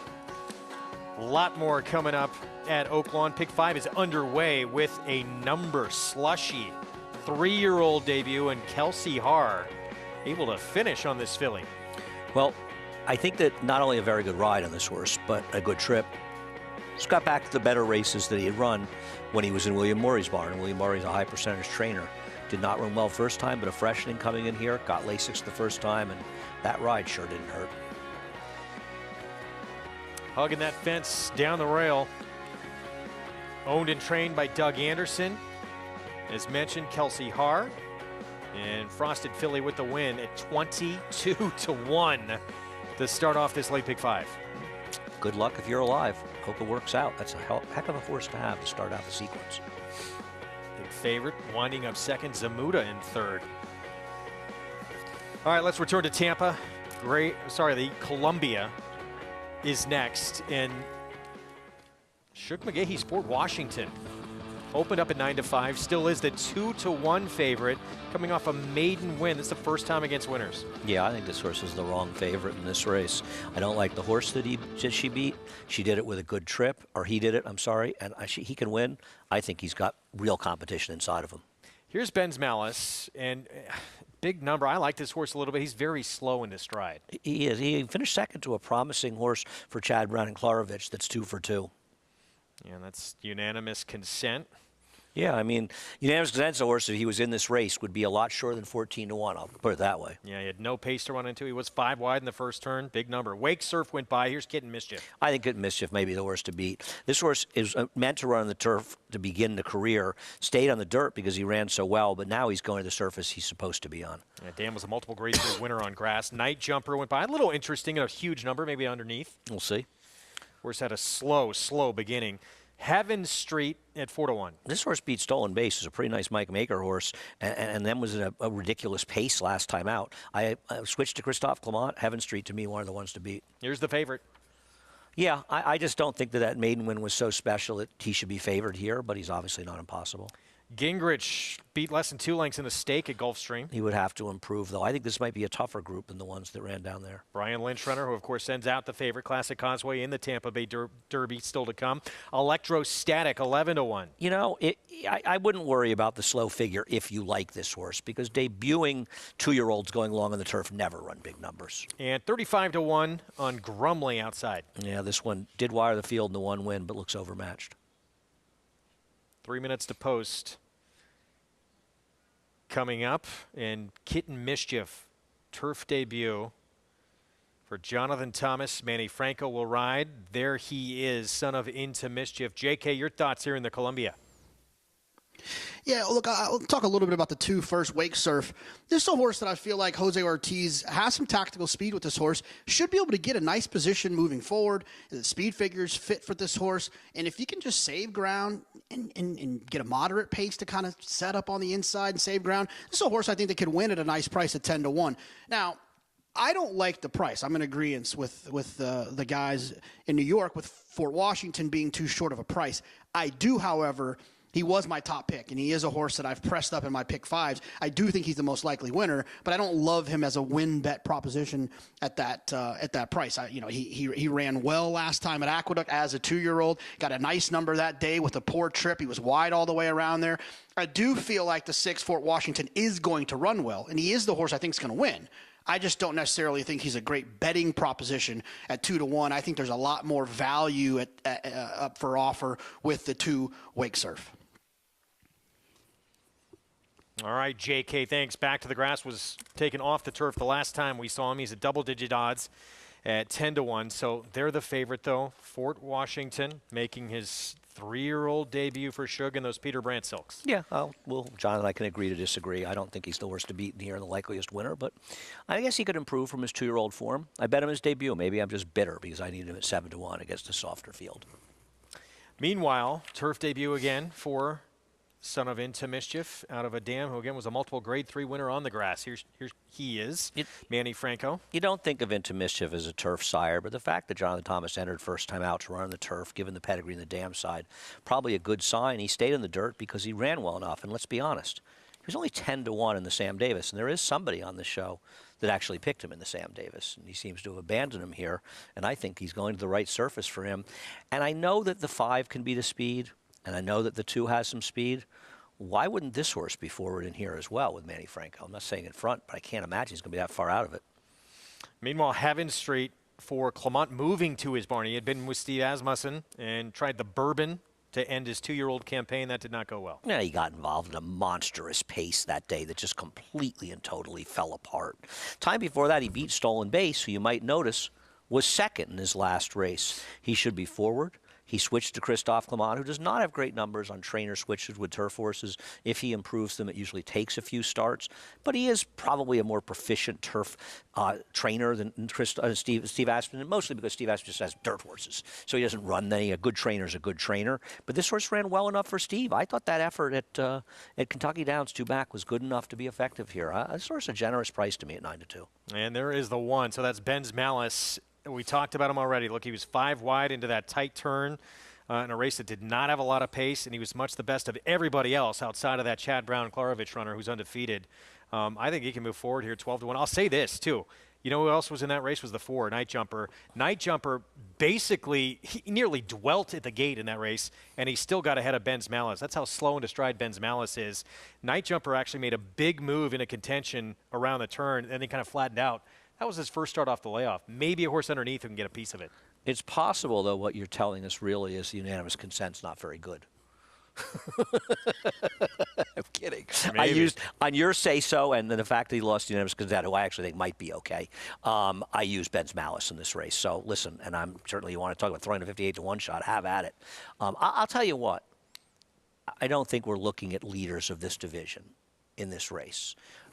Unless the 3, a first-time turfer, freaks out in the turf, which is not likely, but certainly possible. I think we're looking at decent horses. Whether or not these horses end up being the kind we see in our turf triple, 2 grade 1s and million-dollar races, another thought. Well, you can play this race, all the action we bring you on the program each and every day with Naira Bets. Head to the website or download the Naira Bets app and take advantage of that offer, that $200 deposit match sign-up bonus with that promo code for new members, Stakes 200. And bet any track, anywhere, anytime, including our Derby prep we have coming up later today. We're a race away from that Grade 2 Tampa Bay Derby with Classic Causeway, looking to start 2 for 2 in his 3-year-old campaign for Brian Lynch. Yeah, be interested to see what happens in that race. Listen, all the Derby preps are interesting, and sometimes I thought last week we saw some terrific performances. We saw Morello here, Forbidden Kingdom out in California. You know, you think of the Risen Star that we saw, where I think you have to like all the first 3 finishers out of that race. Sometimes you see the Derby preps and you say, I don't want anybody out of that race. And sometimes, and a lot this year, we've seen horses that look pretty good. I got to say right now, I'm really looking forward to this Derby because there's no horse out there that you say, well, they all have to beat so-and-so. Because I think it's wide open at this point. And there's some horses out there that have shown they can run a little bit, too. Among that group, would you put Classic Causeway in that group, or do you want to see more from him? I need to see more. I see a faster race from him. I need to see him run a figure in the mid-90s. I mean, these horses are running, high 90 buyers. It was his first start of the year last year, but I think he'll have to get faster. I'm rooting for Brian Lynch to do well. I think everybody around the racetrack likes Brian Lynch. He's a good trainer. But this horse is going to have to get faster. And the other problem is, look at horses with speed right now, whether it's Epicenter, Forbidden Kingdom, potentially early voting. What is he going to do against those kind of horses at 1.25 miles? We'll see. He was harassed early in that Sam F. Davis. Granted, it was a 22-1 shot. And it was a slow second quarter, and it wasn't a horse that has the stamina. He ran very well last time. I'm not trying to knock him. I'm just saying he has not, and that was his only start this year. So let's not criticize him. But he's got to get faster. The most impressive thing to me, obviously the way he finished and he pulled away, but his break was so sharp out of the gate. Listen, we loved him in Saratoga, the way he broke his maiden first time out. I mean, I thought he couldn't lose it at Keeneland. He drew a terrible post. He had to go very fast in the first quarter, and he really didn't run that badly. Then I don't blame them. They tried to rate him. They tried to learn something about him, but they also learned that he's probably not winning any races going long by rating. The problem is, what is he going to do when he's running against better horses? And I'm not saying necessarily better than him, better than he's running against now, and horses that have a lot of speed. That's tougher. And he broke his maiden first time out with a 90-plus buyer going 7 furlongs. There's 2 big grade 1s in New York at 7 furlongs for 3-year-olds, the Woody Stevens and the Alan Jerkins. And it's no disgrace if he turns out to not be a Derby horse. If he's able to win one or both of those races, that'll make him a stallion as well, especially as the last Giants Causeway. It's a great story, right, Craig? Yeah, again, we mentioned it earlier. One of only 3 foals by Giants Causeway in it's his final crop. So it'll be a tremendous story going forward on this Triple Crown Trail. Right now, loading up for this Columbia, 3-year-old boys going 1 mile on the turf, 2 turns.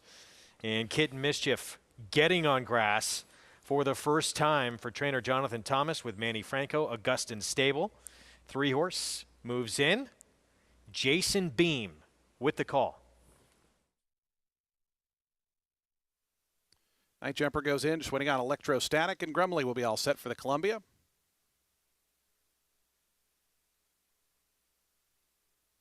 Electrostatic coming up.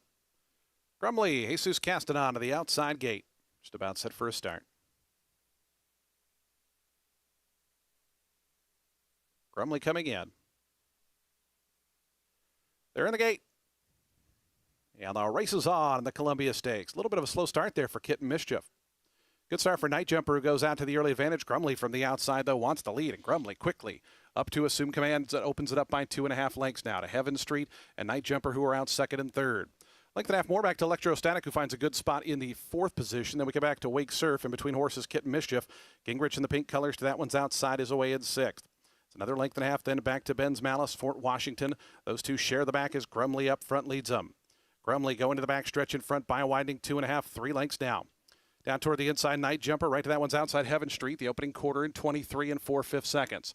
Electrostatic, Sammy Camacho trying to get that one to throttle down the speed a little bit, is back 4th, about 6 or 7 lengths behind.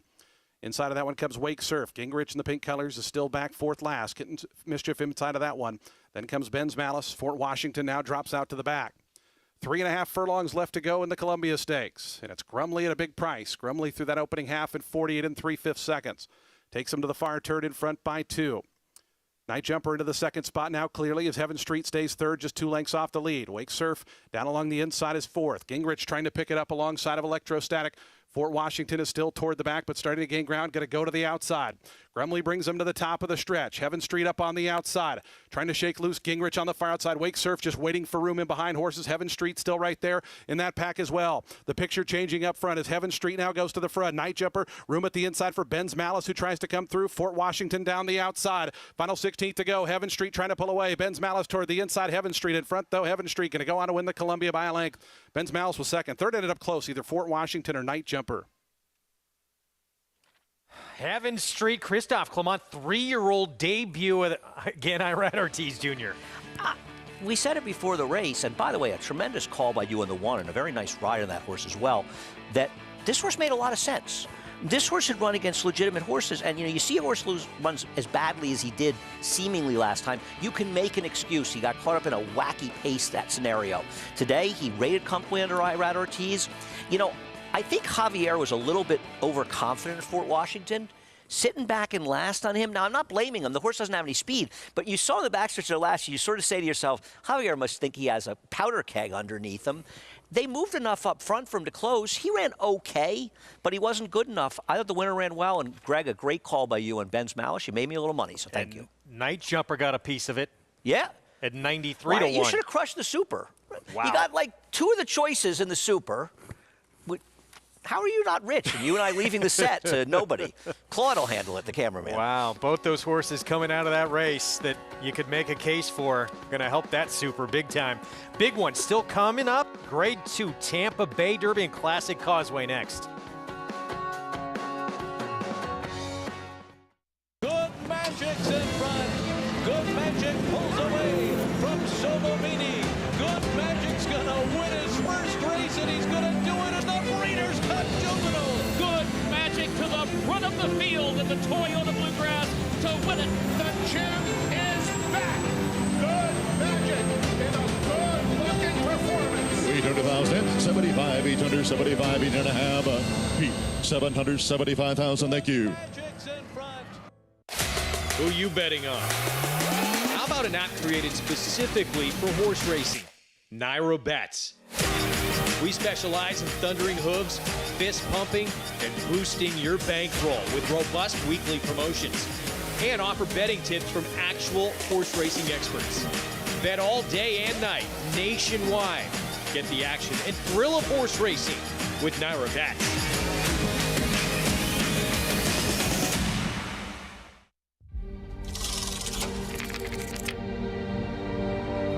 Racecourse is the most beautiful racetrack in America, hands down.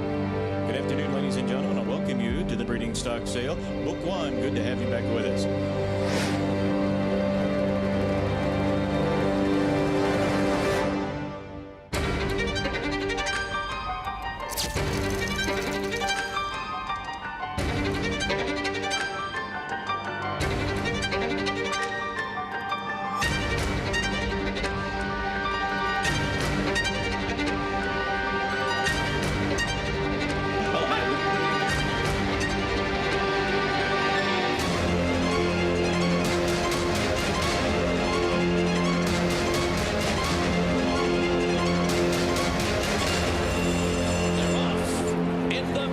Breeders' Cup Classic.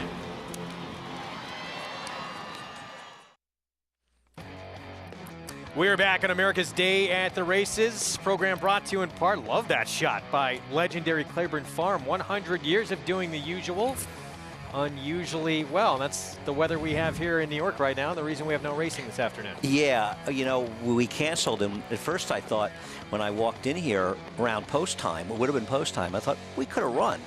We got up here, they were ripping the tarps. The wind was so strong, it was ripping the tarps off the turf course. So it's not just that it's gotten snowy and it's late, the wind was really severe, and that was always the concern, and that's the real reason we canceled. Yeah. The most important reason. Would have loved to have been out there in this today. You know, she's probably out there now in the paddock, just soaking it in. Still making notes. Yeah, right. Back at Tampa, Heaven Street, Christophe Clement moves to his barn. Had been with Steve Asmussen, as we mentioned. Makes the debut with the new barn, and 3-year-old debut, and it's a winning one. And we're taking a look at the new husband of our co-worker, Keisha Courtney. Yes, congratulations, you Got two. married last week. Congratulations to Miguel. Keisha, I'll withhold judgment on that. Looking forward, she'll be back soon, Keisha. Looking forward to her getting back here. We miss her. But yeah, I know, I do, and I'm very happy for those two, to be honest. Nice performance, nice call, Greg. $112 exacta, $470.17 for a dime super. Unreal. And it's becoming a common theme again on these big days. Irad Ortiz Jr. winning again. Yeah. In a good position. This horse ran well, though. I mean, this one, I give Clement a lot of credit for this one. This horse really ran well in here. Big ones next on the road to the Kentucky Derby. Grade 2 Tampa Bay Derby. 50 points to the winner to get into that starting gate. And the All Stakes Pick 5 follow along. 4-to-1 shot, 5-to-1 shot in there. It's about a $900 parlay. It's paying $2,900 for 2 with Giants Causeway, so $740. We'll see what happens in the Tampa Bay Derby. Most impressive on that list to me today, Bleecker Street was very impressive. What did you think? I agree. That's a horse that has really improved for Chad Brown. Peter Brandt running 1-2 in that race. And it's interesting because they also have an Natalia who won down at Gulfstream last week. And actually, in asking Chad Brown, you know, did he think, because I think Bleecker Street is really moving forward. He still thinks In Italia was the better of the two. I'm wondering a little bit after today if he's starting to think that maybe these horses are pretty darn close. Very impressive performance earlier on. And again, as we just saw in that graphic, one more leg to come in this All-Stakes Pick 5. It will end in the big one, this Tampa Bay Derby. We'll see if Classic Causeway can stay on this path. And it's Irad Ortiz Jr. again aboard. And it's an interesting situation because the Kentucky Derby is still 8 weeks away, I believe. I don't think we're going to see another race from Classic Causeway after this race, assuming he wins. He'll have, obviously, the points to get into it. So this may be it for him going into the Derby. We'll see. I'm wishing Brian Lynch the best of luck, and he is a very nice horse, whether or not he ends up being a major Derby player. That would be a long – that's tough. You're kind of in between, but that's a long time off. I mean, these days, listen, he could come back, and he could run in a race like the Woodland Warrior or Bluegrass, and he very well may, but will he? New husband. And they got a new 3-year-old who's very impressive here. Just won the stakes race at Tampa. Let's go to Lafitte.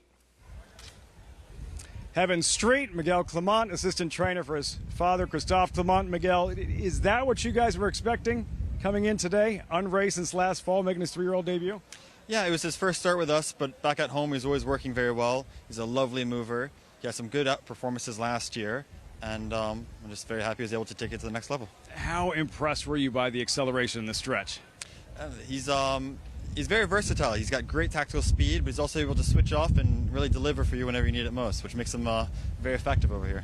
A stakes win today. Moving forward, what might be a major target over the next few months?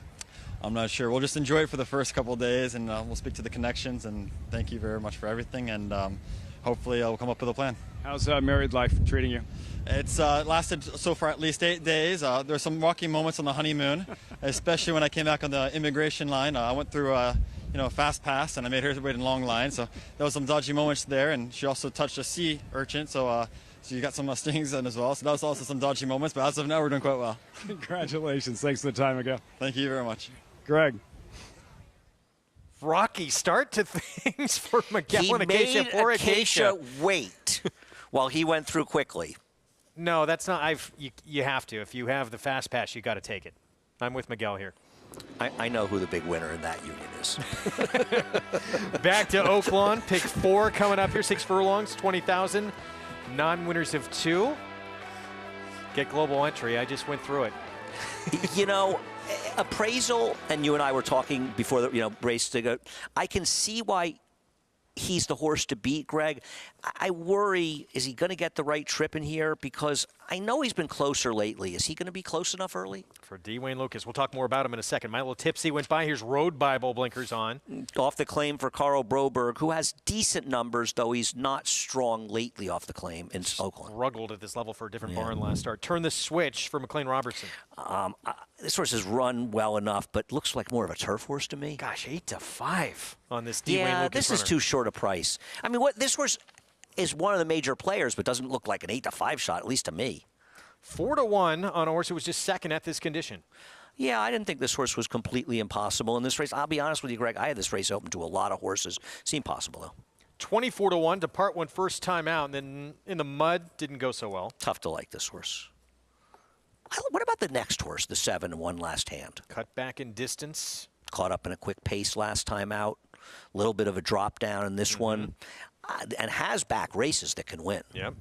Violent Pass.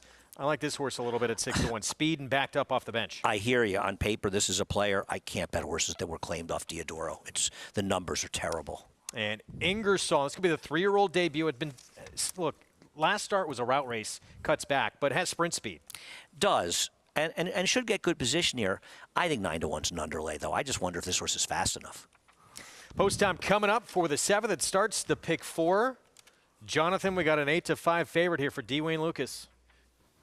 Yeah, and look, I think if you're playing multi-race bets, it's a horse you definitely want to use. Kind of got stuck inside last time and ran okay considering that. So I think this is a horse you can consider. But I ended up going with the 8 Violent Pass. As everyone knows, I'm kind of a sucker for speed, especially on the dirt and especially at Oaklawn Park. I feel like being forward is where you want to be there. And although I typically agree, we weren't really seeing that at this point when this horse was claimed. We weren't really seeing that Diodoro that Andy mentions, and I agree. There's some trainers I just have rules. I'm not betting when they're claimed off of them, but he wasn't going that well at the time, and so I'm just hopeful that the speed of this animal, the draw of this animal, the 8 Violent Pass could put him into a better position, and he's 6-1 on the board. So, like I said, I think the 4 is a very likely winner. I think the value might lie, maybe not the value, because this horse is probably a little bit shorter than I wanted the horse to be. But I think an alternative to the favorite would be the 8 Violent Pass. All right, 6-1 right now. Yeah, on Violent Pass from Paul Holthus off the claim. It is a tough proposition, claiming off one of the best trainers in the entire game, as you mentioned, Robertino Diodoro. The numbers are awful. The numbers claiming off of Diodoro are terrible. I get it. On paper, this horse is a player here. How about and the this, price though, good enough? He claims off of Diodoro, which alone itself is a red flag, but jumps him up in class, too. That's a good sign that he's doing that, but he's more confident than I am. I'm betting a few dollars on the horse Gary's rooting for, One Last Hand, for his rider, Perrier. I think this horse is a little bit interesting, cutting back in distance after being involved in the quick pace, and I just thought it was worth it at a little bit of a price. Vic Stauffer with the call. It's Dwayne Lucas with Appraisal, the favorite, the 4.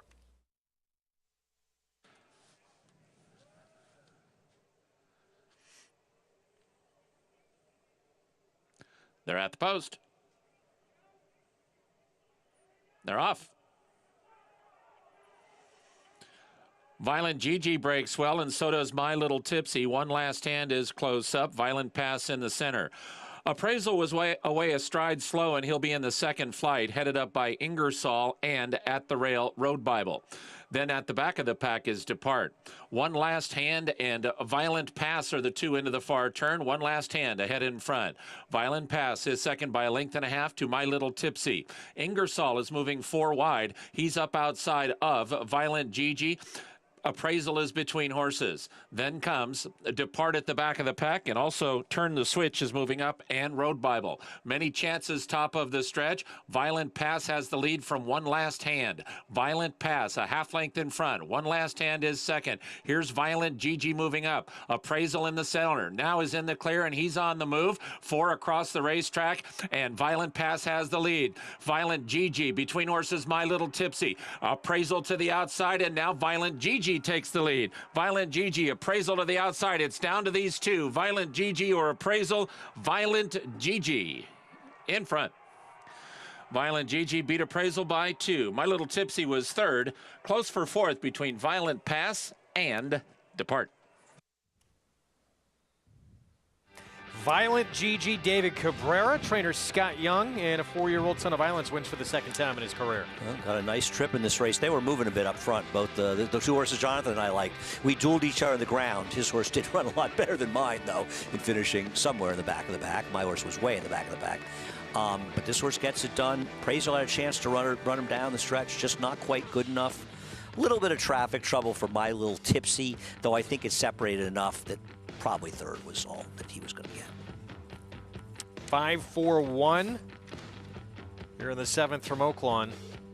And Violent Gigi kicks off this late pick 4 with a victory. Distaff division next at Oaklawn. We'll get to that coming up in a little bit. The showdown between CC and She Dares the Devil. But the Tampa Bay Derby next out in Oldsmar, Florida, on that road to that first Saturday in May. Classic Causeway. We have talked a lot about him. Beyond him, who do you think is the horse to beat in the race? No, I think that's a very, very, very interesting question, because I think the general, probably right answer is the horse who's second choice, Shipsational. And I'll tell you something, Greg, in watching the Tampa Bay race again, I was impressed how well he ran. He didn't have the best position there. He was wide most of the way around the track, and I thought he was finishing well. So I can understand why he would be considered the most dangerous horse. I just wonder if the favorite loses. I guess there are two things that could happen. One, he just doesn't run his race. He gets himself beaten. Somebody else aggressive, they go, gets too fast, it doesn't work out for him.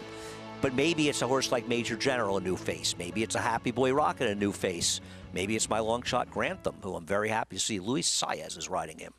That's a big rider pickup. Yeah, a few rider changes. Jose Ortiz, we already told you earlier, he's going to be on Happy Boy Rocket as well. And Sammy Camacho, he's going to be on Giant Game. But yeah, Luis Saez, big pickup on Grantham. Tampa Bay Derby, of course, coming up. We need to check in with our Hall of Famer, Gary Stevens. His thoughts on the big race on the road to the Derby. Hey, listen, guys, I've liked the Classic Causeway from his very first race that he ever ran in Saratoga. I know Brian Lynch has been high on him. He possesses speed, a high cruising speed. He's a fighter. He showed that in the Sam F. Davis. So he's my pick to win. I think he continues on the road to the Kentucky Derby today. I also have some late breaking news. I got a phone call from Wayne Lucas on Thursday afternoon. He's, I think, our biggest fan of America's Day at the races.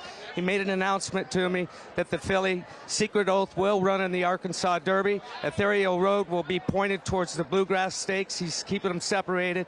He wanted it to come from me on our network. So thank you, Wayne, for this announcement. I'm excited about it. He felt like I should be the one making the announcement because of the relationship we had with Winning Colors. He said, this is my first time doing this. We're just doing it a different way because of the point system. I've got to earn points for that Derby. He said she belongs with the Colts, and I can't disagree with him, guys. So pretty exciting news.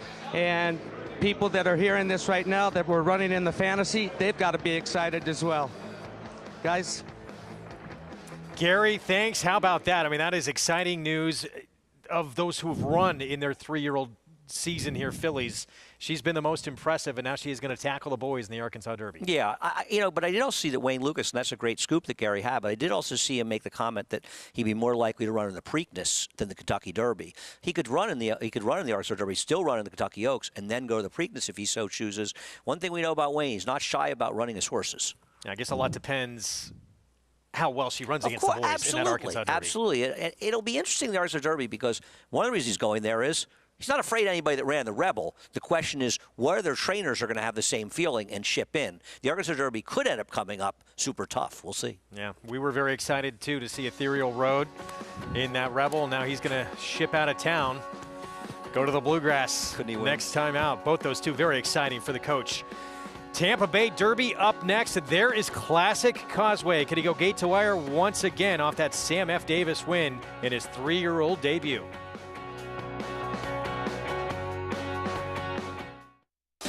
Run Happy, the #1 second crop sire by graded stakes winners and earnings.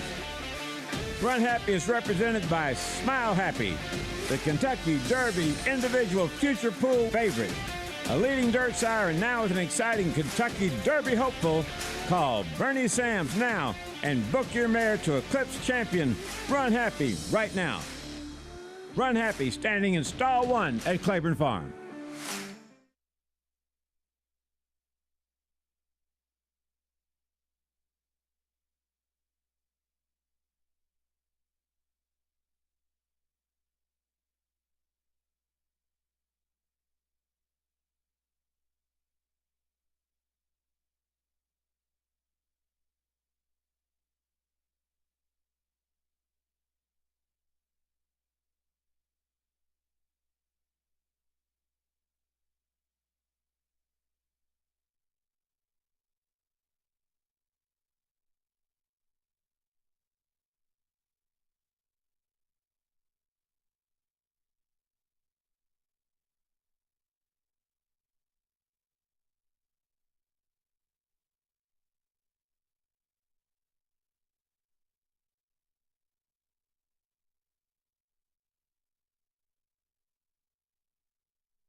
So what have we learned the last few weeks? We learned North America's all-time leading trainer has a front-running monster in his barn. Epicenter for Joel Rosario, decisively in the Risen Star Stakes. We've been reminded to expect the unexpected. A final charge from Uno. We're learning that undefeated colt in New York, he's for real. Morello is drawing away here in the stretch, and the 3-year-old will stay undefeated. We witnessed a Florida bred not to be taken lightly. Simplification is now taking the lead in the Fountain of Youth. Simplification for Antonio Sano. And finally, we've been convinced this really fast sprinter is so much more. It is Forbidden Kingdom, a stellar display. So what do we learn today? Because here's the question, with just minutes to post. Is this colt a legit Kentucky Derby contender? Classic Causeway, I read Ortiz easy as can be in the Sam Davis, won it by 4. 50 Kentucky Derby points to the winner. The 42nd running of the Tampa Bay Derby is next. Danger looms around each new Kentucky Derby prep. And next up, Oldsmar, Florida, Grade 2 Tampa Bay Derby at 1.16 miles. And a horse who from the very first time he ever hit the racetrack, there was a lot of buzz about him after the way he ran at Saratoga last summer as a 2-year-old. Came back as a 3-year-old in his debut. Classic Causeway went gate to wire, back to doing what he does best, being on the front end. And he's never run a bad race. He'll need to run a little bit faster, but this last start was his first start as a 3-year-old. He has every chance and every right to improve. He is the 3-5 favorite. He should be in front again today. We'll get to him in a moment. We start with Grantham, who was in the Withers last start. This is my ridiculous long shot pick in the race. I think his Withers performance is better than his 68 buyer suggests, and I believe he'll get good position and a nice rider switch to Luis Saez. As we talked about earlier in the program, he chased that leader early voting into the stretch and then just flattened out. Trademark, bigger price next door at 72-1. Trademark is in a position where he might be able to force the favorite a little early. Despite his long odds, he may not be a factor at the end, but he potentially could be one in the beginning. Daniel Centeno will be aboard. Yeah, both his wins came when he was on the front end. Happy Boy Rocket the Center, Run Happy coming off an impressive maiden win for Bill Mott. We are unabashed Run Happy fans up here. He improved dramatically in his second start for Bill Mott. Can he take another step forward? Classic Causeway, Sam F. Davis, winner last start. Irad Ortiz is going to take no prisoners here. As he's going to go. If somebody wants to run with him, they're going to have to go fast to do it. Giant game. He was very impressive as a 2-year-old, disappointed in his comeback race. Been a long time since Dale Romans won a graded stake. He was a massive disappointment in the Holy Bull. Golden Glider, Mark Cassie sends out. He's going to need to drop back. I think he was too close to the pace last time. Hopefully makes a big run if the pace is fast. 3-year-old debut for Hall of Fame trainer Todd Pletcher's Major General. He's got to improve, but he hasn't been out in 6 months. He could improve and put himself in position to be a factor here. New York bred for Eddie Barker, Shipsational. Nothing wrong with this horse's performance last time out and finishing second with a wide trip. Manny Franco down for the mount. Belgrade for Graham Motion will try 2 turns for the first time. Paid a lot of money off a very impressive debut performance. The next race, not as good. Can he stretch out effectively and improve? And Rusty Arnold sends out the long shot Spin Wheel, who was a non-factor in the Holy Bull. Not done any favors by the post position draw. He's going to have to get a lot faster to win this race. 3-5 favorite, the front-running Classic Causeway. Let's go to Lafitte. With trainer Brian Lynch. Brian, we were here, Sam Davis Day. You were very confident going in on that afternoon. Are you as confident going into the Tampa Bay Derby? Well, you've always got a little bit of nerves, but look, he's trained so well since the Sam F. Davis Lafitte. He just hadn't missed a beat. Each work was better than the last. We've had Irad working him. I think he's going to ride him with a lot of confidence, and we'll just see how it plays out. But yeah, I'm quietly confident. He's done his best work dictating, controlling the pace in front. If there's another rider hell-bent on pressing you or denying Classic Causeway the lead, how do you think Classic Causeway will respond? I think we've seen that last week, in the Sam F. Davis when they hooked him down the backside. He dropped his head and just rated nicely. So, and these last couple of works, we've worked him off other horses, and Irad's certainly convinced that if something goes crazy, that he could just take a sit and be patient. Best of luck, Brian. Thanks, Lafitte. Hope to get to talk to you soon. Maybe some time. Greg, Classic Causeway, strictly the one to beat for this Tampa Bay Derby. Brian Lynch's first ever Tampa Bay Derby starter. Be fun to see Brian Lynch continue on this path to the Kentucky Derby. And Lafitte asking about all scenarios in here, but you got to think they want to be in front. If he can break like he did out of the gate last time out, he will be in front. I agree. Now, let's be fair. When he lost rating, he did lose to Smile Happy, who's one of the early favors for the Derby. So he didn't lose to a bad horse, but he is a better horse when he can control. And they rode him like that last time in the Sam Davis. Aggressive coming out there, getting that position. Went a little fast the first quarter, but got that breather in the second quarter. I was impressed, though, with Shipsational, the New York bred. I thought he ran very well to be second. That's the 8 horse. But he was no threat to Classic Causeway. So, I honestly, Classic Causeway, 3-5, he's going to win this race unless something goes wrong for him. He's better than these horses. Someone else needs to take a big step forward to beat him. Should be able to control up front. And, Brian Lynch alluded to it a little bit as you look at Sam F. Davis and Tampa Bay Derby winners to pull off the double. Last to do it was Destin back in 2016. If someone chooses to go with him, he did at least prove he could be harassed a little bit early and still finish. No, I agree. I'm going to hope to get my one Grantham at least second behind him. Also used him third in some tries. A lot of love right now, Jonathan, for the Speedster Classic Causeway. Yeah, look, I remember back to that race, and Andy kind of mentioned it earlier, the Sam F. Davis. There was so much speed in there, and I tried as hard as I could to find a closer. I just felt like Classic, and there was a bunch of speed drawn outside of Classic Causeway, so Classic Causeway was going to have to run into the first turn, and then he was going to be lit up. It was going to be hard to slow him down, and then he was going to have all these horses running at him. It wasn't a problem for him at all. He galloped fast, pace figures. I thought he was very impressive for what he needs to do for his group, right? I'm the same thing. I want to see how fast he can run today if he's going to be a Kentucky Derby contender in my mind. But he's the horse to beat in here. And in my opinion, if he breaks away from there, makes the lead, they're not going to catch him. There's not any other speed in here. The other horse that I thought was interesting is the 5 Giant Game. This is a horse that did not run well in the Fountain of Youth.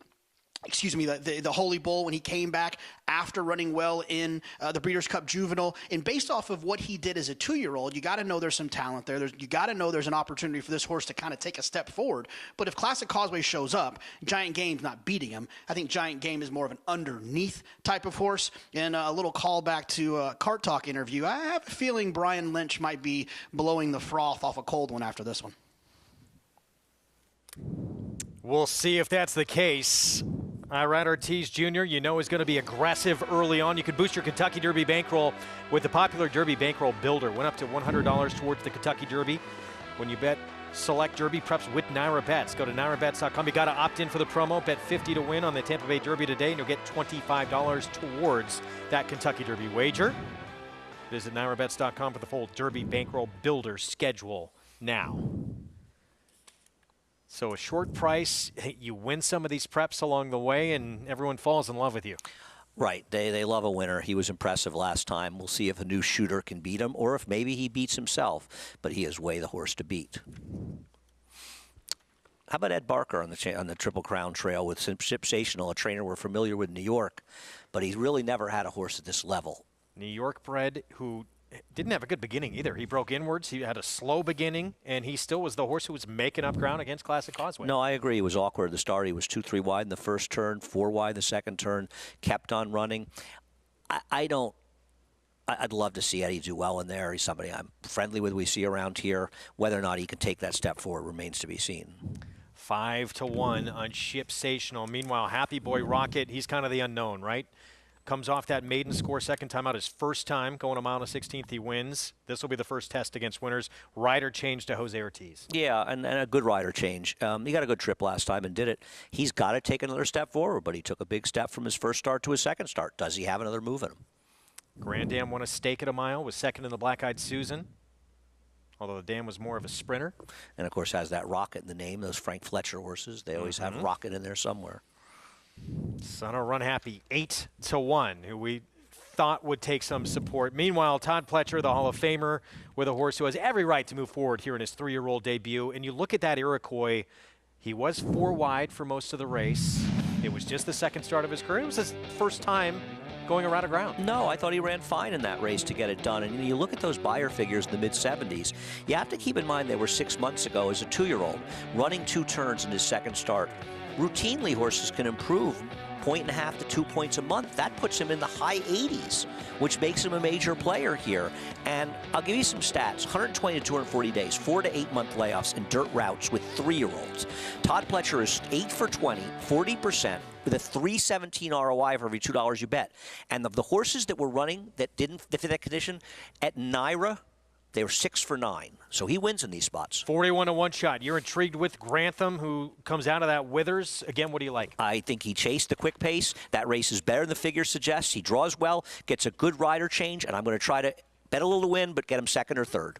It's our ABR race of the week, Grade 2, Tampa Bay Derby. 50 points to the winner to qualify and get in that starting gate for this year's Kentucky Derby. Purse of $400,000, and all eyes on Classic Causeway. The 3-5 favorite broke like a rocket last time out in the Sam F. Davis. Took some early pressure and still able to finish strong, and really was wrapped up late under Irad Ortiz Jr. Can he continue to move forward here in the second start of his 3-year-old campaign? We're about to find out. There he is, the 4-horse moving in for trainer Brian Lynch, the son of Giants Causeway. Jason Beam with the call. Wheel will be all set for a start.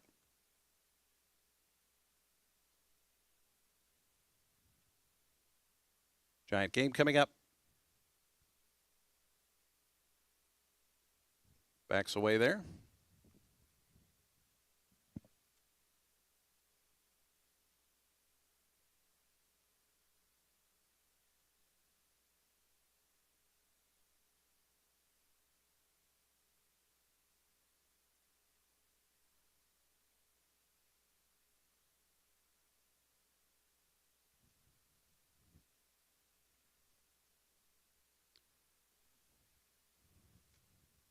Giant Game still not in.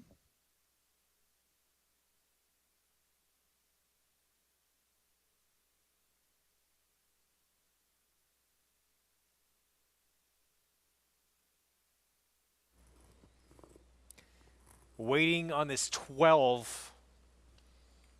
I don't know how much faster he's going to be when he comes out of the gate than he is going in, Greg. That's the real question. Big, long shot, spin wheel. He's going to be the last in line. Everyone's been patiently waiting. Again, to Jason Beam, Grade 2 Tampa Bay Derby. Here we go. And the race is on in the Lamb Home South Tampa Bay Derby. Once again, Classic Causeway caught a flyer and goes right to the front. Grantham away in the second spot here. Shipsational up on the outside. Giant Game is close up early on as well. As Trademark off the pace again is fifth as they go into that first turn. It is Classic Causeway to lead him. Grantham trying to slip through down along the inside. Giant Game, Trademark there in that second flight as well. Shipsational now back in that sixth position. It's a length and a half more then. Back to Golden Glider races mid-pack. Belgrade's right outside of that one. 3 more back to Major General, who's pushed along in the early going. Then comes Happy Boy Rocket. And Spin Wheel is at the back as they spin onto the back stretch. 23-3. Classic Causeway once again unopposed. Classic Causeway just a length and a half in front of Giant Game. Grantham down toward the inside. Shipsational, Trademark. Now 4 of them lining up in behind this favored leader up front as they run past the 4.5. It's 2 more then back to Belgrade. Happy Boy Rocket tries to move up outside of Golden Glider. Major General still being shoved upon, is being passed at the back now by Spin Wheel. 48 seconds flat for that opening half mile. Classic Causeway to the far turn. A host of challengers just in behind. Grantham down toward the inside. Here's Shipsational. Shipsational starting the launch up on the outside. Dropped within 3/4 of a length. Trademark in amongst horses with Giant Game. Belgrade is trying to wind up on the outside. Happy Boy Rocket pushed along. Classic Causeway continues to cruise to the quarter pole. A length and a half in front. Shipsational on the outside. Trademark looking for room just in behind with Grantham as Classic Causeway comes to the top of the lane in front. It's Classic Causeway off the turn. Grantham still battling away. Trademark in between horses. Irad Ortiz says go with Classic Causeway. They lead it past the furlong pole. Grantham is second. Shipsational, Trademark. Golden Glider late on the seat. It's Classic Causeway still in front. Classic Causeway inside the final 16th. The sun shines bright on Classic Causeway, who wins the Tampa Bay Derby by 2. Grantham looked to hold second over Shipsational. Photo there for 4th and 5th. Classic Causeway wins the Tampa Bay Derby and again breaks so sharp out of the gate. If you're a speed horse that really kind of needs the lead, there is no more important start point than the start.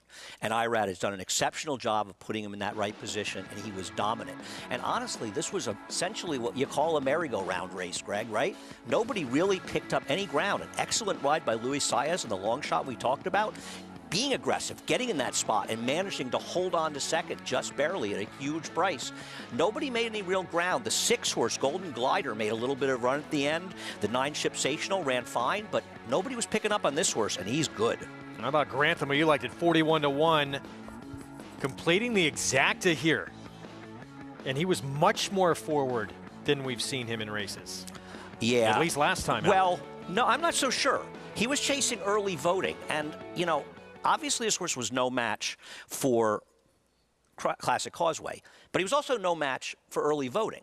And after we saw Uno Ojo run second, win the Rebel, and we saw this horse run second, it's time to move up the Withers, a prep here at Aqueduct, and say that was a lot better race than people thought. But Classic Causeway, he was 4-5 for a reason, and he won like he was 1-5. And, you know, you talk about some of these other horses who are speed horses, but this horse, he is just blasts off out of the gate. I'm not so sure he's not going to be the horse. If he gets there with some of these other speeds, that he could be the horse who's in front.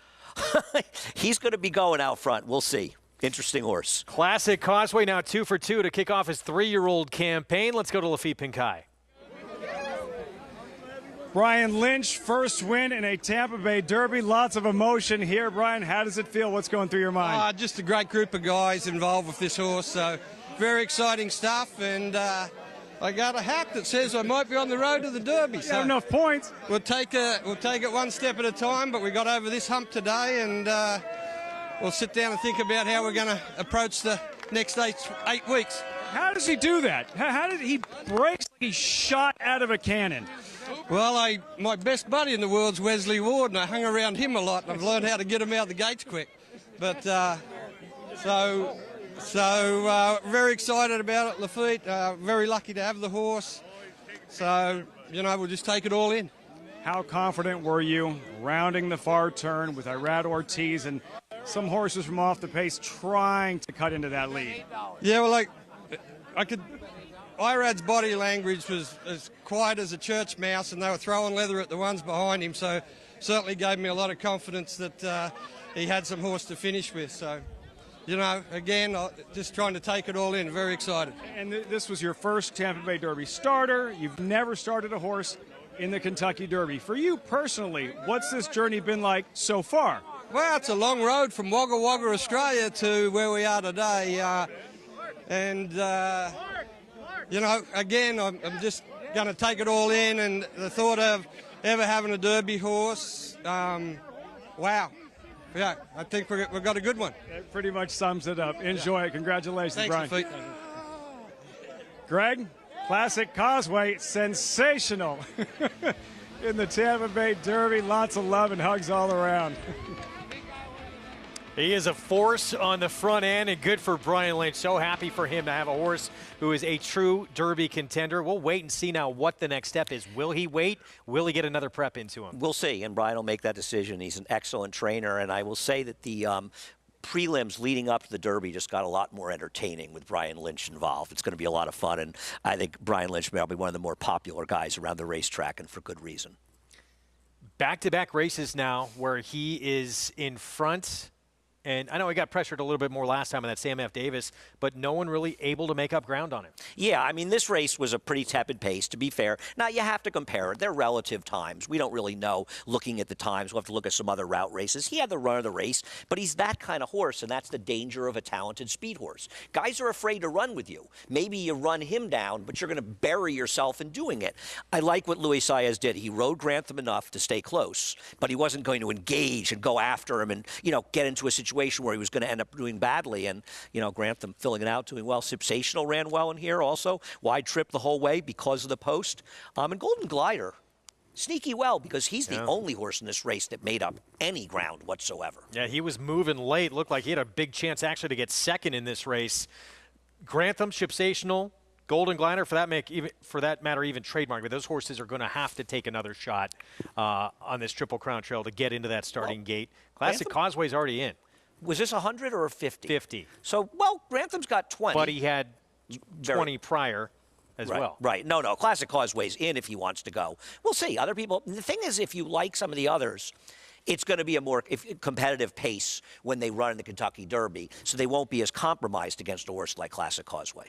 In the end, floats up a touch, 2 to 4 to 5. Gate to wire score for the Son of Giants Causeway, $3.60 for the victory.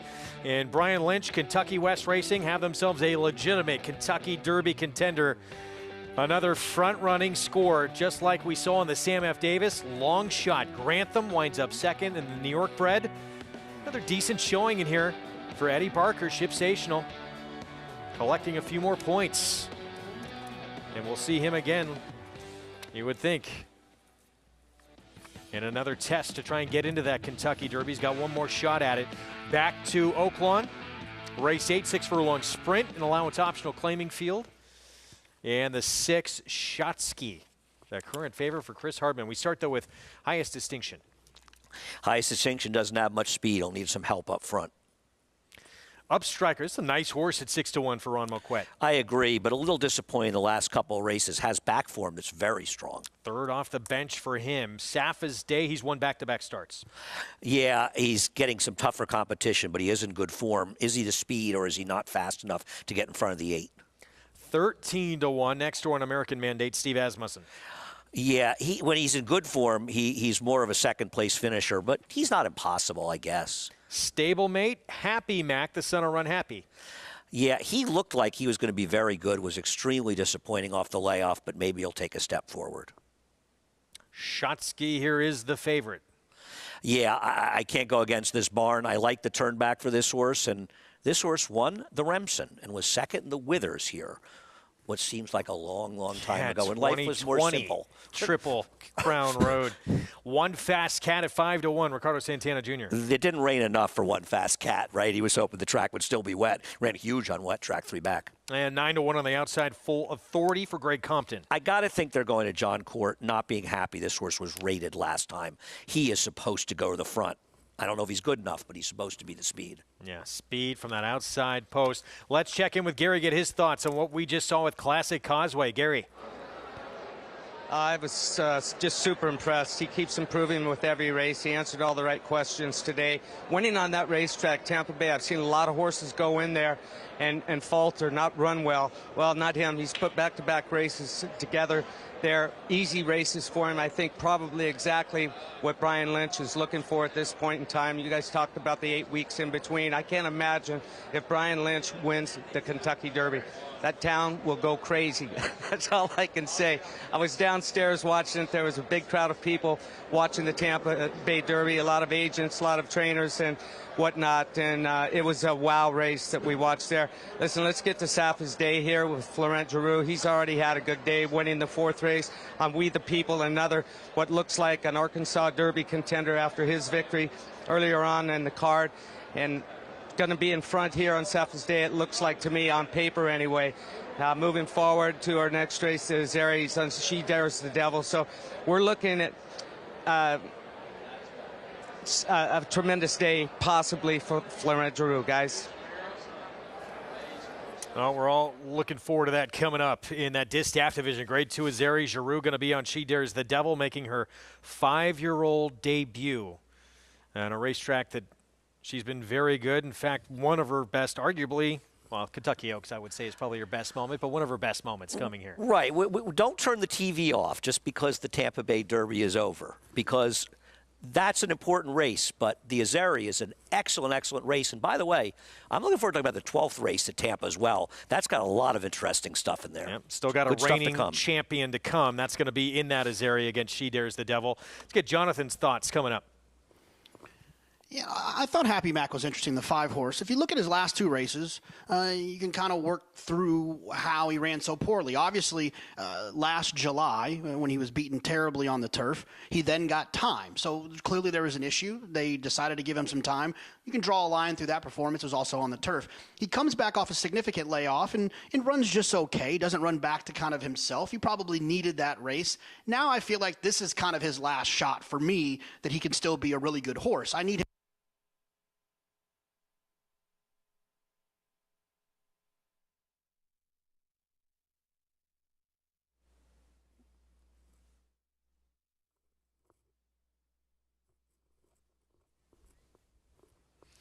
Apologize for those technical difficulties as they load up here at Oaklawn. I'm chalking it out. Jonathan's trying a price here. I'll be the chalk-eating weasel. I like Shotsky in here. I'm expecting the 8 to be aggressive. You know what worries me about Mac?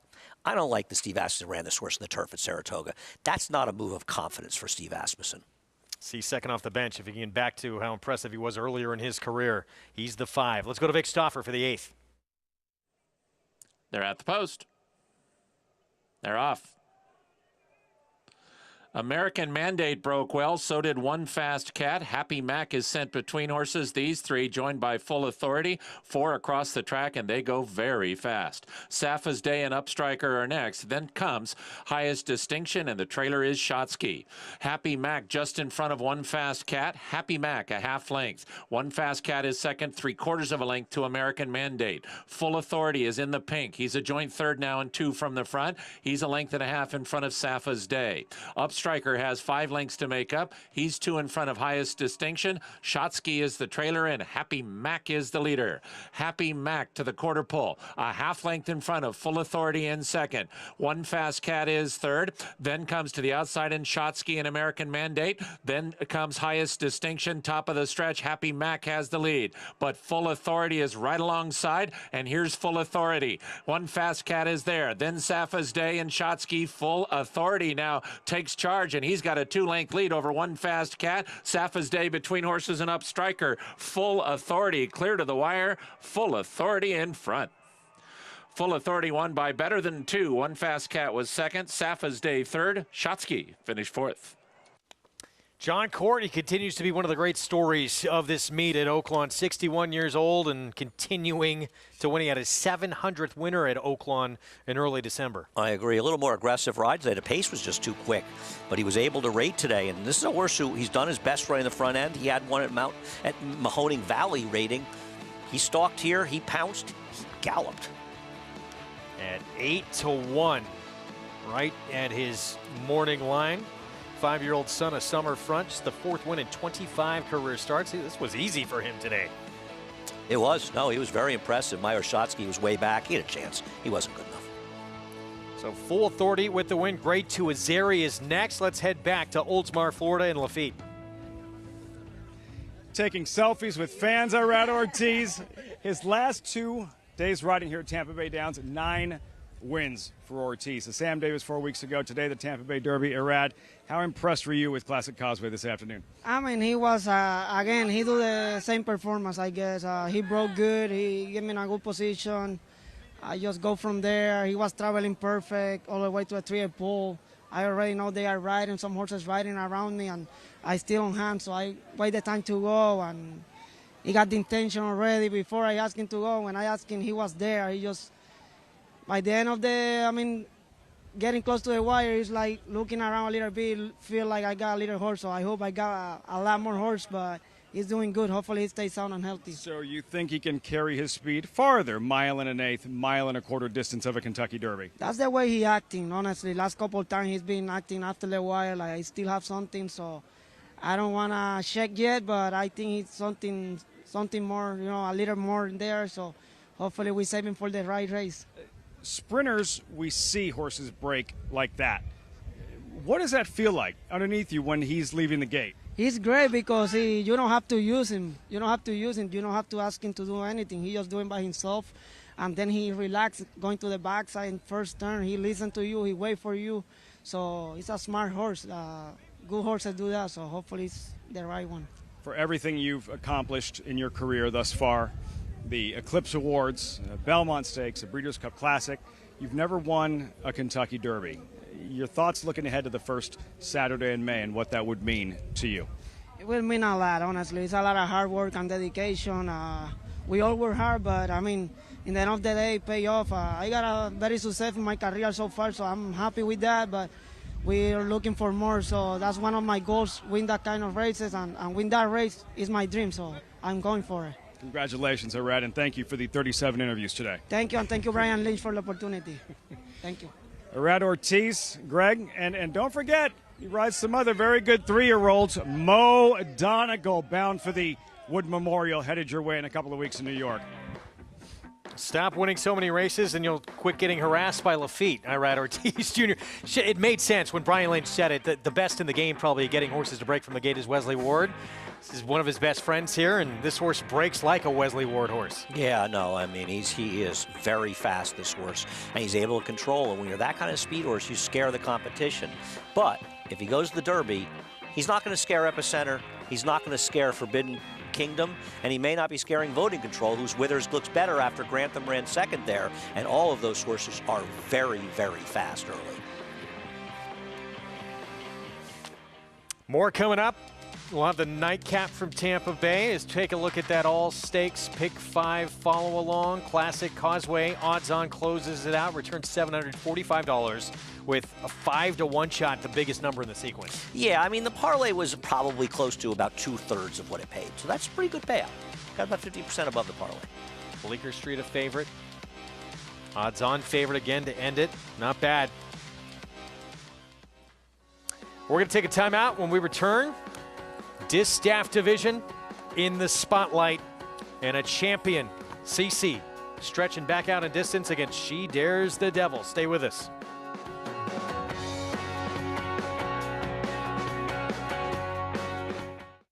A Grade 1 winner on both dirt and turf, War of Will became a classic winner with this victory in the Preakness Stakes and added a Grade 1 with turf credentials in the Maker's Mark Mile. From ages 2 to 4, this versatile son of Warfront proved his class at the highest levels. Now his first foals have arrived.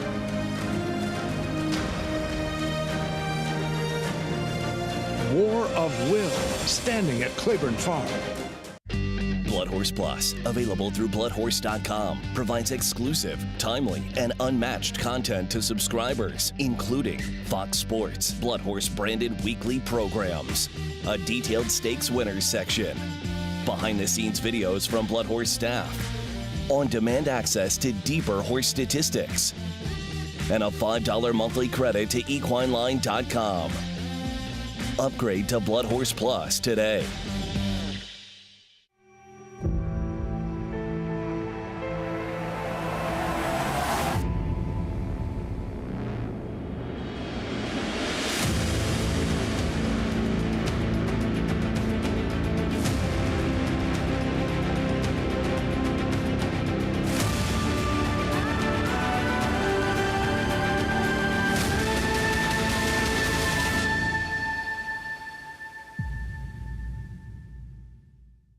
Racetrack Television Network brings you every race, from every track, on every screen, every day.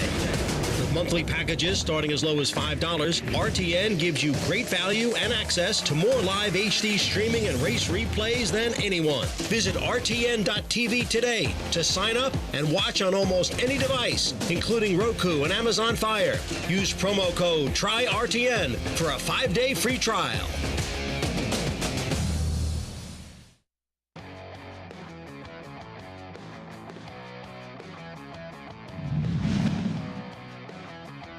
Azeri still there, and she's pulling away. Azeri by 3, and now by 4. She has left Imperial Chester Reeling and Bartamiga too much, way too late to get to the distaff champion,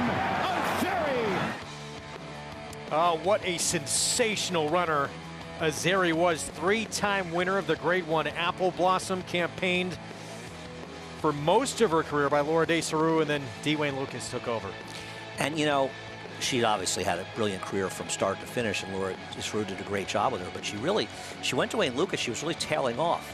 And then she had those battles with Sightseek, where she lost to Sightseek in the Phipps at Belmont.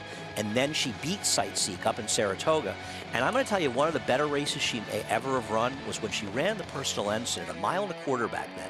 She got hooked up in an insane duel. Jerry Bailey and Roar Motion made her go 45 and change the half at 1.25 miles. She got run down by Storm Flag Flying, who had been second in the distaff earlier in her career and had won the juvenile. I mean, she was some horse for a long, long time. 11-time Grade 1 winner, and you saw on that resume, and for a filly or mare to win Horse of the Year honors does not happen a lot. She was that good. No, she was a very, very good horse who had a tremendous career. And I love the resurrection by Wayne in the latter part of her career, too. This year's edition of the Azeri, we'll get to it in a moment, but a reigning champion going toe-to-toe with She Dares the Devil, who beat a champion in Latruska in this race last year. We'll get to that coming up. Back at Tampa Bay, we have one more to come on the card.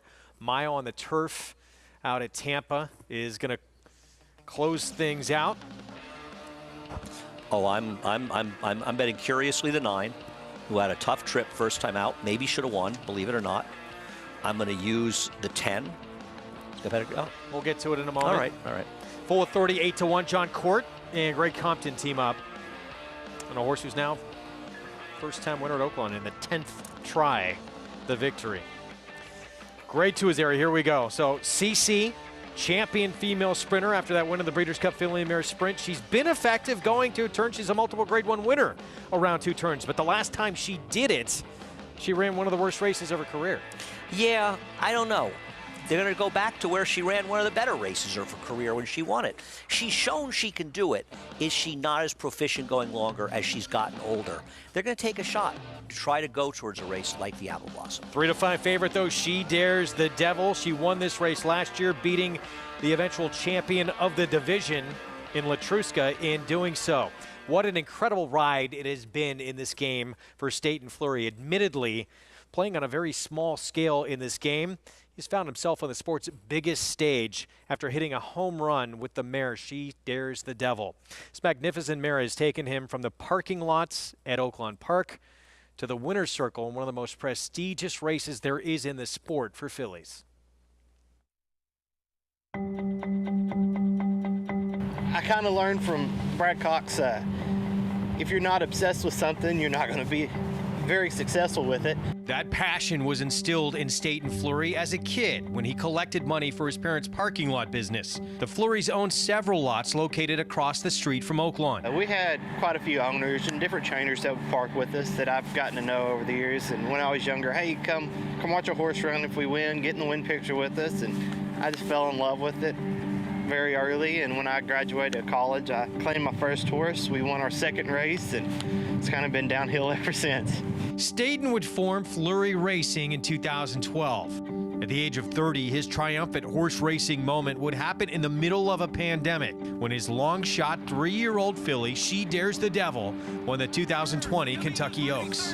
She Dares the Devil, Swan Skydiver, She Dares the Devil, and a huge upset. It was just a blur, honestly. Then I vaguely remember the press conference that we did. If you can just capture what your emotions have been over the last 20 minutes.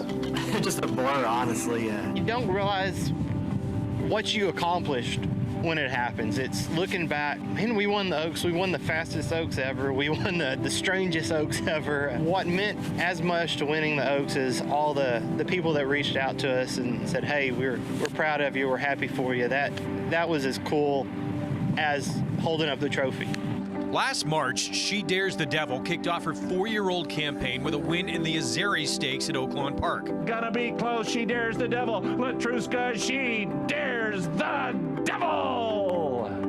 She won 4 of her 6 starts in 2021, including 2 Grade 1s, earning more than $1 million for the 2nd consecutive year. She Dares the Devil trying to hang in there. Enfoutant is rallying boldly down inside. Finite coming down the center of the track. She Dares the Devil, though, digs down deep. She Dares the Devil turns back Enfoutant, turns back Finite, and wins. Now the Brad Cox trainee makes her 5-year-old debut at Oaklawn in the Azeri Stakes once again. Oh, what a ride for Staten Fleury, and he still works at that parking lot. It's kind of a lot of regulars still go there. It's across from that north entrance. A lot of celebrities park in that lot when they show up at the racetrack. It kind of started for him, though, with a horse named Mr.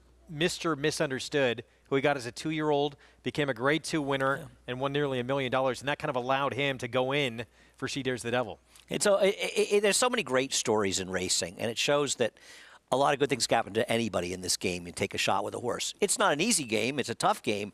But when you win, really at any level, there's incredible satisfaction and joy from it. Obviously more at the higher level, but even winning a lower level race is extremely exciting. Not going to be working the parking lot today. He's hoping to be in the winner's circle for this Grade 2 Azeri. He's been in the game, too, as an owner for about 10 years. Over 100 wins. Not bad. Yeah, it's not bad at all. Main event coming up in the Distaff division. Meanwhile, back at Tampa, one more on the card. Going to close it out at a mile on the turf for 3-year-old fillies. And this is we were talking about this a lot off air. This is a fun race. There's an 8-5 favorite, but there's a lot of ways to go in here. Yeah, there is. And starting the rail, this horse has plenty of pedigree. A half to a turf winner. Dam won $200,000 in the turf. Ran a 91 buyer. Next door, Unbridled Ensign, who will get on the grass for the first time. Good turf on that dam. The sire Broken Vow, not a great turf influence, though, as a sire. Kent Sweezy, there she is, sends this one out. Antonio Gallardo will ride 18-1, making her first start on grass, as mentioned. Get Serious. The dam actually did produce a 4-time winner who was stakes winner and graded stakes placed on the grass. She produced 5 turf winners out of 8 to try it. Practical Joke, the sire, and Into Mischief, not a great turf influence. 8-5 here in this Grand Motion Runner showed speed in the debut going long. Yeah, the problem is the presence of stand-up comedian. She's not going to be able to control in front, and I think it's going to make her job tougher. I think she's vulnerable. 8-5 favorite. A lot of love right here for this Grand Motion filly. He's got a stablemate. We'll see in a moment. Afraid Not, big price, 58-1. I'm afraid not. For Derek Ryan. Not getting much love on the tote board.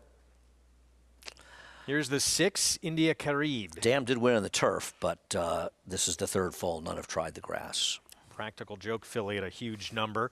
17-1 next door on the 7 Stand-Up Comedienne, who wants to go to the front. Oh, she's fast, and barring a bad break, it's hard to see her not being in front.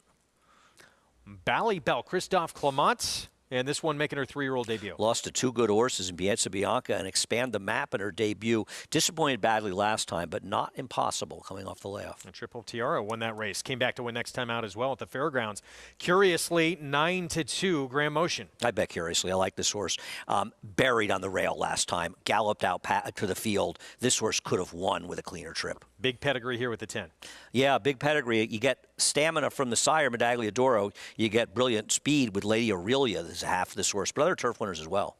14-1 on Laugh and Play, Sammy Camacho, Christophe Clement. You don't think of Into Mischief as a turf sire, but the dam herself was a multiple winner in turf, and she's produced 2 horses winning the turf that were okay. And in from the also eligible list, Shug McGahee's Point Well Taken. 7-1. She lost to a horse that we talked about on the show, Spenderella, who ran a huge race last time for Grand Motion, and she also galloped out very, very well. She ran right up to the winner of that race after the race. Then I started. The draw did her no favors, though, drawing all the way on the outside. Post time coming up for this finale. A race prior, of course, we saw Classic Causeway impress again on the front end. Let's go back to Lafitte. From a very blustery Tampa Bay Downs, Greg, this day is always so much fun. The enthusiasm, the excitement from the crowd, their biggest day of the year, and the racing certainly did not disappoint. Classic Causeway, sensational in the Tampa Bay Derby. Irad Ortiz, last 2 ridden here, 9 wins. 9 overall wins for Irad Ortiz. And teaming up with Brian Lynch, Classic Causeway, a shot out of the gate, dictated throughout. Never his first win in Tampa Bay. We apologize. Technical difficulties there with Lafitte. We'll see if we can try and correct that and get back to him. Get to this nightcap here coming up. JK, Andy and I both believe this is a wide open race. There is an 8-5 favorite. What do you think? Well, first I want to apologize. My voice is not nearly as amazing as Lafitte's, but I'm going to try to give you a bomb here to use underneath. I think the 3 Get Serious is the type of horse I want to use. It's a horse that took money in the first 2 starts of the career for Arnold Delacour. And Andy and you both mentioned there's a bunch of turf in the family that suggests that this is probably what this horse wants to do. Drawn towards the inside, has some tactical speed that he showed in those dirt sprints. I like this horse to use as a possibility for a win candidate, but also a horse I think that should be able to work out a nice trip and really spice up those exotics. I'm going to go with the 3 Get Serious. Surprising, the big price, despite this pedigree. Well, it's a 12-horse field with an 8-5 shot. So there are the prices. And this horse hasn't really done any running. We'll see. Practical Joke doesn't strike me as a likely turf sire, but there is turf on the dam side, that's for sure. And this one's a big price. I like the 9, curiously. 9-2 on that one. We mentioned the 10 Xena Crown. The dam produced Lady Aurelia. The dam herself, multiple Grade 1 winner on dirt, won the Rampart, among others. She was 16 for 22 in her career. And there were 3 solid turf horses, including Lady Aurelia. She wasn't a one-hit wonder. Nightcap on Tampa Bay Derby Day. Let's go to Jason Beam.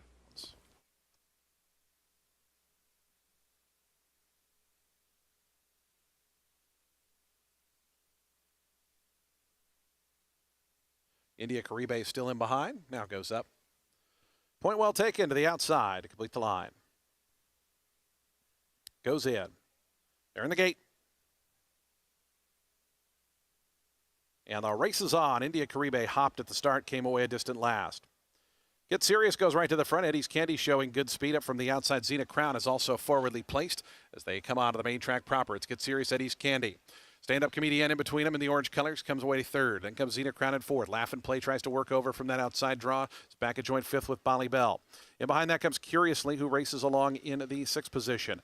Point well taken's after that. Down toward the inside, we come back to Afraid Not. It's 2 more than back to Unbridled Ensign, who has 2 beat. Those are the slow-starting Pure Country, and at the back early on, India Caribe. So in the finale here, off a 23-2 opening quarter-mile, stand-up comedian tugs her way up to assume command now. Is Eddie's Candy going to yield to that one and sit 2.5 lengths back in the 2nd spot? It's another space of 2 then. Back to Xena Crown, who's 3rd. Get Serious toward the inside. Laugh and Play on the outside is right now 5th and about 5.5, 6 behind this leader who snuck away here. Stand-up comedian goes to the far turn. In front now by 3.5 or 4. Eddie's Candy in that 2nd spot. Get Serious toward the inside 3rd. Xena Crown, then comes Laugh and Play. Bali Bell, Curiously, both starting to make up a little bit of ground toward the inside. Curiously's in between horses and just had to tap on the brakes there. Stand-up comedian is still the leader. Fighting in 2nd there. Eddie's Candy looks to be trying to get out a little bit as Get Serious going to move right up alongside of that one. Bali Bell continues to progress, is 4th right now in the pink cap, now 3rd. Looks like Eddie's Candy's being pulled up out of the race. Something amiss there with Eddie's Candy, who's still running pretty well, actually. Final furlong time left to go now. Get Serious the leader. Stand-up comedian. Here's Bali Bell up on the outside. Bali Bell and Get Serious. These 2 for the final 16. Get Serious digs in. Bali Bell on the outside. It's Get Serious and Bali Bell. These 2 throwing it down for 30 more yards. Get Serious holding on. Get Serious held off. Bali Bell. 3rd went to late closing Pure Country. Then we came back to a point well taken and a photo for 5th. Talked about the pedigree on the dam side. JK liked this one as well. Big price was 10-1. Morning line goes off at 23-1. Get Serious to close out the card at Tampa Bay. Well, the prices when we come back. Distaff Division takes center stage. Next with a Grade 2 Azeri. Next from Oaklawn, champion female sprinter Cece going against She Dares the Devil when we come back.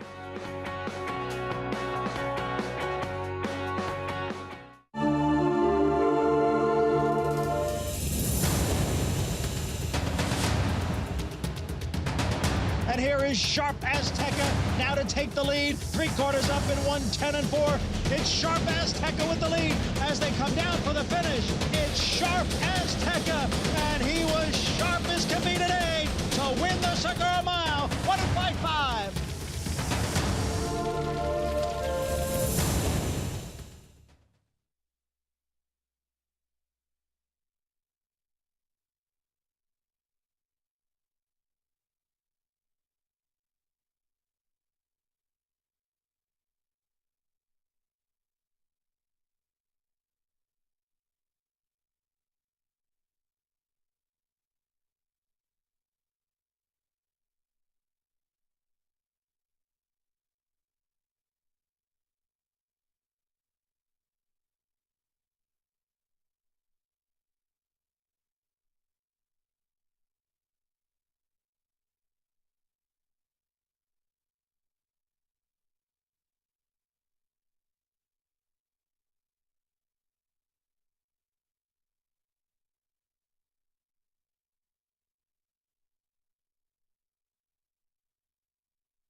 We're back on America's Day at the Races. Program brought to you in part by America's Best Racing. For the love of the race, visit americasbestracing.net today. Grade 2 Azeri next in Hot Springs, Arkansas. Here's our post parade with She's All Wolf.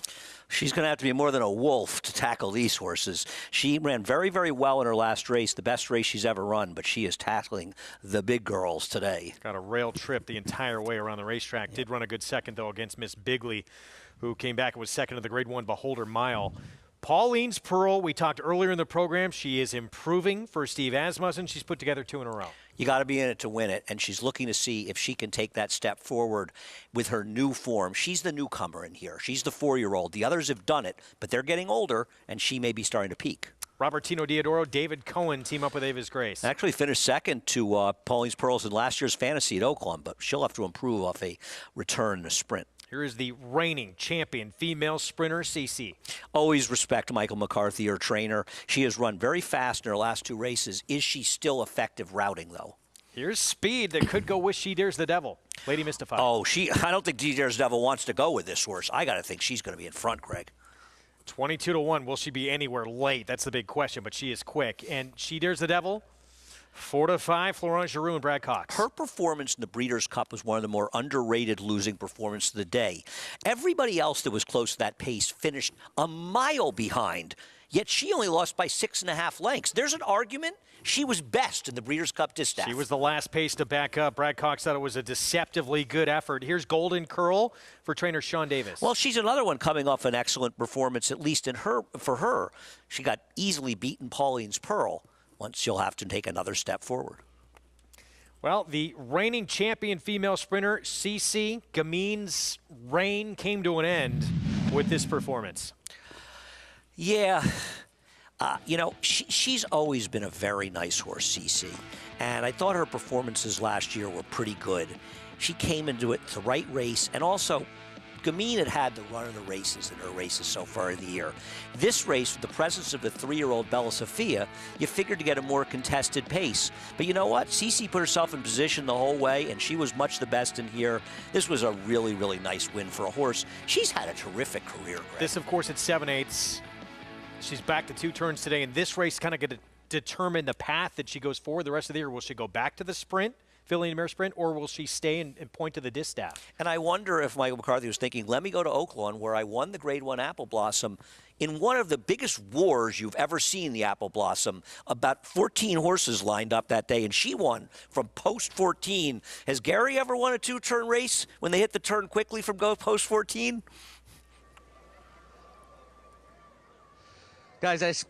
Guys, I spoke to Michael McCarthy this morning, exactly what you're talking about right now, the stretch out again, coming off the sprint races. And he said, listen, Gary, all I'm hoping for right now is a fast racetrack. He got his fast racetrack. They've done a tremendous job with the weather we had yesterday of getting this track as good as I've seen it the entire meet.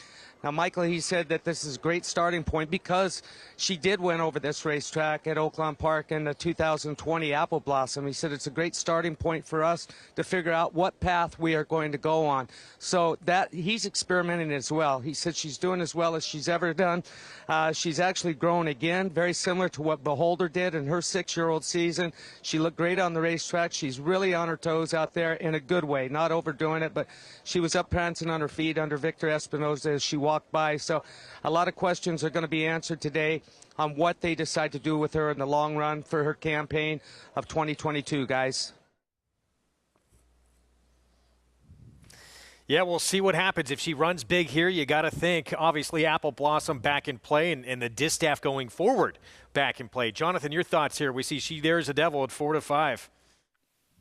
Yeah, I mean, I jokingly said in an interview prior to the Kentucky Kentucky Oaks that She Dares the Devil won, that if she won, I would retire. So every time she runs, I feel bad about not actually retiring. But I like the 5cc. This is a horse that I've always been interested in. She's run big numbers, she's run fast numbers, and she's done it on the big stages. I don't think she necessarily has to run around one turn. I mean, she's obviously really good around one turn, but she's got some two-turn races that absolutely fit. And I'm never one to really talk about weight very much, but the conditions of this race, because she hasn't won a two-turn race in such time, she's only in at 117 pounds. Now, her main rival in She Dares the Devil's in at 119, so what are we really gaining there? But I do think it's at least interesting to note that a Breeders' Cup champion is in in a lightweight situation.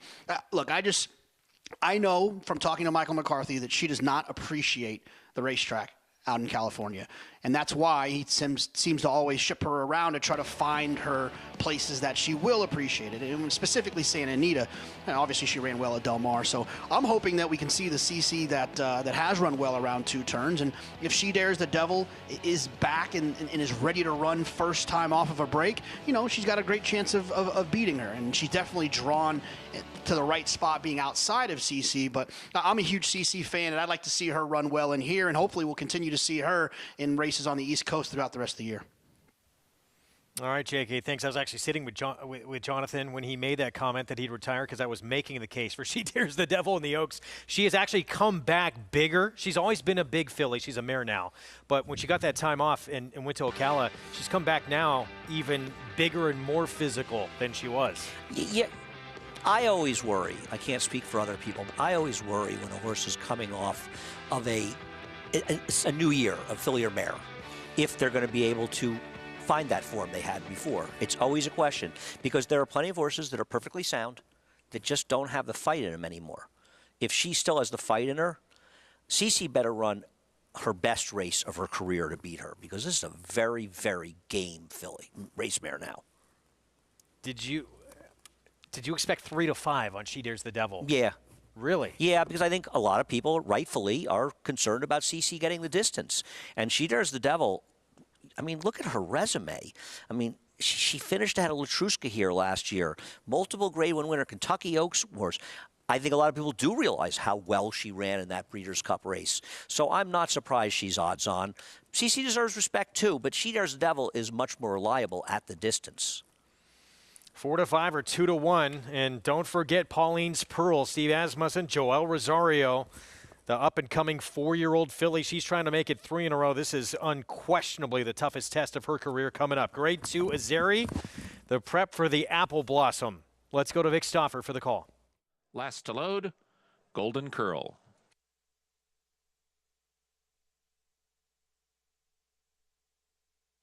They're at the post. They're off. Pauline's Pearl was pinched back. She Dares the Devil and Lady Mystify to the front. Golden Curl and CC away third and fourth. Then comes At the Rail and Ava's Grace. Pauline's Pearl after Early Trouble is second to last, and the trailer is She's All Wolf. She Dares the Devil uncontested to the backstretch, and she leads it by a length and a half from Golden Curl in second. Lady Mystify is a pumped up third. She's joined and passed by CC to the outside. Those two are about 2.5 from the front. Then comes Ava's Grace and Pauline's Pearl. They've got 5 lengths to make up. 5 lengths last to She's All Wolf up the backstretch. In the 36th running of the Azeri, She Dares the Devil, rolling along in front. And she's a comfortable leader by 3/4 of a length from Golden Curl in second. Champion CC is 3 deep in third and 2 from the front, with Lady Mystify just inside of her. Pauline's Pearl still has 4 lengths to make up. Ava's Grace inside of her. She's All Wolf has trailed throughout, and She Dares the Devil has led throughout. She Dares the Devil trying to get away, but here comes the champion, CC after her, and here we go. The stage is set. She Dares the Devil just a half length. CC on the attack. Pauline's Pearl is running a very big race. After Early Trouble, 2 from the lead. She Dares the Devil and CC shoulder to shoulder. CC a half ahead in front. She Dares the Devil back to second, and now CC leads by a full length. She Dares the Devil, Pauline's Pearl, and She's All Wolf. CC to the final 16th, and Victor Espinoza has her set down, but Pauline's Pearl is after her, and even She Dares the Devil coming back. Pauline's Pearl, CC turns them away, and CC wins the Azeri. CC beat Pauline's Pearl, She Dares the Devil, and She's All Wolf. What an effort from the reigning champion female sprinter CC. She Dares the Devil on the lead alone, and she's able to run her down and then hold off the late charge from Pauline's Pearl. What a horse race this was. Usually when somebody says, oh, she's pulling herself up, I think she was pulling herself up a bit right there, because it looked like she was done. It looked like She Dares the Devil's going to come back on the inside. Pauline's Pearl's going to catch her on the outside. But as soon as she saw that one, she reestablished herself. Excellent effort by all of these. She Dares the Devil, has she lost a step? I don't know, because she had no excuse. But she didn't run that badly. But CC, congrats to Michael McCarthy. He made the right move shipping here, and I can't wait for the Apple Blossom. Yeah, I think we know what the path forward is the rest of the year after this performance. Apple Blossom in 2 turns, potentially the distaff. What an effort from CC as a 6-year-old mare returning to 2 turns. It was a question, and she answered it big time. You and I were pretty confident that the favorite was going to probably win this race, to be honest. But you could see on the turn as we were going into the race, but you could see in the turn that this horse was just going better, CC, than she was. And She Dares the Devil, I have to say, not knocking CC, who ran very well, I'm worried about She Dares the Devil. She's supposed to win that race. The She Dares the Devil that was a multiple Grade 1 winner would have won this race with that trip. Won this race off the bench last year as a 4-year-old filly, and now as a 5-year-old. Look, again, you're not always going to repeat history. Right. Maybe second off the bench, she's going to be a little bit better, a little bit fitter. But what an effort from CC to run her down and hold off Pauline's Pearl. This is a big effort, and now it's on to the Apple Blossom. Michael McCarthy got to be extremely happy with this, and well done, Victor Espinoza. CC takes the Grade 2 Azeri, beating the defending champ who had things her own way on the front end. We'll be back on America's Day at the Races right after this.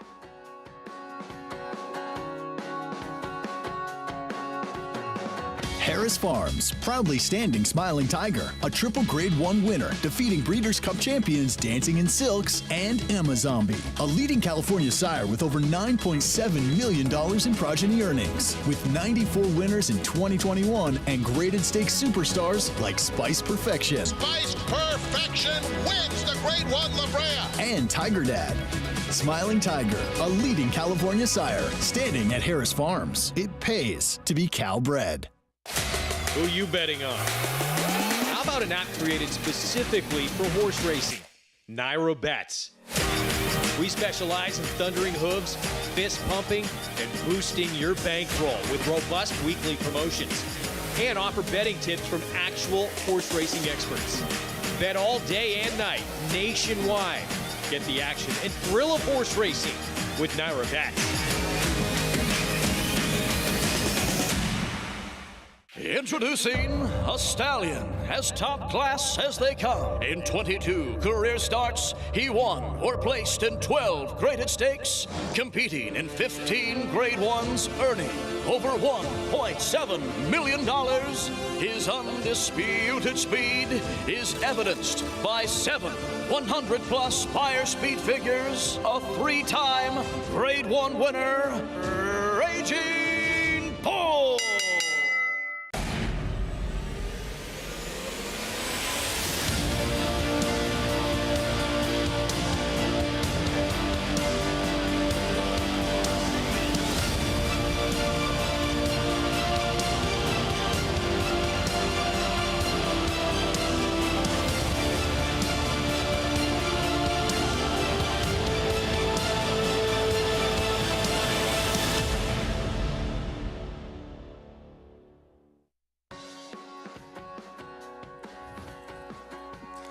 We're back on America's Day at the Races, brought to you in part where you can play it all. Go to NYRABets.com, download that NYRABets app.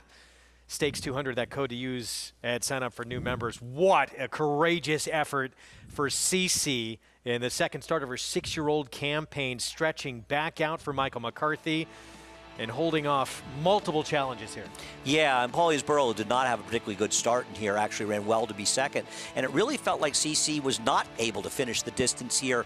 But I think the way the race ended up, that she got a little lazy when she got to the front, because as soon as those other 2 horses came to her, she reasserted herself and ran by. Still, Paulie's Pearls has also shown that she's improved a lot. And for a moment, too, your heart broke a little bit because she ran such a big race to get by. She dares the devil, and then we thought, oh, no, she's not going to win. She pulls it off at the end, pays $5.40 for the victory. Let's go to Gary Stevens.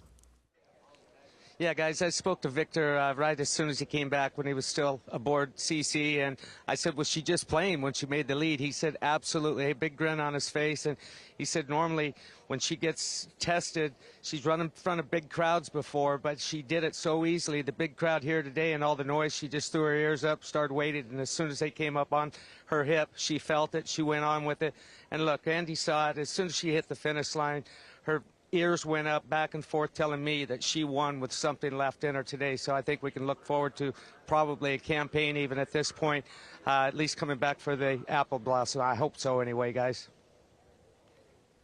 You got to think that is the target, April 23rd. This the prep for the Apple Blossom, and of course a race that CC is won in her past. And that'll work perfectly for them all to come to the Ogden Phipps on Belmont Stakes Day. So let's get going. A lot of good stuff going on. Get those Belmont Stakes tickets. You'll want to see CC along with a lot of other stars. Marketing for New York racing. I love it. Am I what wrong? A performance from CC. You'll be there. I would you love should to be see there. it. We got one more still coming up from both Oaklawn. Oh, no, we ran the last at Tampa. Excuse me. We have the nightcap from Oaklawn. No, there is not. Derby picture taking shape. Classic Causeway front-end running score again. And Irad Ortiz Jr., is this his Derby winner? We'll find out.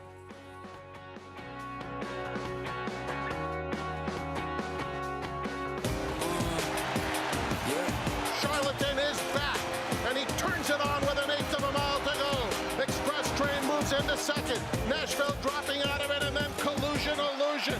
What a spectacular return for Charlatan, who will romp in the run-happy Malibu Stakes by 4.5 emphatic lengths.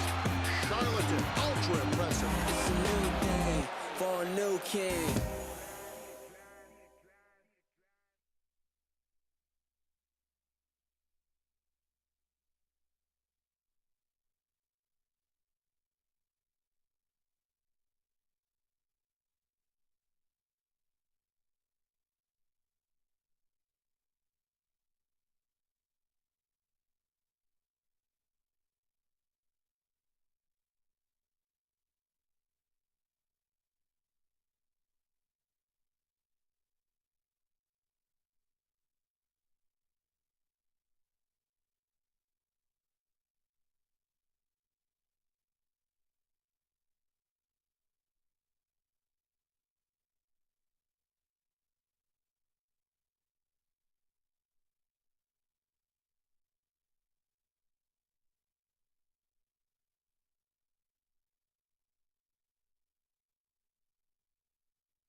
We're back on America's Day at the Races, program brought to you in part by America's Best Racing. For the love of the race, visit americasbestracing.net today. Get serious. Mention that Pedigree on the bottom side with the dam and moving to the turf. $49. Nice call, JK. Yeah, no turf on the sire side with Practical Joke. Who knows? Maybe he'll be able to do everything. Maybe he'll be the next Speightstown. But damn, now she's produced 6 turf winners out of 9 to try it. And one of the ways left, and there aren't too many, where you can sometimes get lucky with a big price or first time in the grass. You look up those pedigrees. If you use DRF's formulator, very easy way to look up pedigrees. And if you threw that horse in, because there was plenty of turf on the damn side, make a score. We've had some busy days on the road to the Triple Crown recently. Today was all centered in Oldsmar, Florida, in this Tampa Bay Derby. And Classic Causeway, yet again, front-running score. He's undefeated as a 3-year-old now. Yeah, I mean, once again, I always like to wait to see how the figures come back. He's broke so sharply, as you noted correctly. He controlled. He was the best horse on paper, and he was the best horse on the racetrack as well. Whether or not this is going to translate into him being effective in the Kentucky Derby remains to be seen, but you can't knock a horse that's won as impressively as he has in his 2 starts so far as a 3-year-old. And when he broke that sharp, you knew the rest of this field was in for trouble. And Irad Ortiz Jr. able to nurse him along and go every step of the way in front. So back-to-back graded stakes wins, more than enough points to qualify for that Kentucky Derby, and that's really the only question that remains for him to this point right now. Is there going to be another prep, or is he going to go straight to Louisville? Yeah, and Brian Lynch has a day to enjoy himself before he has to answer those questions, and we'll bother him a little later. And I also want to point out something you mentioned earlier on the show. He is from the last crop of Giants Causeway, and Giants Causeway had 3 foals this year, and one of them is a horse that right now is certainly in the top 10 for the Kentucky Derby. That's remarkable. Be a great story going forward the rest of the way. Take a look at the points leaders. He's at the top of the list right now with that performance. You talk about the other speedsters, though. Epicenter's right there. Forbidden Kingdom up there as well. Those are horses that want the front end as well. Right, and early voting's not in that list because he only got 10 points. He should be on it, actually. Should put him instead of Major General, because Major General, he won't be in the Kentucky Derby after his performance today.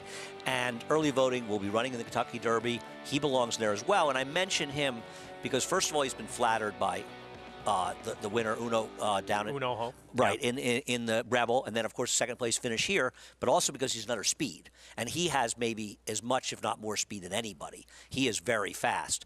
We have not had a Derby where we've had 4 horses with the kind of speed that potentially at this point are in the Kentucky Derby. This could be very interesting. It is shaping up to be a fascinating run for the Roses. We're going to say so long to those watching on SNY. We are back tomorrow with you on SNY beginning at 3 p.m. Eastern Time, so we will see you then. Our coverage on FS2 continues until the top of the hour, so you can switch over there to see the conclusion of the program and the nightcap from Oaklawn. Consistently versatile with 22 Grade 1 winners on every surface from 6 furlongs to 1 1/4 miles all over the world. Spectacular return for Charlatan in the run-happy Malibu Stakes. But it's Nashville under no stress whatsoever, winning it. Lexingtonian comes back on the inside to win it. All purpose, all places, all power. Speightstown. The Fasig-Tipton Gulfstream Sale. We're bringing the heat to Miami once again with a catalog of selected 2-year-olds in training. Recent stars include Grade 1 winner Yaupon, plus graded stakes winners Independence Hall, Art of Almost, Center Isle, and Cezanne. Burning up the dirt track with selected juveniles by the nation's hottest sires. The Fasig-Tipton Gulfstream Sale. Selected 2-year-olds in training, March 30th in Hallandale Beach, Florida. Where will you be? This proven son of A.P. Indy has sired over 50 stakes winners and well over 100 stakes horses. Recent top performers include Search Results, winner of the Grade 1 Acorn Stakes and a hard-fought second in the Kentucky Oaks, plus these standout performers. In the auction ring, his progeny continued to command top dollar. 2-year-olds by Flatter sold up to $625,000. Flatter, standing at Claiborne Farm. The Thoroughbred Owner Conference is back in person for the first time in 3 years and is being held in the new 1863 Club at Saratoga Racecourse, July 25th and 26th. Attendees enjoy 9 ownership topics with an impressive list of speakers, along with social events to meet other owners and network, an opening reception at the National Museum of Racing and Hall of Fame, a conference dinner, and an afternoon of racing at Saratoga. It's the 2022 Thoroughbred Owner Conference, July 25th and 26th. See you in Saratoga.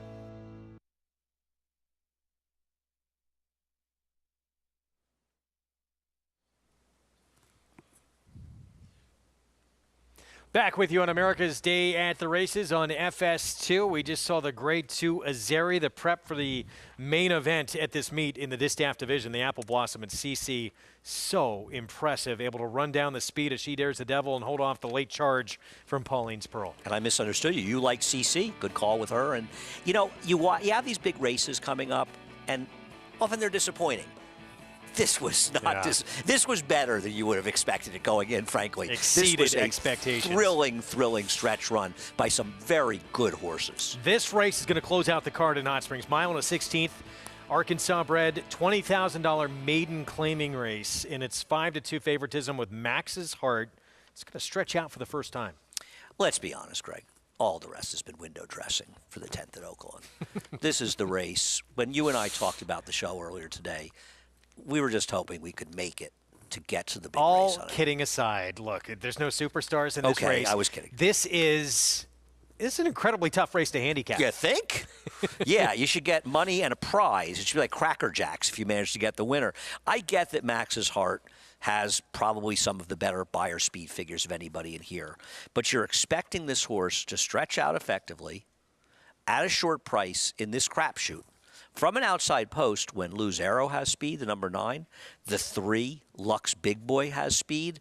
So what kind of trip is this horse going to work out? And when I say this, when you bet sprinters stretching out, especially horses that can be forwardly placed in sprints, you usually want to be in front because they'll get more brave on the front end. I don't see this horse getting the lead, especially from that post. And Lux Big Boy, who's one of the few that has a race in here that makes you think, okay, I can see this horse winning, ran at this level, going long, was on the lead, missed by 3/4 of a length, and came back sprinting, granted, had nothing. And that effort back with the 63 buyer is a complete aberration for any other race that he's ever run. And he's got to get some pressure from either Lose Arrow or Max's Heart. If he runs back to that buyer figure, he's going to be very tough to beat. Let's look at some other horses. How about a horse like the 5, Tapped Out, with Calvin Burrell? They went long first time out, were 100 lengths behind the field. Now, granted, they were moving up front, but they could be moving again. Could this horse improve second time out? Because I'm always looking at second-time stars, and I know you feel the same way. And there's only a couple in here, and this is the only one I could make any case for. I thought maybe the 6, who sprinted first time out, sloppy racetrack, you can forgive that effort, but did take money, then stretched out. I know it was a long way behind Lux Big Boy, the 3, in that start, but did run fourth, going long, and then was in a much tougher spot. Connections put this horse in against State Bred Maiden Special last out. Yeah, no, I agree. That was a tougher spot. And the horse's figs aren't so slow in relative terms.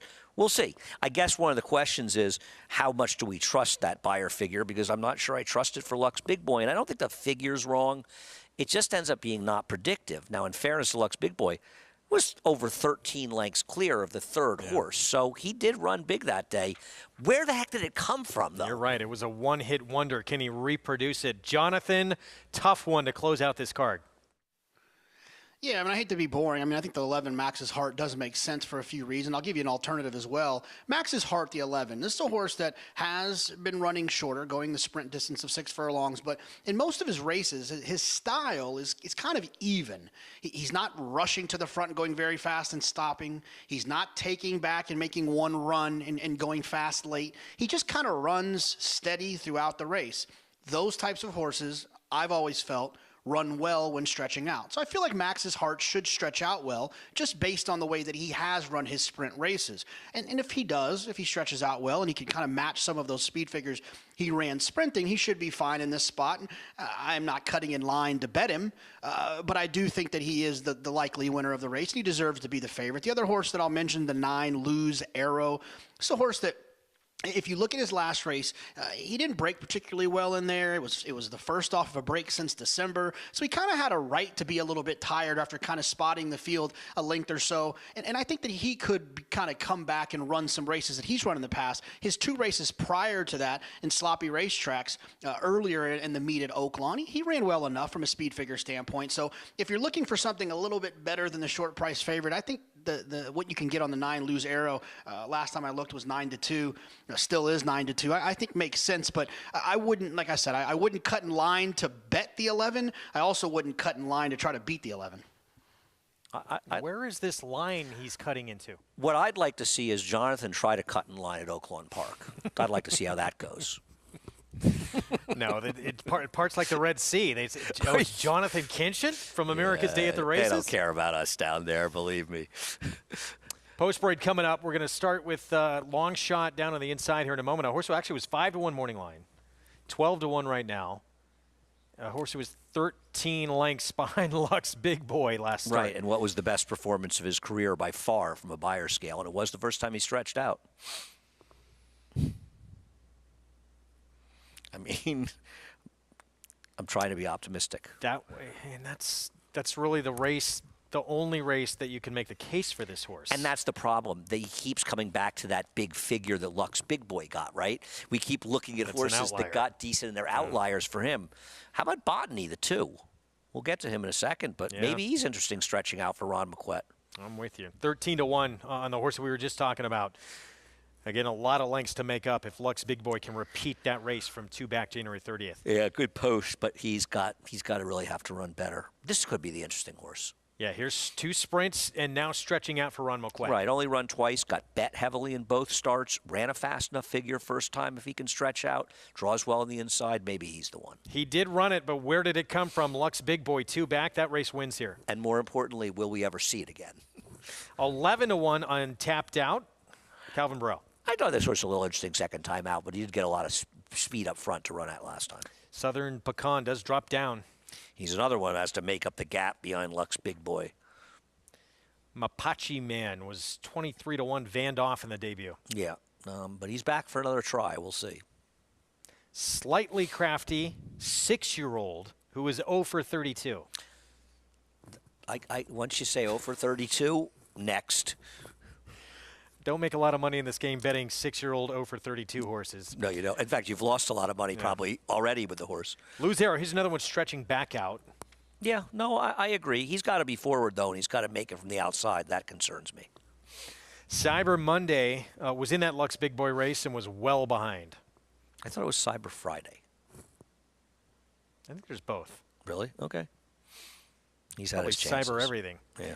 Max's Heart first time trying long. Yeah, we'll see. Jonathan's more bullish on this horse than I am, but I'm not going to disagree with him that he's supposed to be one of the short prices. And yet another stretch out horse. Closing sprinter. Can he close going long? Yeah, and we'll see. At least you're getting a better price on him. And his first race was fast enough to give him a chance, but Max's Heart does look a lot better. And Serbian Sailor, he's been in against, well, Open 20. He does drop out of a state-bred maiden special. I want to know what the exacta box with the 0 for 28 Serbian Sailor is paying with the 0 for 32 Slightly Crafty. The 13 would not shock me. No, Slightly me either. Crafty would. Me either, but by the way, I'm going to say the 7 would surprise me, even though he's a second-time starter. He was eased in his first start. But I'm not really sure we're going to be overly shocked by anybody here. Well, we're going to head back to Gary Stevens right now, add some of the biggest news in our sport that he broke earlier on the show. Gary. Yeah, guys, first of all, thanks for not having me try and tear this race apart and tell you who I like in here, because I have no idea. Just excited about the day that we've had today. Classic Causeway, outstanding in his Tampa Bay performance today. Also, we saw a very, very good colt who's now what looks to be the Derby Trail, and We the People for Rudolph Brissett, rising star, another rising star, and then the performance of Cece, the most exciting part of the day. And it's been tough to keep sitting on and not speak about for the last 2 days the announcement from Wayne Lucas that Secret Oath will be running in the Arkansas Derby. And I just can't say enough that I'm excited about it. This is what I do this for. This is my job for these Derby preps going towards the Kentucky Derby, exciting time of the year, along with getting ready for the Breeders' Cup later in the year. This is the first half of the whole picture of the year, which is happening right now, and it's an exciting time for me. I love watching these good colts and now fillies possibly on the Kentucky Derby trail, guys. We love this game, and if you love this game, this is the time of the year you get really, really excited. A man who won a Kentucky Derby on a filly for D. Wayne Lucas. Now D. Wayne going to tackle the boys with a filly again, Secret Oath, in an Arkansas Derby. Yeah, we'll see how she does in there. We'll see what choices Wayne makes after that, but not in the Derby. She'll be one of the horses, if not the horse, to beat in the Oaks. And this is a particularly fun year because it's so wide open. There's so many names out there right now that have a chance to win the Derby, and it's also a great time of the year for us. We're going to be back on the turf in a few weeks. We're going to be heading over to Belmont and then Saratoga. We're going to be running a lot of big races coming up, in the sport, and this is a great time for racing.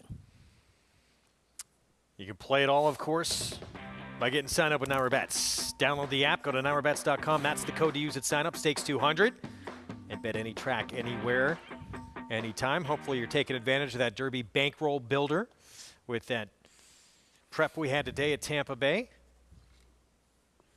And we'll have more of those coming up. Be sure and check the website for your next opportunities. This race to close out the card at Oaklawn, it's the 11 Max's Heart that people are kind of leaning on, stretching out. At least the horse is, I guess this is the horse going to be in front, right? I don't know. I mean, the rider of the 3 can't let this horse clear. The 3 is pretty darn quick. If the 3 Lux Big Boy breaks, he's got to be in front. If you stuck a gun in my face and made me make a bet, I wouldn't do that. I would bet the 2. I wouldn't cut in line to make that bet, especially at Oaklawn. 4-1 on Botany, another stretch out runner. This one for Ron Moquette at 4-1. God, it's just a race where you definitely, with the format, you want a better price than that, but it's just tough to find one. Yeah, well, the problem is, I get the thing with the 11. Here's the other thing with Max's Heart. He hasn't failed yet going long. It's true. So sometimes that's a good thing. The problem is you are betting a horse as the favorite with a mediocre post, trying to do something that he's never done before. Now he's 5-2. I know he's got Ricardo Santana, and he's obviously a major player in this race. But in a race like this, if this is the horse that I land on, I go somewhere else. And here it is, my favorite part, the long walk behind. 11 clicks down, another slight notch down to 5-2. The more time we have, we'll see how short that price gets on Max's Heart. What a day, though. Not just the Tampa Bay Derby and the Azeri, which both those 2 races, and you said it, completely lived up to expectations, if not more so. But some other big efforts we saw today, too. No, it's been some really good racing. And one thing about the Tampa card, they have other races. They have races for the fillies on the turf, races for the boys on the turf. I think we saw a nice effort by Shug's horse that won the Challenger. Scalding. He's going to have to step forward because that's a strong division this year, but nice races. Gary mentioned that horse before you and I came on that won race number 4, We the People. Now, Gary's plugged in on him because he liked him in his first start in the show when he won for fun and paid $9. So he's following him. I didn't see his race. Interested to see what kind of fig he gets. I was thinking about when he talked about him, what about a horse like Zozos? We're not sure. We saw win impressively stretching out for Brad Cox. Yeah, he's going to get one chance to qualify for the Derby. It's not, there are horses out there that people aren't that familiar with that have a chance to take that step forward. This, in all the years following racing, this year seems to me to be as open and as many real possible Derby horses as I can remember this close to the Derby. Does that feel Yeah, I mean, right it just to you? seems every year there's that one big horse, and there's just not that horse this year. No, there isn't. There are horses. There's nobody out there. There's several. Right, running huge figures, but there are plenty of horses that are knocking the door of triple-digit buyers. They're lightly raced horses. They're improving. And I think it bodes well to have an exciting year, not just the Derby, but all year long. And we have so many big races to look forward to. How'd you feel last year? I mean, we had a 2-year-old champion who won his preps, obviously, going into the Kentucky Derby in essential quality. What'd you think about him going in last year? Well, I didn't love him going in because he just hadn't proven to be that fast. I actually had my first Derby winner, Medina Spirit, I'd picked in a long, long time. But I felt it was a more open Derby last year. But I think this year there are more good horses, potentially good horses. Last year I felt like, especially with Life is Good getting injured, we lost. Life is Good was the guy last year, right? And we've seen what he is since that race. We lost him, and essential quality is okay, but he's not a wow horse. I hate to break it to you, you actually didn't have the Derby winner. Set for the nightcap here at Oaklawn. They paid me. I cashed. Okay, there you go. That's all that matters, Greg. Max's my Heart, parade. You're the the 11, worst. I couldn't resist. Ricardo Santana Jr., Kenny Smith with the one to beat here. Let's go to Vic Stauffer.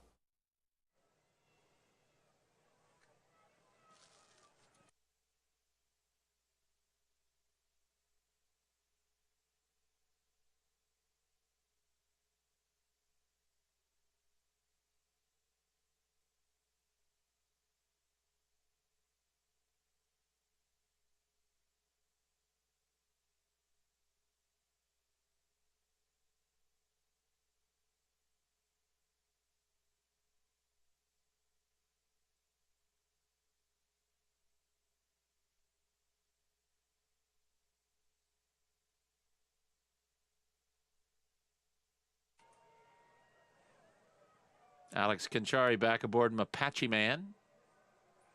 Moonshine Vision is ready. Last horse to load, Serbian Sailor.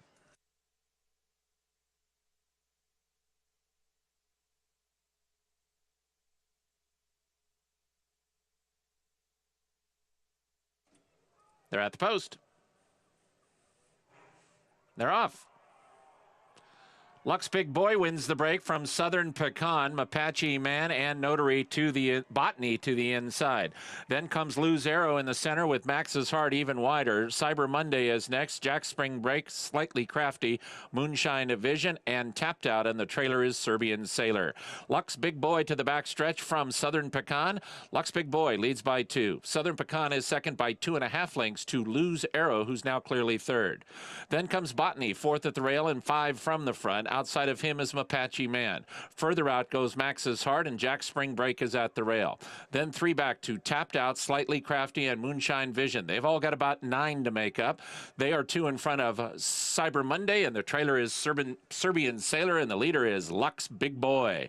Lux Big Boy aggressive now into the far turn for Eric Medellin, and he leads it by a full 4 lengths from Southern Pecan in second. Lose Arrow is still third with Botany just inside of him, and Jack Spring Break. They leave the backstretch, and Lux Big Boy now only leads by a length as Southern Pecan is coming after him in second. It's still 3.5 back to Lose Arrow. Jack Spring Break moves through at the rail. Slightly Crafty is next, and Lux Big Boy is still there on the front end. Southern Pecan now right alongside, and Lux Big Boy has lost the lead to Southern Pecan. 3 back to Jack Spring Break, who threatens to run a big one. Here's Jack Spring Break within 2 of the lead. Southern Pecan has the lead. Lux Big Boy, Southern Pecan, and in the center, Jack's Spring Break and Serbian Sailor late. Southern Pecan or Jack Spring Break. Southern Pecan a length in front. Jack Spring Break is second. Serbian Sailor is third. Southern Pecan, Jack Spring Break, Southern Pecan, and Kylie Jordan to win.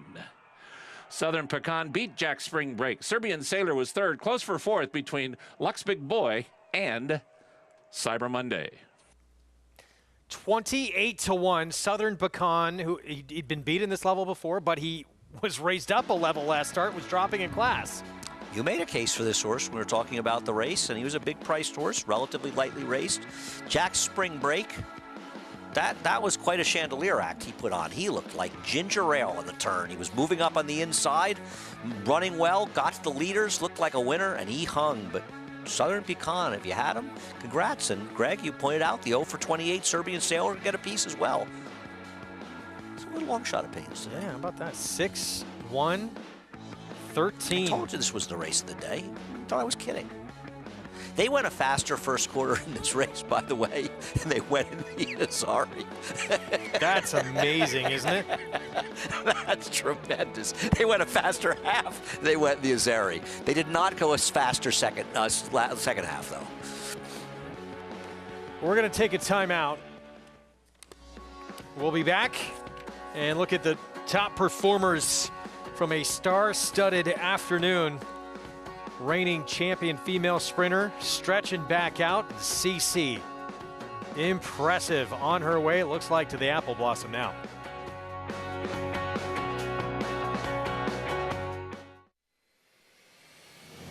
And Shotgun Hottie, oh, it's a photo finish. Is early voting, who was on top right from the start, and early voting wins the Withers wire to wire. Goddard, and he's going to win the 117th running of the hopeful. Echo Zulu wins the NetJets Breeders' Cup Juvenile Fillies by 5.5 lengths. Three Chimneys, where dreams are born.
Watching America's Day at the Races on FS2, program brought to you by America's Best Racing. For the love of the race, visit americasbestracing.net today. Southern Pecan dropped down in class, somehow escaped at 28-1.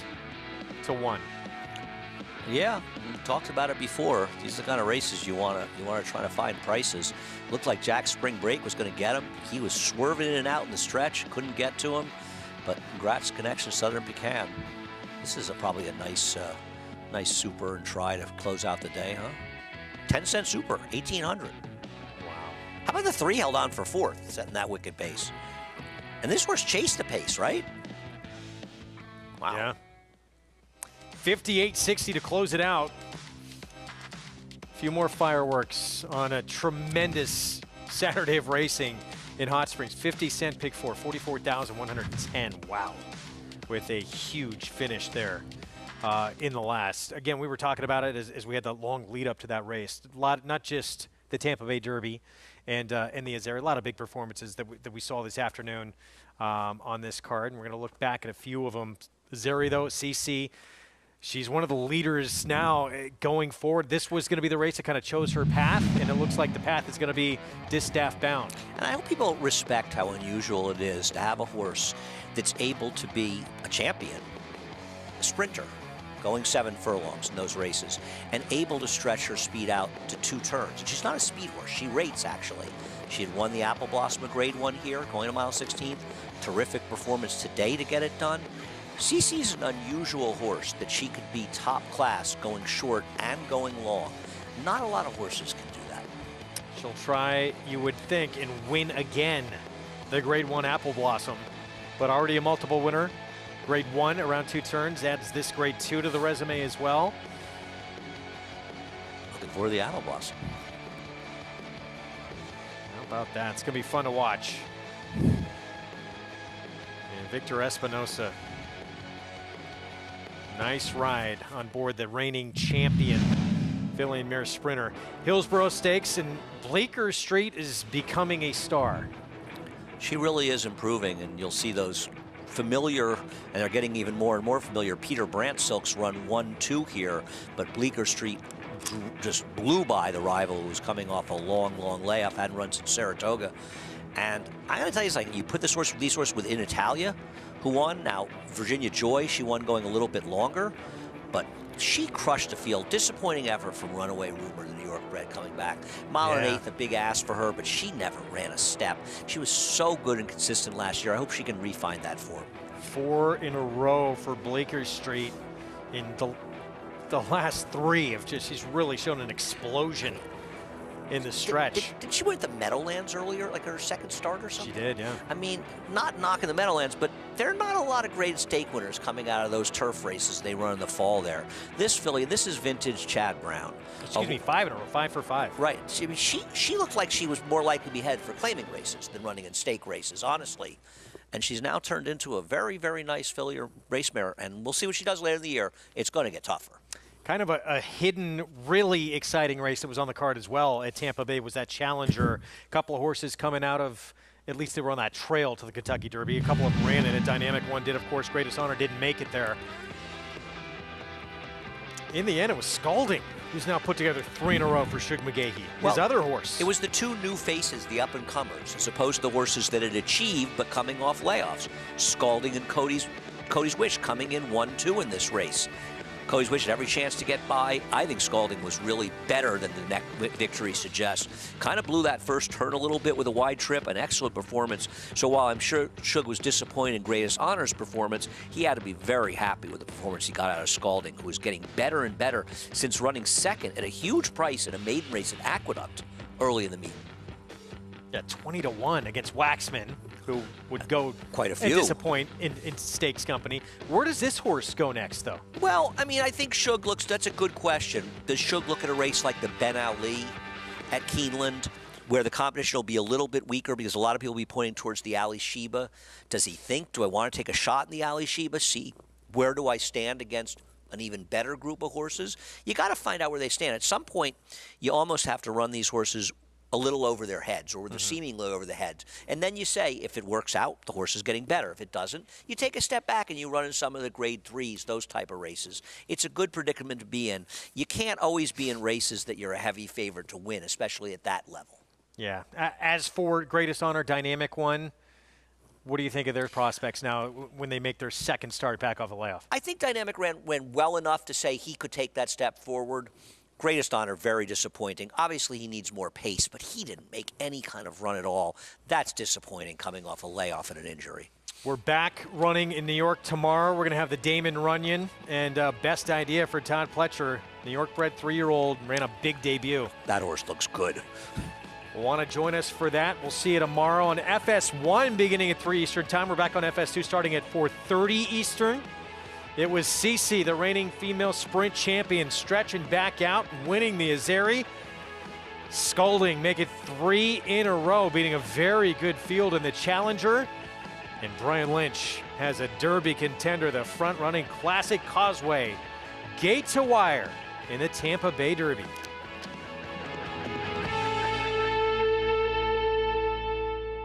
Start spreading the news. If you're looking to win in New York, then breed in New York. To War Dancer, the millionaire son of Warfront, and New York's #1 sire of 3-year-olds. Breed to a proven performer, the #1 second crop sire at the Saratoga meet with multiple winners at Belmont and Aqueduct. Earn double the New York Breeders' Awards and participate in the New York Stallion Series with $2 million in purses. War Dancer, proud to stand in New York. Visit wardancerstud.com. This season at Oaklawn, we've got more of everything. More of the top thoroughbreds in the world. More days of live racing. And the largest purses in our history. All at a completely reimagined Oaklawn. Come be a part of this historic season at Arkansas's only casino resort. Run Happy, the #1 second crop sire by graded stakes winners and earnings. Run Happy is represented by Smile Happy, the Kentucky Derby individual future pool favorite. a leading dirt sire, and now with an exciting Kentucky Derby hopeful. Call Bernie Sams now and book your mare to Eclipse Champion Run Happy right now. Run Happy standing in stall 1 at Claiborne Farm. Racetrack Television Network brings you every race, from every track, on every screen, every day.